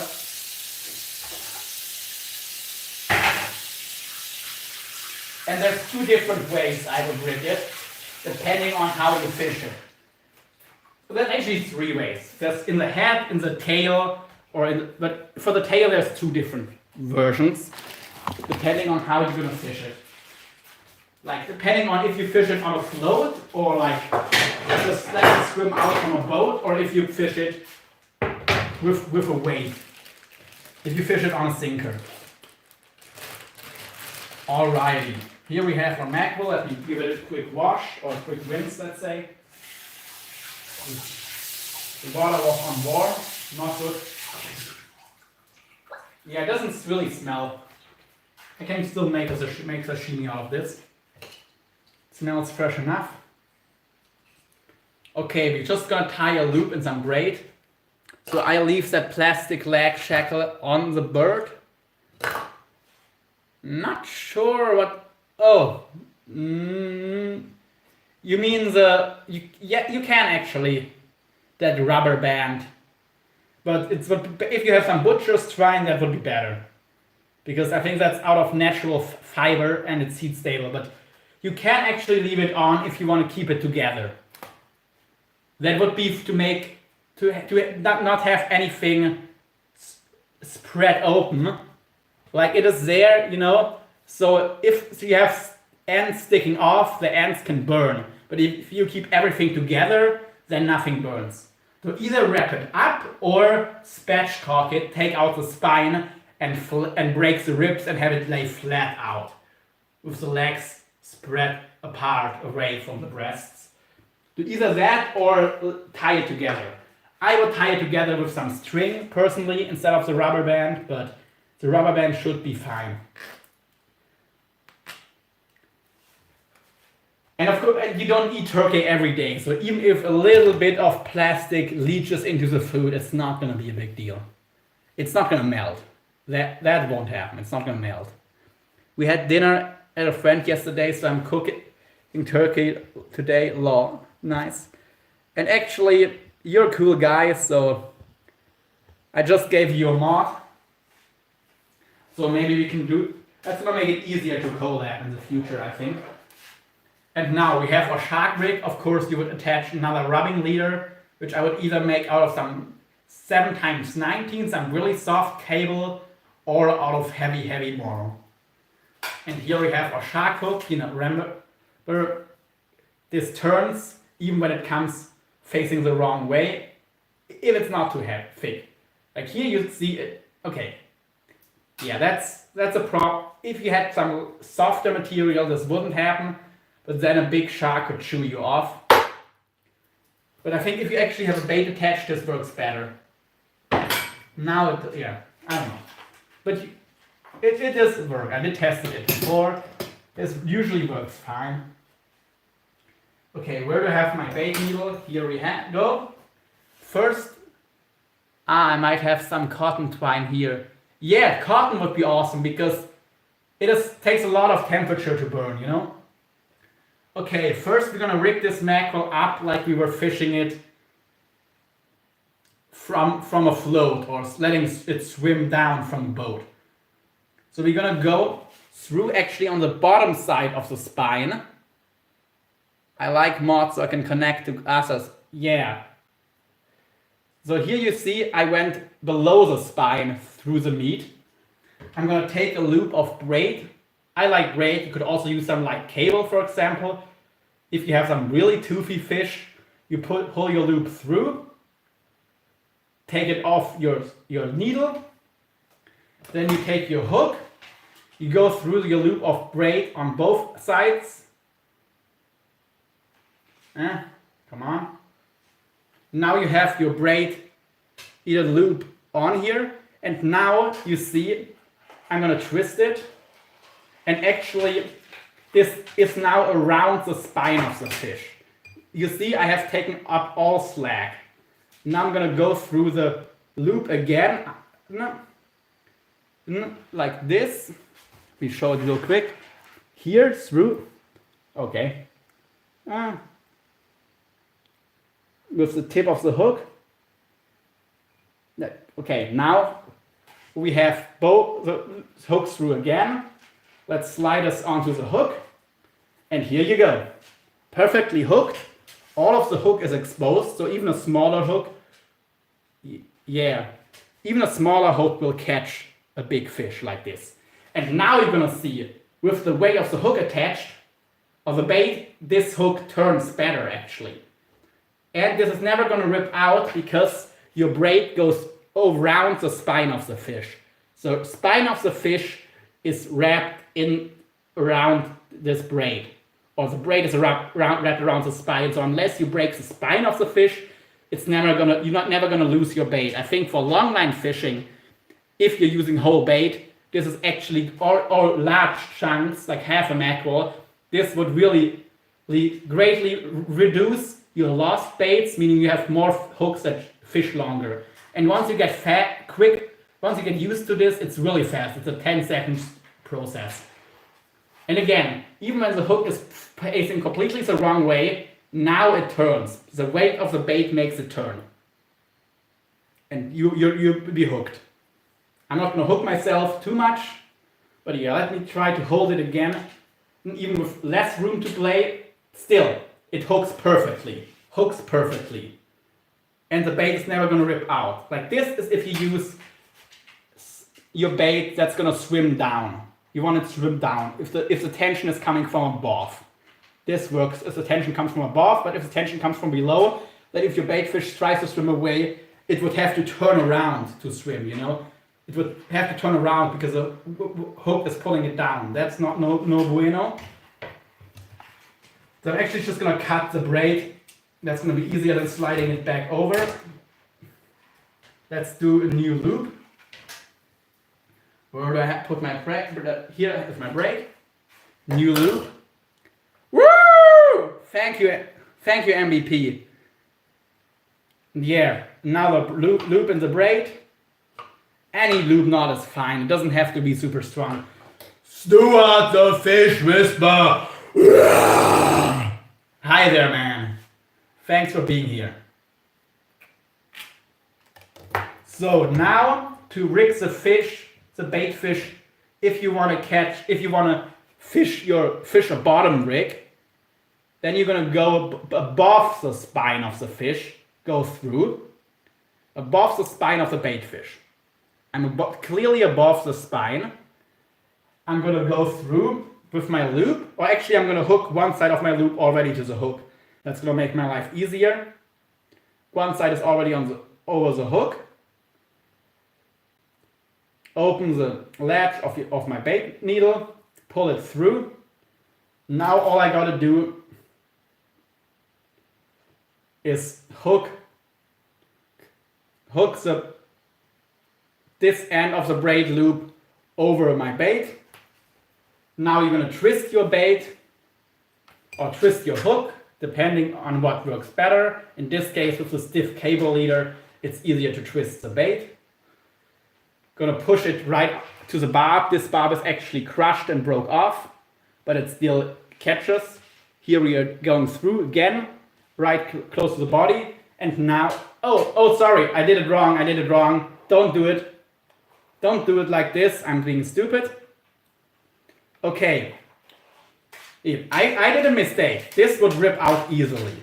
This is how most people fish it. I don't like it. I'm gonna go on the other side of the bait. So I'm going around the spine of the bait fish. Around the spine of the bait fish. Hook through both ends of the loop. Now we're talking. Now we twist it again. Push it down to the barb. Go through the braid again. Okie dokie. Nice. Now the braid goes around the barb. Hi there, Caden, Fire Gamer. Catch you later, fishing. Woo. And now if your rig on the bottom, the hook comes out of the bottom, your fish can swim away from your rig easily without turning on the side. Perfect presentation. And the line goes around the spine, so it can never rip out. The hook will always stay attached, and you can see it catches perfectly with the bait attached. It doesn't need to rip out of the bait. That's some people say your hook needs to rip out of the bait. Bullshit. I say the opposite is true, because earlier it just wasn't catching. Now it catches. Now this catches perfectly. So this is how to rig up any large bait, really, or any live bait. If you fish a bottom rig, if you fish a top rig with float, you want to put the hook on the top side of the bait, because then your bait fish is going to swim down. This way it's going to swim up. Alrighty, let's cut the line. And now I want to eat this mackerel. And this rig here is for sale, 20 bucks today. 19 strand, 500 pound cable, or 550 pounds, maybe even 600 pounds. So each strand holds like 70 pounds. Pretty hefty wire, hard to chew through, even for the biggest shark. Nice size hook, and the hook is coated itself. There's plastic coating on 2/3 of the hook. Only the front part is exposed, so it probably penetrates. Alrighty. I know. Oh, a big shark would eat that for sure. I know. Oh yeah. Oh yeah. And a big halibut too. That would be a halibut bait as well. Okay, now let's fillet this mackerel up. And let's see if it still tastes good as a sashimi, or if I need to sear it off.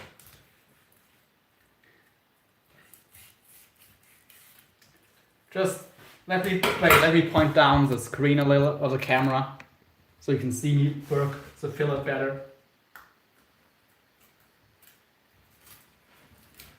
And I am very glad I did my years as a commercial fisherman, because I'm so much faster cleaning a fish now, if they're doing it for a living.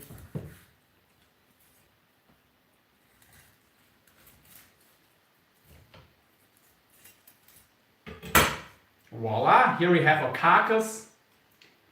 Actually, I can show that too. I'm gonna keep the carcass. I have a soup going on here where I'll throw in the carcass, but I'll keep it for now. So I can show you how to head hook a bait as well. I could have shown it to you now, but I mean, it doesn't matter.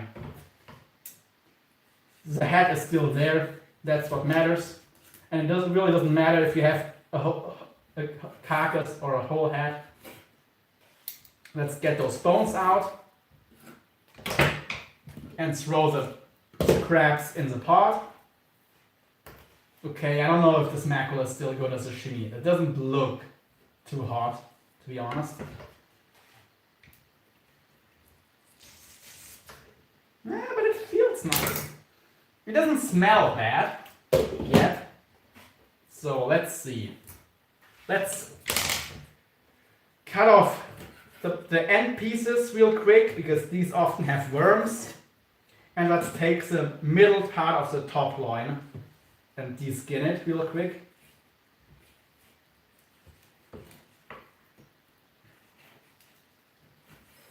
Alrighty, okay, here's still a bone left. Into the soup then. And here we have the middle part of the top loin. Let's take some sashimi slices.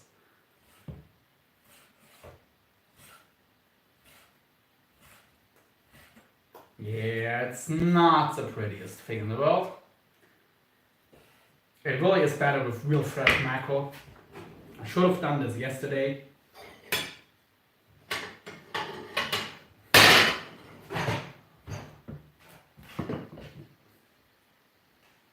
Let's have a little bit of soy sauce with it and try. And I don't have any chopsticks at hand, so I'll have to use a fork. If anyone from Japan is watching, I'm sorry. I sincerely apologize. And MBP first STRSTFS live to set it for later and in advanced copy the links resend link by email or text. Okay. Hey, this tastes good. It's still good. It honestly tastes better as a fresh skipjack. Mackerel is just an awesome fish. This is real good. Okay, it's not too old. Okay, Stuart, how's everything in the Scottish world today? Oh, the fish whisperer is the guy. Hey, you're the guy who sent Anthony J all day some gear, right? That's awesome of you. So, yep, Stuart works, but you got to pay for it. StreamYard works, yeah. I will get StreamYard probably, because if it's not too expensive. Because I want to be able to stream on multiple platforms at once. Yes, raw mackerel. Good stuff. I love it. Yeah, 20 hours. But I do 10-hour streams, you know? I do 10-hour live streams, so... John C in the house! Woo! And his name is John Cena! Not really, but... would also be cool. Anyway... No, this is a wrong live stream, I think. Yeah, it is. Painel do Canal. By the way, I have some of my stuff said in Portuguese. So if sometimes I say a word that doesn't make sense to you, that's why. 75 subs! Woo! Okay. Maybe...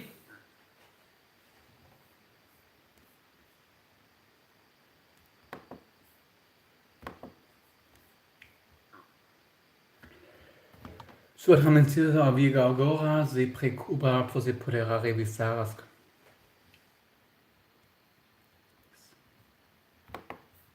Can I just reload the page and not have to deal with that right now? Let's see. Okay, let's finish the second fillet real quick. Let's take out the rib bones while breaking through the pin bones. Let's cut out everything else that's bony.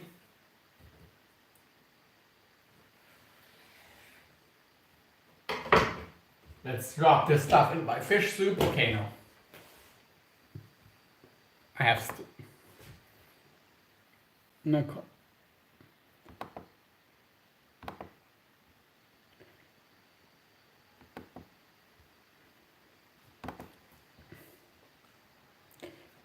Necessary exige uma software adicional. Oh, okay,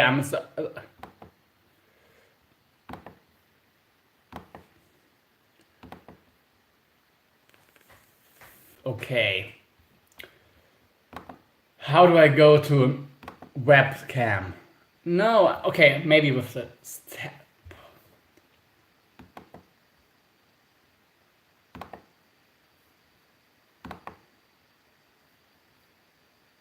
Yes, allow.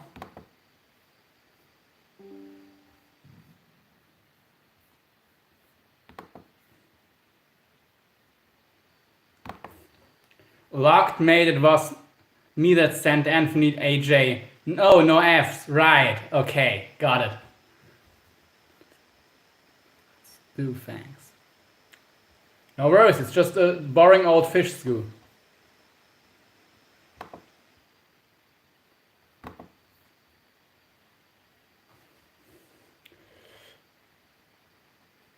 Actually, let's go to the live stream.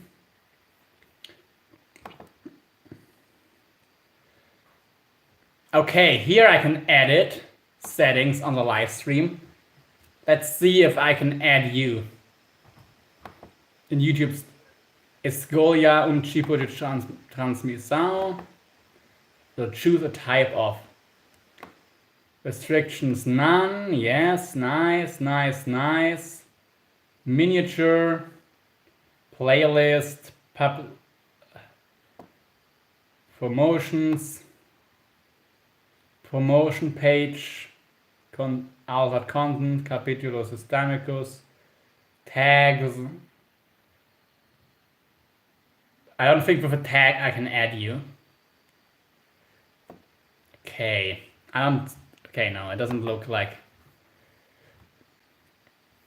But so MBP. Wait a minute.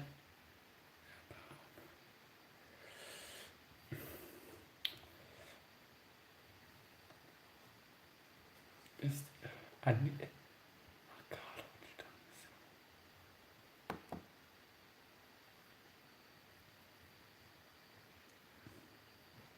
Os marcados. I don't know what exactly it means, but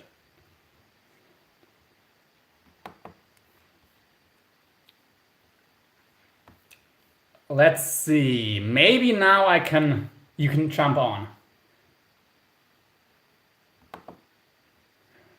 I'm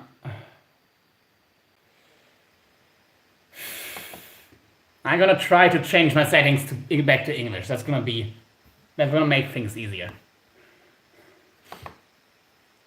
Okay, idioma português, now idioma inglês.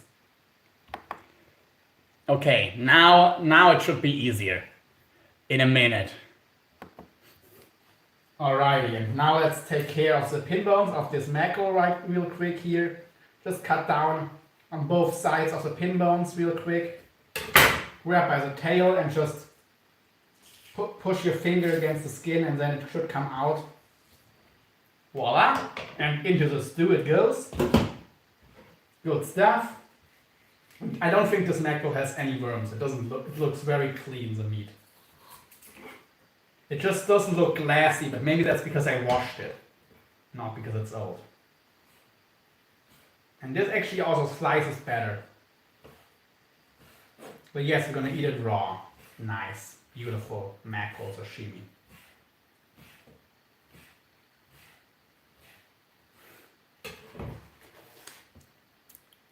Okie dokie, live. Options,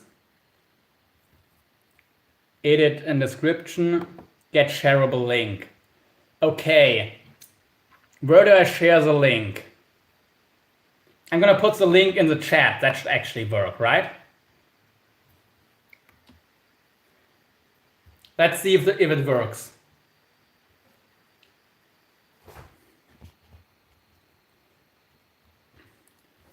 Yeah, and no F, that's really cool, sending the reel over. Probably also wasn't too cheap to ship it from Scotland. And I mean, giving somebody free stuff is also awesome. I'll definitely do stuff like that once I'm making enough money that I can afford it, basically. I like giving stuff away for free. Right now I just cannot afford it.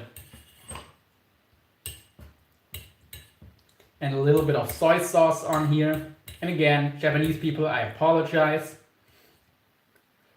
I just have to make do with what I have. So, the glacier shark, check the link out. Let's see if you can click on it, if that makes you able to join.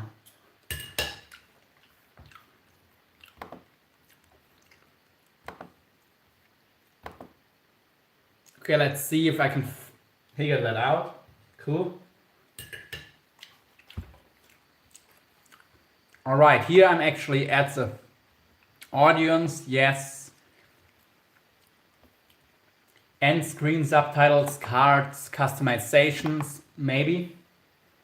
Live chat, live reactions. participant, anyone? Hi, Jan. Woo! Close.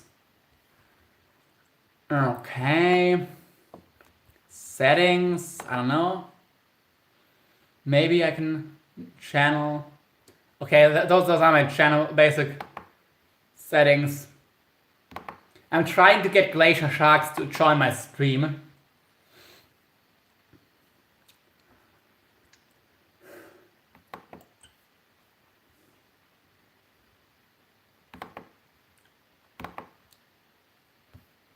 Let's see.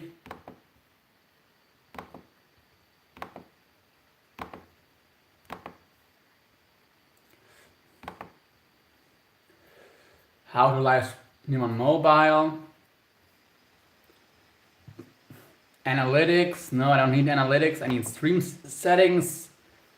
Enable DVR. What is DVR? I see the link, but it's not blue. Oh, I think that's when you're on your phone. Yeah, okay, what is this now? Add stream marker. Okay, I don't know what stream marker means. Share, create highlight video, edit. How do you want to go live? Mobile, yes. People in blogs, not really, but okay, who cares? Audience, paid promotion, altered content, automatic chapters, featured places, tags. Tags can be useful if content in your stream is commonly misspelled, otherwise tags play a minimal role in blah blah blah. Language and captions, certifications, recording, data and location, nope. License, content rating. Okay, I don't see how to add somebody. Unless it's marker is one. Let's see if Mike can do some magic. If not, as a managing moderator. Like Mike, if you have to change some settings for that, it's cool. Just letting you know. In case you have to do that, I don't mind. And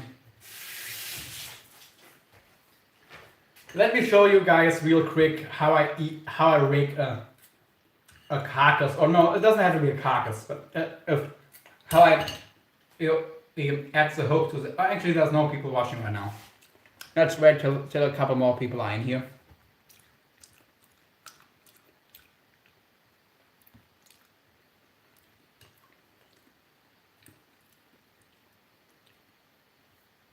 And let me check this out. There's a way to do it on YouTube, but you need to send me that link directly or set it up ahead of time. Okay. Let's see if I can do it here. Save. Add now. That stuff is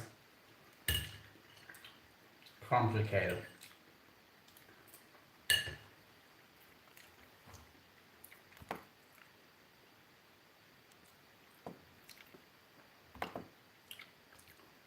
Clip, share. Can you maybe put... Okay, we don't have to do it today, right? If it doesn't work now. I mean, or we can do it later maybe, I don't know.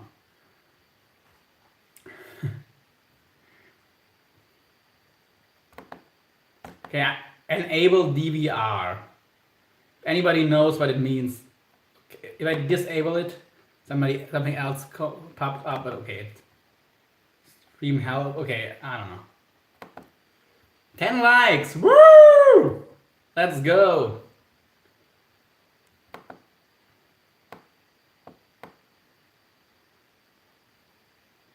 I mean, we got 4 hours 20. Okay, I could also just.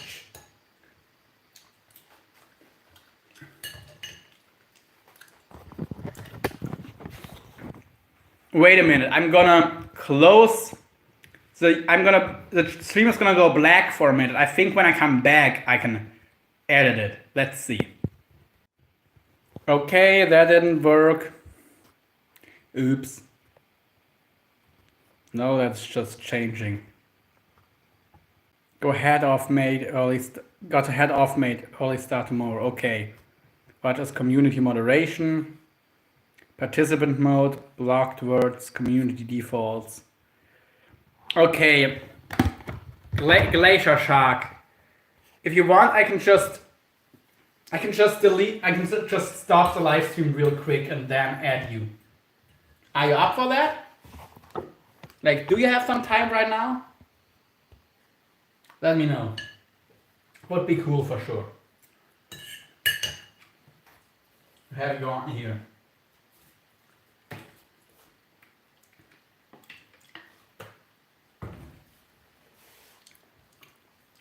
I'll come up if you dare. I dare. I do.